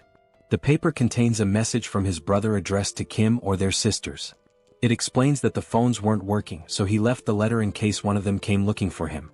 In the letter, his brother writes that they decided to head to UINGBU but admits he's uncertain about their safety given the current situation. He mentions that his wife's family is also nearby. He adds that he doesn't know when they might read the letter but assures them there's no need to risk facing danger to look for him. He explains that outside, soldiers have been forcefully removing people from their homes and abducting them. As Kim reads, Bedivere and Lancelot finish their sweep of the house and confirm there's nothing unusual inside. The letter continues, describing how people are being taken indiscriminately, adults and children, regardless of gender. It warns that the situation is perilous but expresses hope that they'll survive somehow and urges Kim to do the same. Finishing the letter, Kim feels a sense of relief, thinking it's likely his brother and family managed to escape before the First Legion occupied the area. Kim calls Bedivere over, hands him the letter, and orders him to show it to his sisters in the subspace. He wonders when his brother, Hyung, wrote the letter and fears that if the Legion occupied this area, they might soon target where his brother is now. Turning to Lancelot, Kim declares they'll leave immediately, urging haste and stating he'll take the lead this time. Lancelot complies but asks if Kim is alright. Lancelot expresses concern that Kim may have developed a phobia, suggesting he let Lancelot drive. Before they can act, a helicopter suddenly appears outside the window, its turret aimed directly at them. The goblin piloting it reports via radio that he's identified an unknown individual and a skeleton at the location and is preparing to open fire. The turret roars, unleashing a barrage toward the two until its ammunition is depleted. For a moment, it seems like Kim and Lancelot have vanished. As the smoke clears, Kim reappears, grimacing and commenting that the attack hurt more than he expected. With a touch of humor, he confirms the phobia. Somehow, Kim commands Pax to store the Black Hawk helicopter in the warehouse, noting that its maintenance hadn't been completed and its weapons were for demonstration purposes only. The system confirms the operation will consume 141 mana stones. The goblin, utterly shocked, demands to know who they are, bewildered that they survived being hit by the turret. When the goblin asks if they are rank 8, the helicopter suddenly vanishes into subspace, leaving the pilot panicked as he realizes he's about to fall from a considerable height. Kim turns to Lancelot, emphasizing that they can't waste any more time. Meanwhile, they hear the goblin scream until it abruptly ends with a splat. Kim reflects on how many rebels they've eliminated along the way but hadn't expected them to have a Black Hawk in their possession. He silently hopes his brother and family are safe. The scene shifts to a group of goblins having a conversation. They discuss how the high priest promised to distribute rewards based on the number of offerings they've collected. It's been several days since then. One goblin mentions there's only one building they haven't managed to destroy and questions if it's really necessary to interfere like this. He adds that another lieutenant's team has already captured 300 offerings. Another goblin scratches his head, admitting it's not easy to take down that building unless you're rank 8. The goblin lieutenant chastises him, saying they should have asked for reinforcements or figured out another way. He criticizes the others for risking their lives to collect more offerings while they lag behind. Declaring he'll handle things personally from now on, the lieutenant tells the goblin to work harder to make up for the delay. The subordinate obeys. Turning to the side, the lieutenant asks another goblin if he heard the instructions and orders him to destroy the building. The monstrous goblin growls furiously but doesn't reply. The mutant goblin charges toward the building, but abruptly halts as he notices strange movement coming his way. Alongside the mutant, all the other goblins in the area stop in their tracks, watching as the figures draw closer. The goblin lieutenant hears shouting but can't make sense of it, bewildered by the approaching shapes. As they get closer, Kim bellows furiously, commanding the filthy goblins to leave immediately, declaring that this is his home. Lancelot, right behind him, unsheathes his sword and prepares to do what he does best. In mere moments, striking a dramatic pose, he wipes out all the goblins before they can even react. Wasting no time, Bedivere hurls a single flaming bowling ball at the mutant goblin, striking its head and defeating it instantly. With the goblins swiftly dealt with, the building in the background comes into full view. The structure bears the name Zhongyang Tool Shop, a clear indication it belongs to Kim's family. Inside, peeking through a hole in the wall, a few people anxiously observe the scene outside. Someone asks if things are truly as bad as they appear. Another voice questions the father, wondering what's going on and why he's hesitating. The father, seated in a chair and spying on the commotion, reassures them not to worry. He explains that Kim has arrived on a motorcycle, accompanied by skeletons, leaving everyone utterly confused.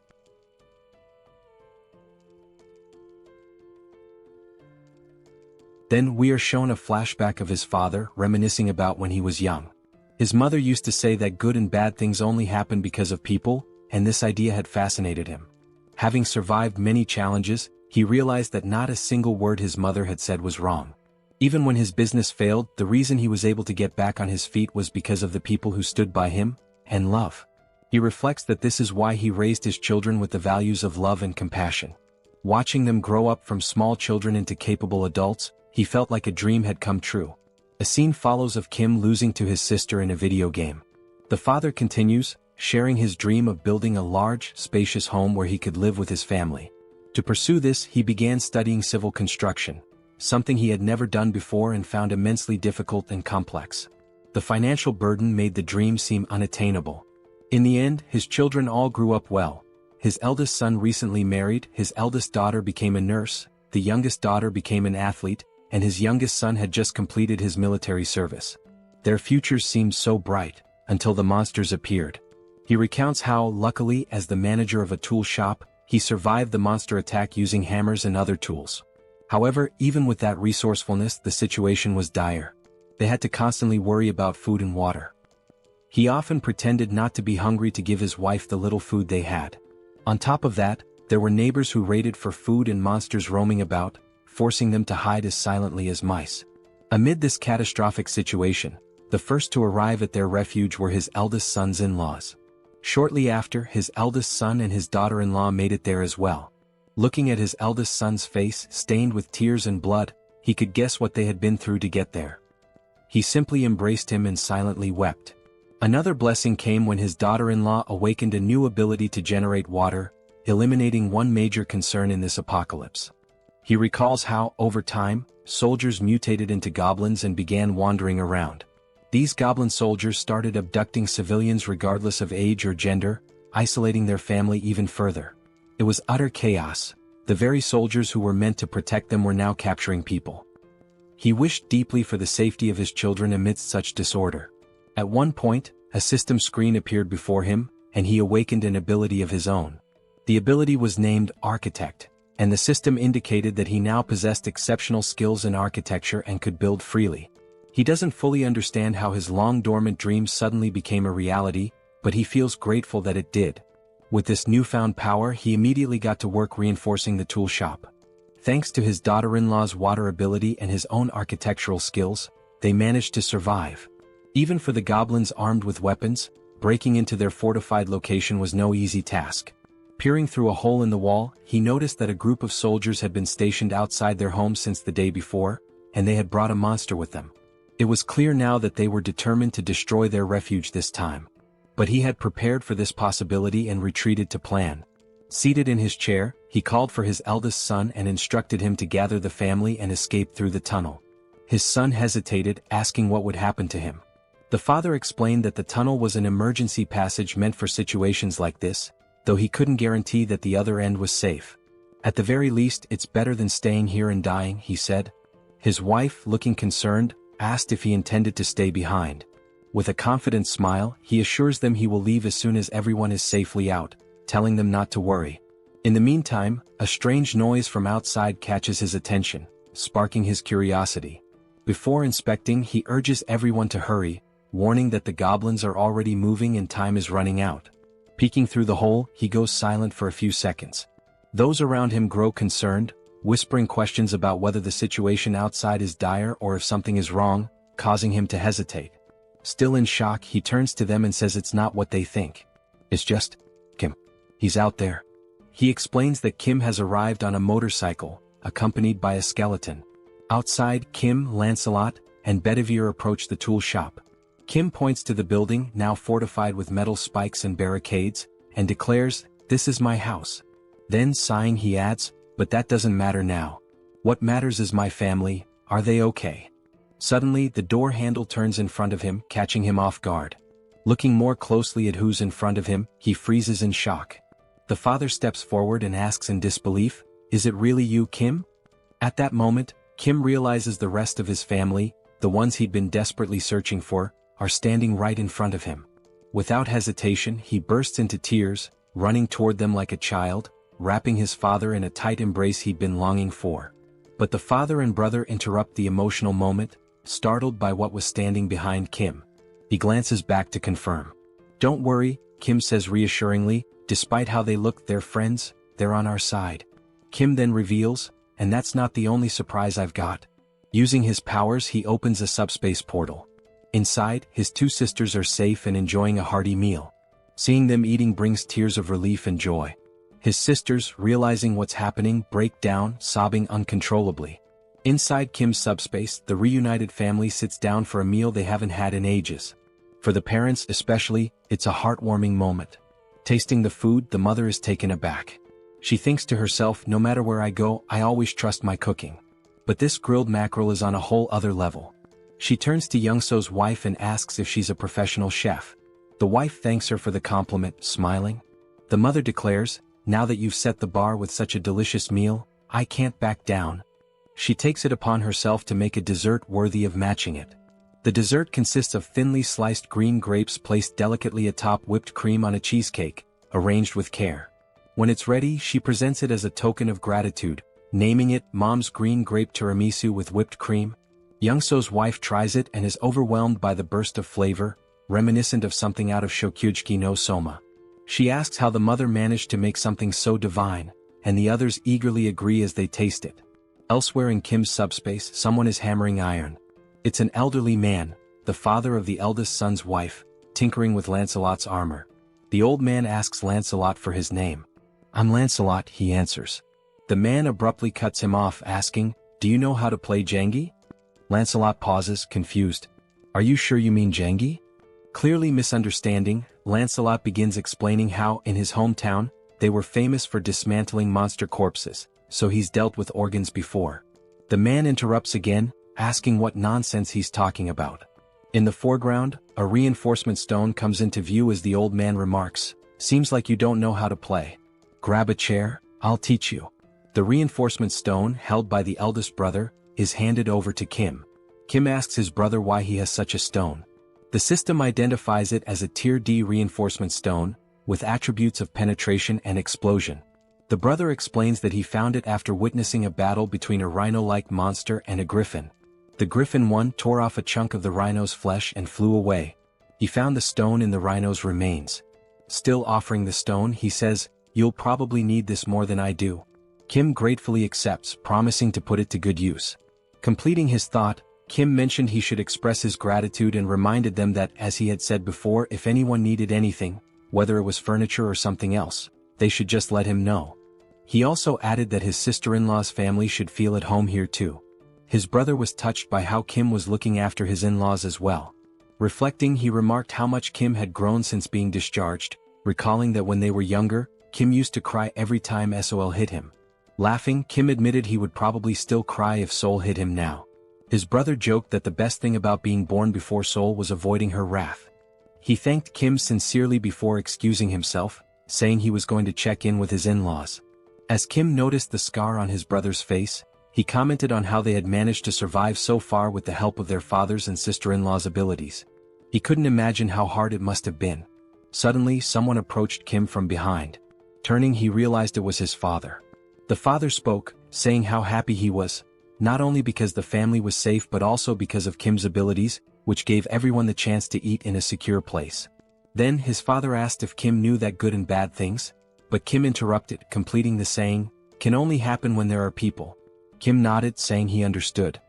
He added that no matter how powerful his abilities were, he wouldn't have made it this far alone. He shared that this realization hit him when he started helping people cross a tunnel filled with wyverns. Yongsoo had told him that even with awakened abilities, the challenges were the same for everyone. That was when Kim understood the real reason people help each other. It's because everyone wants their family to be safe. People help with the hope that someone else might assist them in return, especially in an apocalypse where empathy is essential. Smiling, Kim concluded, after all, we're all human. Everyone feels pain when they're hurt and everyone fears death. We help each other because we're in the same situation. Otherwise, it would be unbearably cruel. Looking at his father, Kim asked, "Am I right?" His father, now smiling with pride, replied, "I couldn't be prouder to have you as my son." Kim smiled back, saying he was grateful to have him as a father. Kim then suggested that his father rest as he must be tired, and mentioned that he would have to leave soon. His father cautioned him to be careful, and Kim reassured him, joking, "I can't even get hurt now, even if I wanted to." Meanwhile, back at the headquarters, the commander was sorting through documents that had piled up, finally feeling some relief that half of them had been taken care of. Thanking the soldiers for their efforts, he told them to take a short break. One of the soldiers joked, saying his eyes felt like they were about to fall out from all the reading. At that moment, another soldier entered, reporting that a short while ago, a skeletal knight riding a motorcycle, who introduced himself as Bedivere, delivered a message. Kim had already departed for Payu. The colonel, puzzled, asked why Kim would go to Payu. The commander thought for a moment before realizing with growing alarm that the First Corps was stationed there. After a brief pause, panic overtook him as he realized Kim intended to confront the First Corps alone. The scene shifted to a sunset, showing Kim and his team heading into battle. Riding his motorcycle, Kim commented on how pleasant the weather felt at that moment. Meanwhile, inside the subspace, Seoul, wearing boxing gloves, was counting aloud to 19. Her eyes glinted with determination as she trained tirelessly. She lunged forward with speed, unleashing a flurry of punches on a punching bag while vividly imagining an opponent before her. Like a skilled fighter, she rotated her torso flawlessly, channeling all her strength into a powerful kick that landed squarely on the bag. Wasting no time, she followed up with a devastating punch that shredded the punching bag, sending its remains flying several meters away. The count of 19, as it turned out, referred to the number of punching bags she had already destroyed. Frustrated, she called out to Pax, demanding he bring another bag and chastising him for being too slow. Nearby, her eldest brother, joystick in hand, observed the scene while Pax muttered that the speed of requests was set by Kim. The older brothers were engrossed in a video game and one of them asked why Seoul was so angry. She replied that it was because Kim refused to let her leave the subspace and risk her life. She added that while Kim acknowledged her awakened abilities, he reminded her that facing weapons, electric vehicles and similar dangers was still too risky. Seoul had insisted on at least being allowed to set up punching bags to train, and ever since she had been relentlessly hitting them. As they continued playing Overcooked, her older brother noted that Seoul had mentioned her awakened abilities. He agreed it was dangerous outside and questioned her eagerness to leave, adding, "But then again, we're talking about Seoul." Joyeon chimed in, agreeing, and mentioned that she'd overheard Kim talking about a scar on their brother's face. Touching his face, the brother dismissed it as nothing to worry about. Suddenly he heard a faint buzzing sound. As he touched the scar, he noticed something unusual.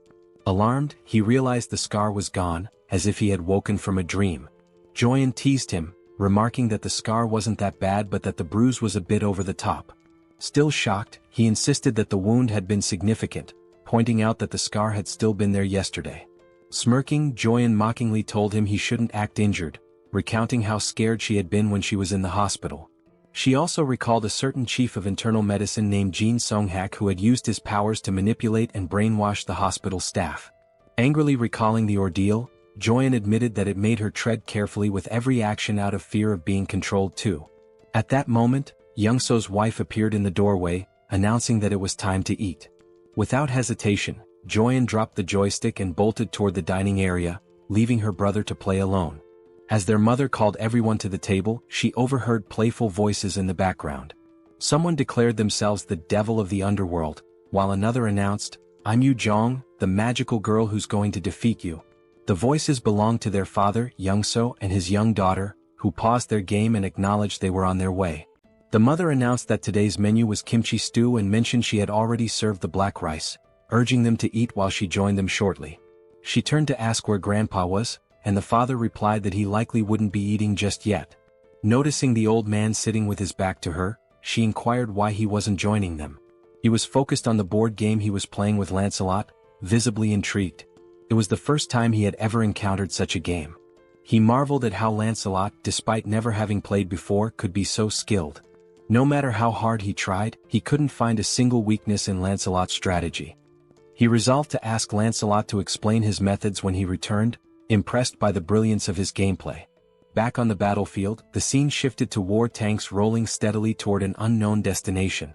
Suddenly they stopped and opened fire, their shots striking a target ahead.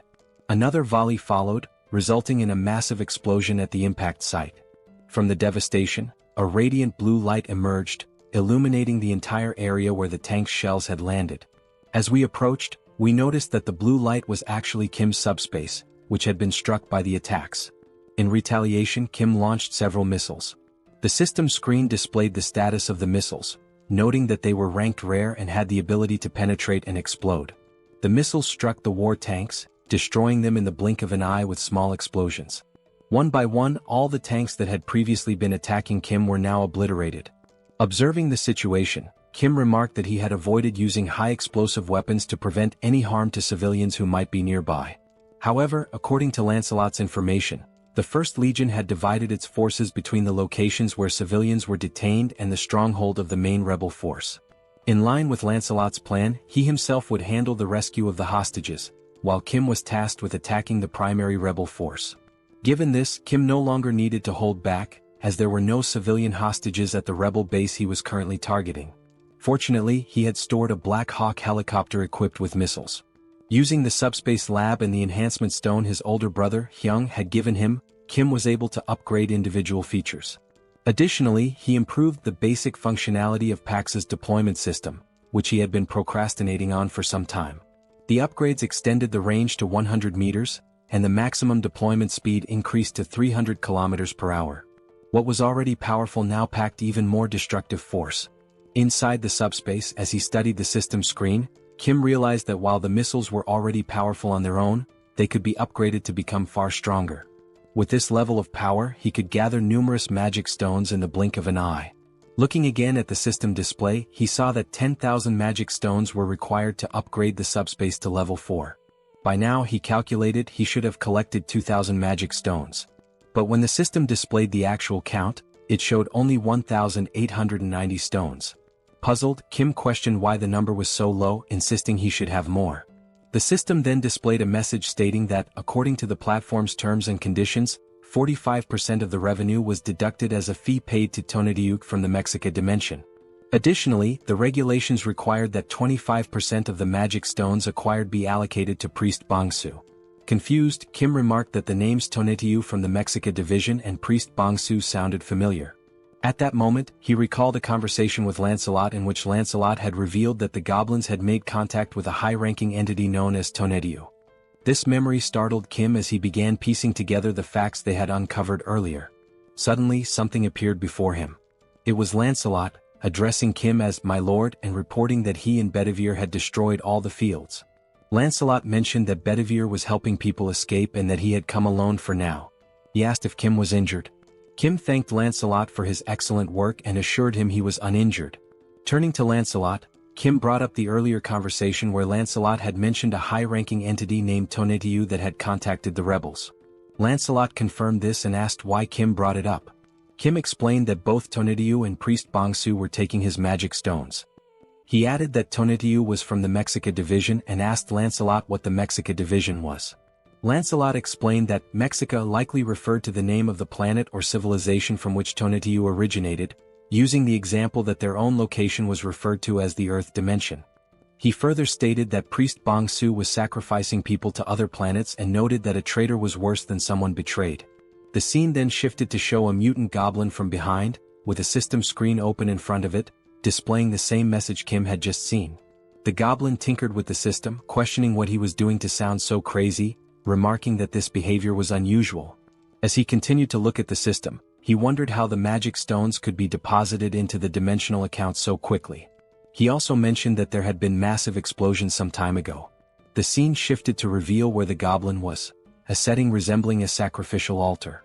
He muttered that he hadn't heard the sound of helicopters or jets, much less any gunfire, which made him question where such powerful weaponry had come from. As a light approached him, He commented that, despite everything, none of his soldiers had come to report anything amiss. That light turned out to be a missile launched by Kim, which pierced the goblin's body like a donut. Due to the upgraded missile speed, the goblin had no time to react. After being struck, the goblin was hurled backward, landing hard on the ground. Moments later, Kim arrived, calling the goblin by his name, Priest Bangsu. Lancelot and Kim climbed to the altar, with Kim exhausted and joking that the stairs had nearly killed him. Kim also remarked that he had long wondered who Bangsu was, then asked if he was the commander of the legion. The goblin lay on the ground, pierced like a donut, with smoke rising from the hole left by the missile. While writhing in pain, the smoke seemed to have a regenerative effect, beginning to heal the goblin's wounded body. Kim, astonished by the sight, asked what was happening. Lancelot explained that the goblin was recovering from his injuries. As the goblin rose to his feet, Lancelot remarked that he had been curious about the blackish red smoke that had been rising throughout the camp. Kim, still stunned, asked if such a thing was possible. Now fully healed, the goblin smiled and revealed his sharp claws. He yelled at the two, saying this was more surprising than he had imagined. In front of him stood a human and a skeletal knight, with the latter being loyal to the former. Kim, equally surprised, remarked that he didn't know goblins could talk. The mutant goblin responded, saying that they must have already encountered his goblin soldiers. He explained that the goblins had recklessly consumed magic stones, transforming themselves into goblins. This transformation was a side effect of trying to gain power too quickly before their bodies could adapt. He added that he had given them guidelines, but their greed had led them astray. The goblin then speculated that since Kim had a dimensional account, he must be an 8th level hierarchy user. He questioned where Kim had obtained all the investment for it and proposed a deal. The deal was simple. Kim and his allies should cease their destruction and leave the area, and in return the goblin would refrain from harming them. Brimming with arrogance, the goblin declared that, as they had seen, they couldn't kill him. If he wanted, he could kill both Kim and Lancelot right now. However, the only reason he hadn't done so yet was that it would cost him some damage. Priest Bangsu concluded by saying that fighting at a time like this was nothing but a waste of time. Lancelot retorted that the goblin couldn't kill them either, let alone leave a scratch, and invited him to try if he wanted. Meanwhile, Kim was deep in thought, pondering the sudden offer of peace. He questioned whether he could truly kill the goblin or not. If he couldn't, it was likely due to the mysterious smoke. Staring at the goblin, Kim wondered about the true nature of the smoke, suspecting it might be a remnant of human sacrifices. He recalled that Lancelot had mentioned seeing the smoke at the camp, though he hadn't seen it himself. If he had, perhaps he could have deduced its principles. Looking beyond the goblin, Kim noticed a strange hum and a dark red smoke gathering in the sky. He glanced upward, questioning why the smoke was also in the sky. The heavens glowed a deep scarlet, resembling a scene that signified the end of the world. As Kim stared upward, he was caught off guard by something that made his eyes widen and his body tremble with fear. In the sky, a massive sphere appeared, resembling a glowing, terrifying red eye, unlike anything he had ever seen before. The smoke enveloped the sky, particularly around the enormous eye. Kim stood frozen, overwhelmed and unsure of what to do as he gazed upon such a colossal and awe-inspiring sight. Looking up at the sky, Kim wonders what exactly he is seeing. Still in shock, chills run down his spine as he questions whether the entity before him is truly a high-ranking being. Priest Bangsu smirks, clearly amused by Kim's reaction. The goblin remarks that it must be Kim's first time encountering such a creature, as they usually never appear due to classification restrictions. However, he explains that Lord Tonediu is different from other beings. Unlike them, Tonediu will descend in person. Placing a hand on his chest, Bangsu claims that he alone has the power to make this happen. Still grinning mockingly, he taunts Kim, pointing out how foolish he has been. Despite that, he decides to grant Kim a chance, but only because of his abilities, which he finds too intriguing to waste. But there is a condition. Kim must kneel, beg for forgiveness and plead for his life. Only then will he be granted the honor of becoming Bangsu's right-hand man. Before he can finish speaking, Lancelot dashes forward, delivering a powerful strike that slices through Bangsu's neck in an instant. Lancelot is enraged that a mere goblin dared to place himself above his master. The goblin's severed head flies several meters away, yet even as his body collapses, he erupts into laughter, knowing his regeneration ability will soon restore him. Seconds later, the goblin's head begins floating back toward his fallen body. Smirking, he tells them to stop wasting their time, as they should already realize how pointless these games are. With Tonatiuh watching from above and Bangsu rapidly recovering, the goblin declares that no matter how many times they kill him, he will simply return to life. His expression darkens as he mocks Lancelot, questioning if his brain is so empty that he still cannot grasp such a simple concept. He also adds that Lancelot has no idea how useful he could be. As a true knight, Lancelot replies that he indeed does not understand, but then corrects himself, saying that honestly he doesn't care to. With unwavering conviction, he states that the only thing that matters to him is Master Kim. He will cut down anyone who threatens his master's safety, no matter how many times it takes. The goblin sharpens his claws and sneers, remarking that the knight truly has an empty head. Without hesitation, the goblin lunges forward, inviting Lancelot to attack him as many times as he wants.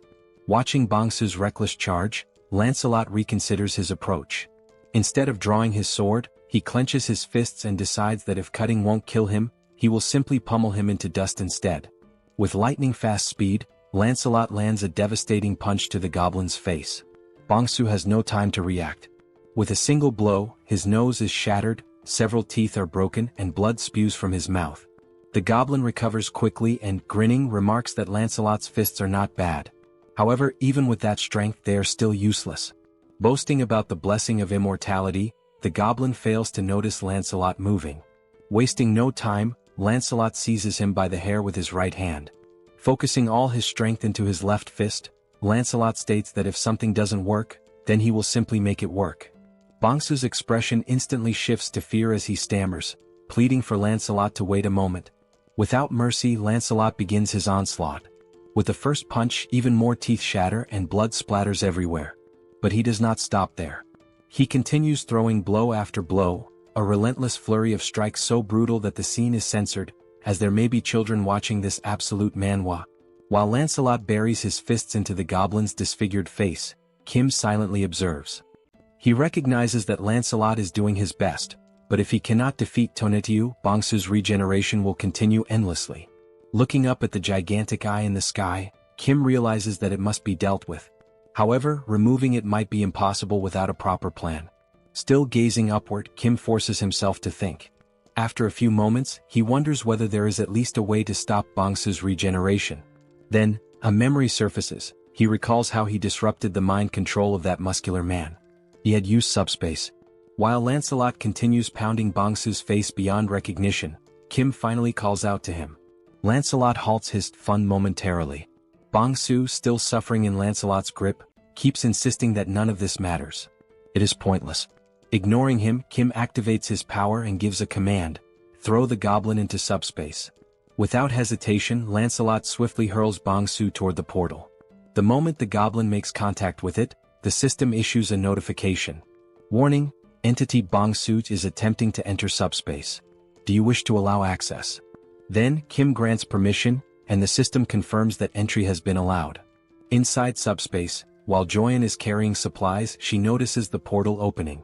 Instinctively, she assumes that Kim, her third brother, has returned faster than usual this time. However, before she can finish her thought, the system issues an alert. An unidentified energy attempting to enter from the outside has been blocked. Her eyes widen in shock as she sees what is now before her. A scream escapes her lips as a malnourished goblin comes flying into SUBSPACE, hurtling directly toward her. Before the goblin can crash into her, potentially causing harm, someone catches him midair. It is Sol who, with a sharp glare reflecting her frustration at being trapped in SUBSPACE, declares that this is not number 3 and demands to know what exactly it is. Lifting the goblin by the head, she catches sight of something beyond the portal that immediately grabs her attention.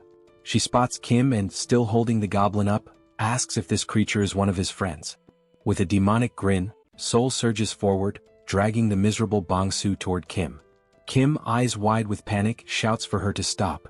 Terrified and drenched in sweat, he quickly defends himself and orders the system to shut the SUBSPACE portal immediately. Only then does he issue the command to remove Bangsu's registration from SUBSPACE.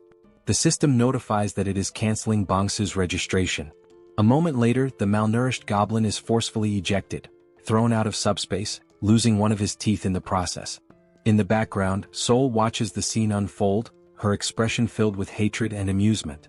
As the portal closes, she speaks again, asking if Kim sees what just happened. because that will be his future. Bong-soo, now sprawled out on the ground, remains motionless. Meanwhile, Kim is still shaken, not by the goblin but by what Seoul might do to him. With a shudder, he mutters that, for a brief moment, Seoul was more terrifying than Tonetiyu has ever been. The system then sends another notification. The ownership of a dimensional account has been transferred. Since Kim already possesses a dimensional account, the mana stones will automatically merge. The new total, 14,823 mana stones. Reading the notification, Kim is stunned. The suddenness of it all leaves him struggling to process what just happened. Staring at the system display, he realizes that Bong-soo must have acquired a massive amount of mana stones through taxation. Then, something else catches his attention. The Tonetiyu tax notification is missing. That means, Kim abruptly halts his train of thought and looks up toward the sky. Only then does he realize, the enormous threat and the ominous red-black smoke are gone.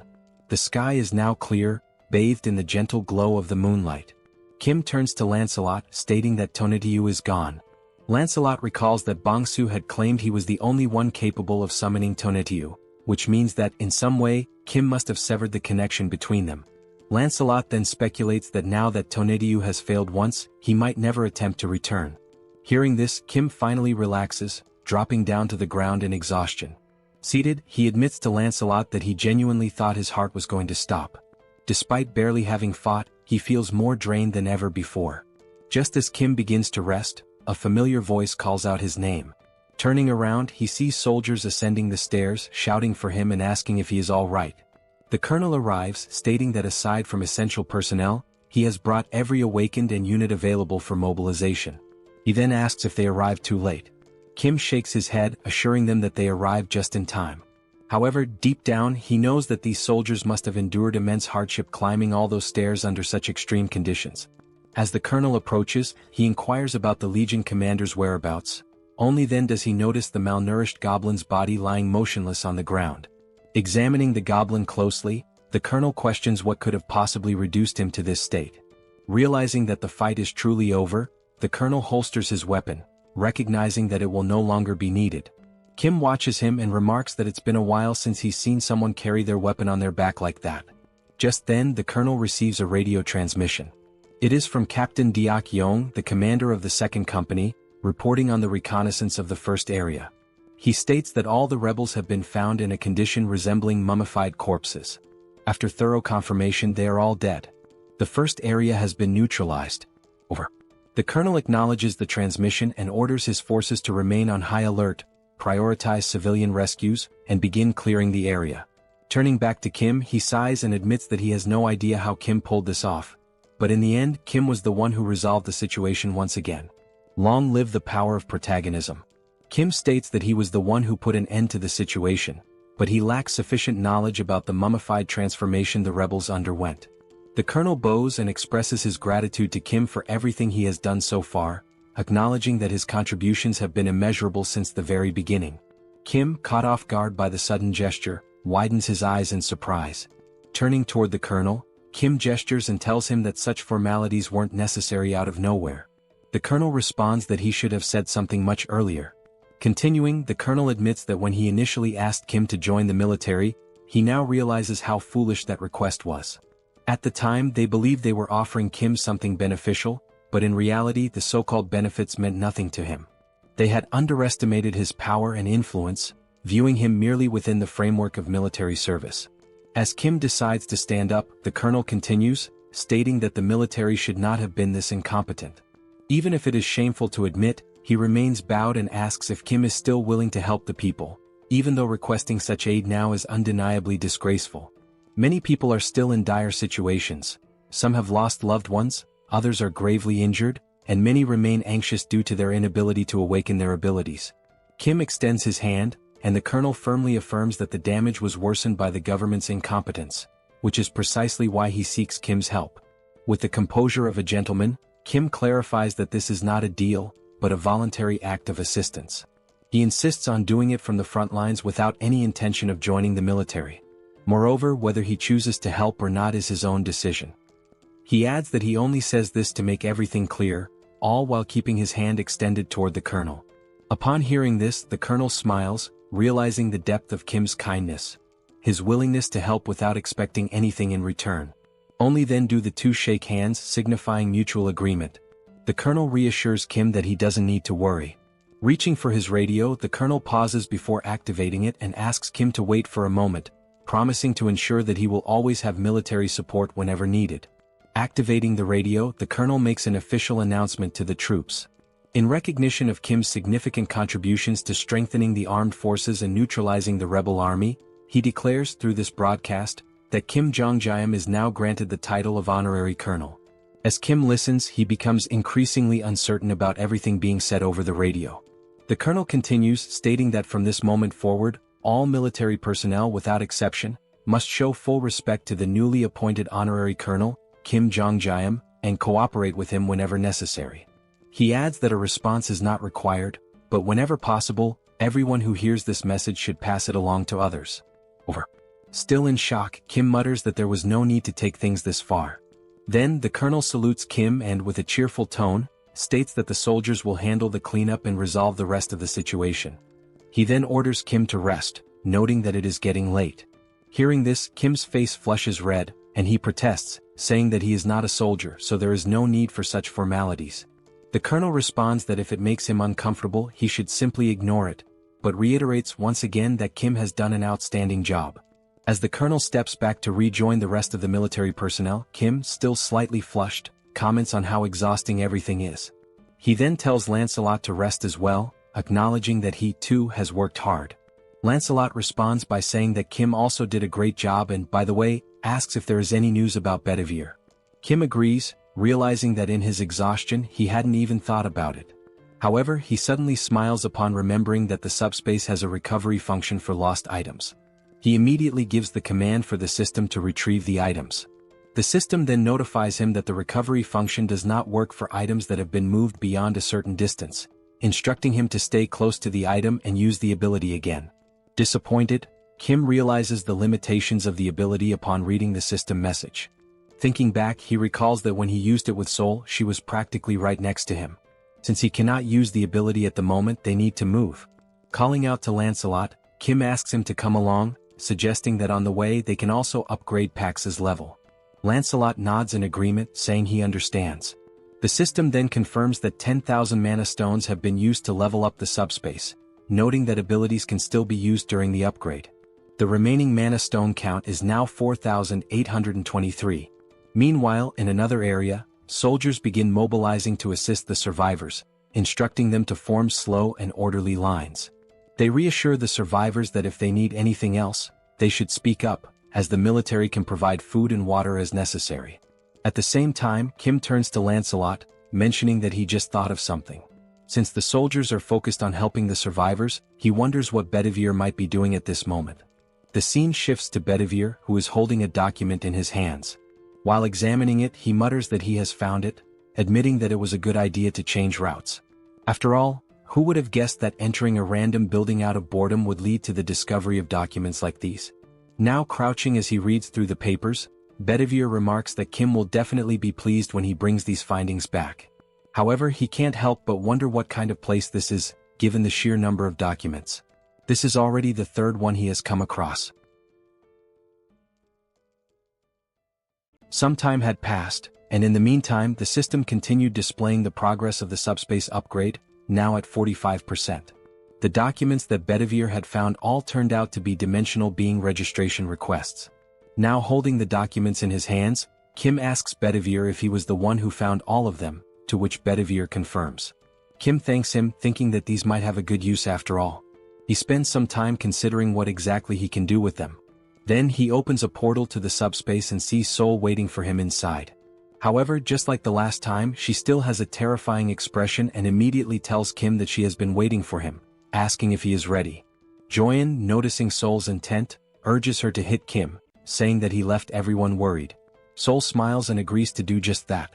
Kim quickly tries to calm them down, presenting the dimensional being registration document to Sol, who at first does not understand what it means.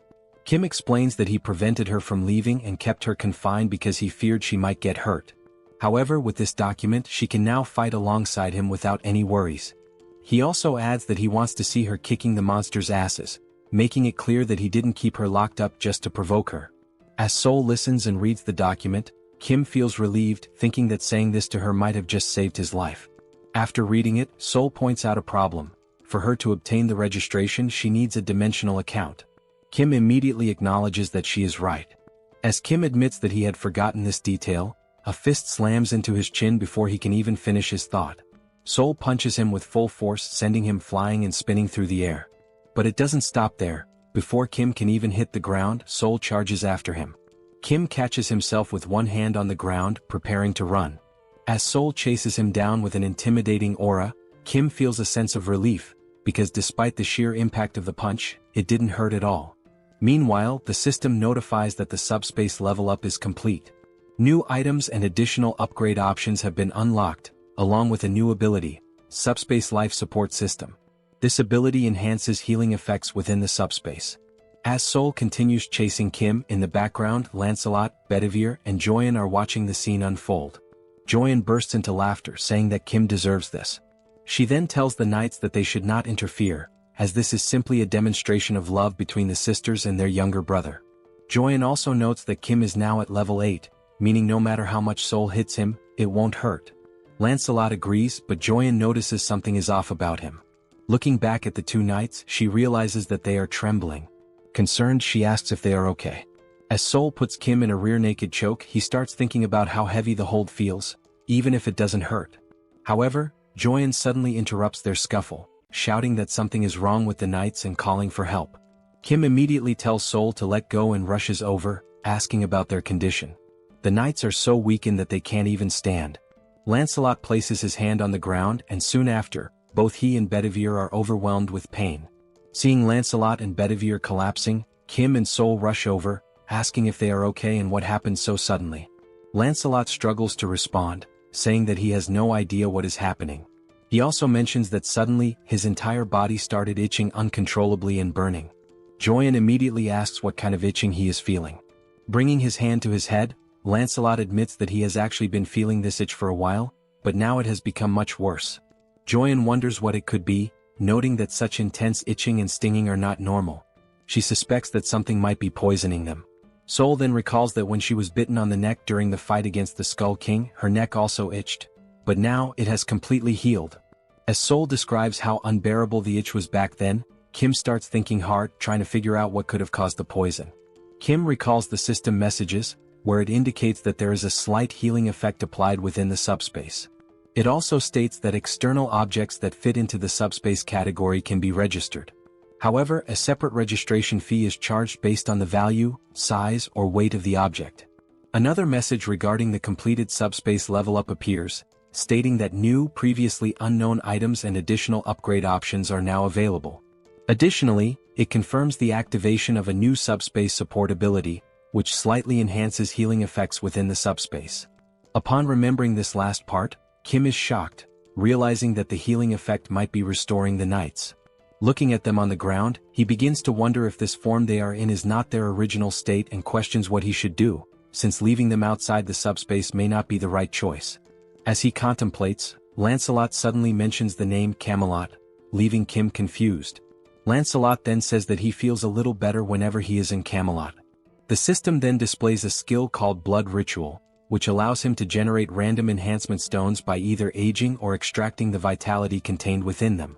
Now in Camelot, the red ceiling emits a strong glow. A stone falls from above, hitting Lancelot on the head before dropping to the ground. The knights immediately kneel in reverence before Master Kim, and Kim kneels as well to pick up the white stone that had just fallen. Now holding two stones, Kim observes that the white stone appears to have just been created, whereas a blue stone, already lying on the ground, seems to have been there for some time.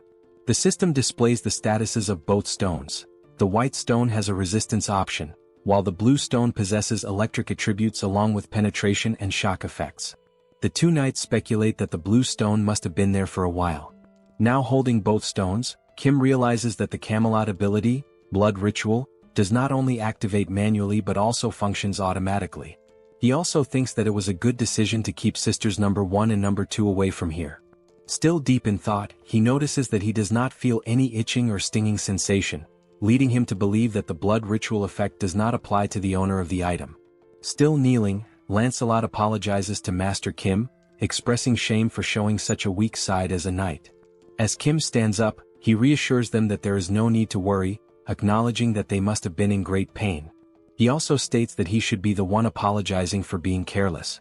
Kim then asks if they feel better when inside Camelot, to which Lancelot firmly confirms that it is definitely much better. Hearing this, Kim smiles and declares that from now on, whenever they enter the subspace, they should remain in Camelot for their own well-being, and for his as well. Lancelot, realizing that simply resting there allows them to be of help, expresses his happiness, while Bedivere also gives his gratitude. Seeing both knights kneeling before him, Kim asks them to stop with the formalities, stating that he is the one who is truly grateful for everything. Looking at the stones in his hands, Kim reflects on how the subspace life support system and Camelot's vitality extraction, two systems with completely opposite properties, somehow create a fantastic harmony of perpetual motion. Closing his hands around the stones, he comes to an exciting realization. He now has the ability to produce enhancement stones infinitely, increasing his abilities as he strengthens these superpowered capabilities and expands their applications. He then remembers Tonediu in the sky with that enormous red eye, and acknowledges that he is still not strong enough to deal with it. Kim understands that he must become stronger to defeat higher-level enemies. Furthermore, he needs to fully understand his abilities and learn to use them effectively. Determined, he sets off, thinking that now that the subspace level has increased, he should check what new functions were added in this upgrade. Meanwhile, outside the subspace, in the real world, two military officers are having a conversation. The colonel asks if it is really true that the rebels disguised themselves as the national army, raised the national flag, and used it to lure people in for sacrifices. The other soldier confirms that it is indeed true, adding that they even had a reward system, offering magic stones to those who brought in more sacrifices. The colonel remarks that it is fortunate Colonel Kim handled the situation, as it was on the verge of a coup, and only now does he realize it. The colonel also states that he will inform Kim about the additional supplies as listed and that the essential troops should be selected while the rest are sent back. The other man agrees, salutes and leaves. After that, something catches the colonel's attention.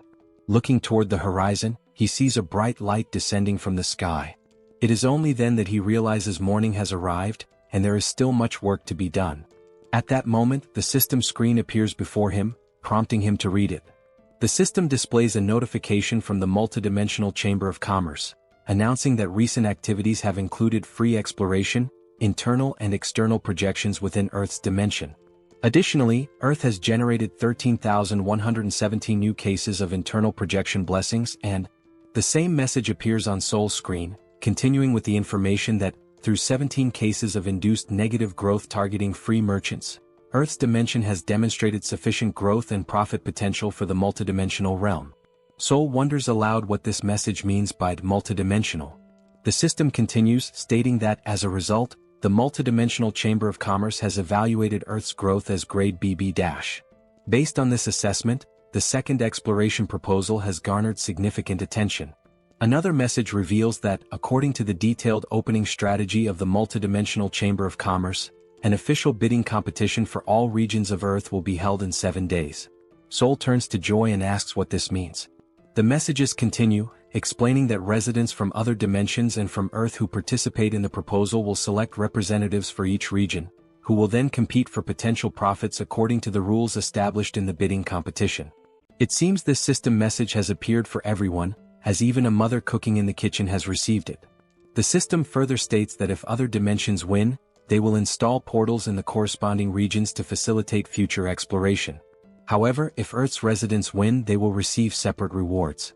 Additionally, it is revealed that more detailed information about the bidding competition will be announced 24 hours before the event begins in each respective region. Finally, the multidimensional Chamber of Commerce awaits Earth's support and participation. Upon reading this, Kim tells everyone that, in other words, they are planning to come in full force. It is all pointing in that direction. The two sisters question whether this is some kind of joke, to which Kim replies that it is not, pointing out that the document that elevated him to an 8th-level entity was also issued by the multidimensional Chamber of Commerce. The mother, now visibly frustrated, asks if all the monsters sent so far could be the work of this Chamber of Commerce. She grows even more irritated, demanding to know who they are to send monsters like this and questioning if they are aliens. She continues, expressing her indignation at how they dare to talk about rights to exploration, bidding, and competition over Earth. Both Kim and Joy smile, and Kim admits that he does not know much about it either, but what he does know is that the multidimensional Chamber of Commerce does not take anything seriously, treating everything like project proposals, bidding contests, and so on. Realizing this, it becomes clear that the bidding competition, structured with these rules, is essentially a kind of game that will take place across the entire Earth. At that moment, the system reappears, but this time only for Kim, announcing that he has been identified as the entity with the highest profit in the Seoul region during the free exploration period. It further states that if he accepts the position of regional representative, he will gain access to more detailed information about the competition. However, if he refuses, the selection authority will be transferred to the second highest profit-generating entity. Reading this message, both Kim and Joy are taken aback, and Joy questions what it means, pointing out that she did not receive the same message. Kim's older brother then explains that if Kim accepts the role of Seoul's representative, he will be participating in the bidding competition. The mother asks what exactly this competition entails, to which the older brother admits he does not fully understand, but judging by the context and system messages, it is likely that they will be competing against alien life forms from other dimensions. Upon hearing this, everyone in the room falls silent, their expressions shifting as their eyes widen in shock, creating a tense yet electrifying atmosphere in the room. The system reappears before Kim, stating that if he accepts the position of representative, he will be able to select up to 100 members, including himself, to participate in the bidding competition. It then asks if he accepts the role of representative. Standing alongside his sisters and looking at the message, he ponders whether he should truly accept and take on this responsibility. Then, with a determined look, it seems that Kim has made his decision. Sometime later, the colonel questions whether this is really true. He is speaking with Kim, who confirms that it is indeed true. He has accepted the role of Seoul's representative. He explains that they have tasked him with recruiting up to 100 team members to face the alien forces invading Seoul. Kim also mentions that for now he has included the 2 knights in Seoul to participate in the first battle, but as a precaution he has also registered his family members in the SUBSPACE. However, they still need to recruit approximately 80 more people. The colonel, now excited, shakes Kim's hand, exclaiming that this is a stroke of luck. With a relieved smile, he admits that he was deeply concerned about who would become the representative upon hearing about the bidding competition, but now that it is Colonel Kim, he feels much more at ease. Taking out a notebook from the pocket of his uniform, he asks Kim to take a look at it. Kim, surprised, asks what it is before reaching for it. Handing over the notebook, the colonel explains that it is a simple list of awakened individuals and their abilities, compiled by the Joint Chiefs of Staff. Since Kim mentioned needing to find 80 more fighters for the competition, this list should prove useful. Kim expresses his gratitude, but comments that perhaps special-class snipers would be better suited. The colonel, caught off guard, asks if he heard that correctly. Kim confirms, stating that it is exactly as he said, regardless of whether they are awakened or not. The colonel hesitates, pointing out that they still do not know whom they will be fighting. However, Kim disagrees, stating that when he accepted the position of representative, he gained access to detailed information about the bidding competition. As he navigates through the system, Kim explains that the enemies worship the goddess Eames, and their specialty lies in construction and the production of weapons infused with divine power. Instead of explaining further, he suggests that it might be better for the colonel to see it for himself. The system then displays a saved message, containing the advance warning from the Eames dimension. It states that the goddess Eames is so revered by her followers that they carry her image as a blessing upon their helmets. In their devotion to the goddess Eames, the enemies proclaim that she shines with compassion, and that the inhabitants of Earth are nothing more than barbaric and primitive beings, destined to receive the holy mace filled with the goddess's light.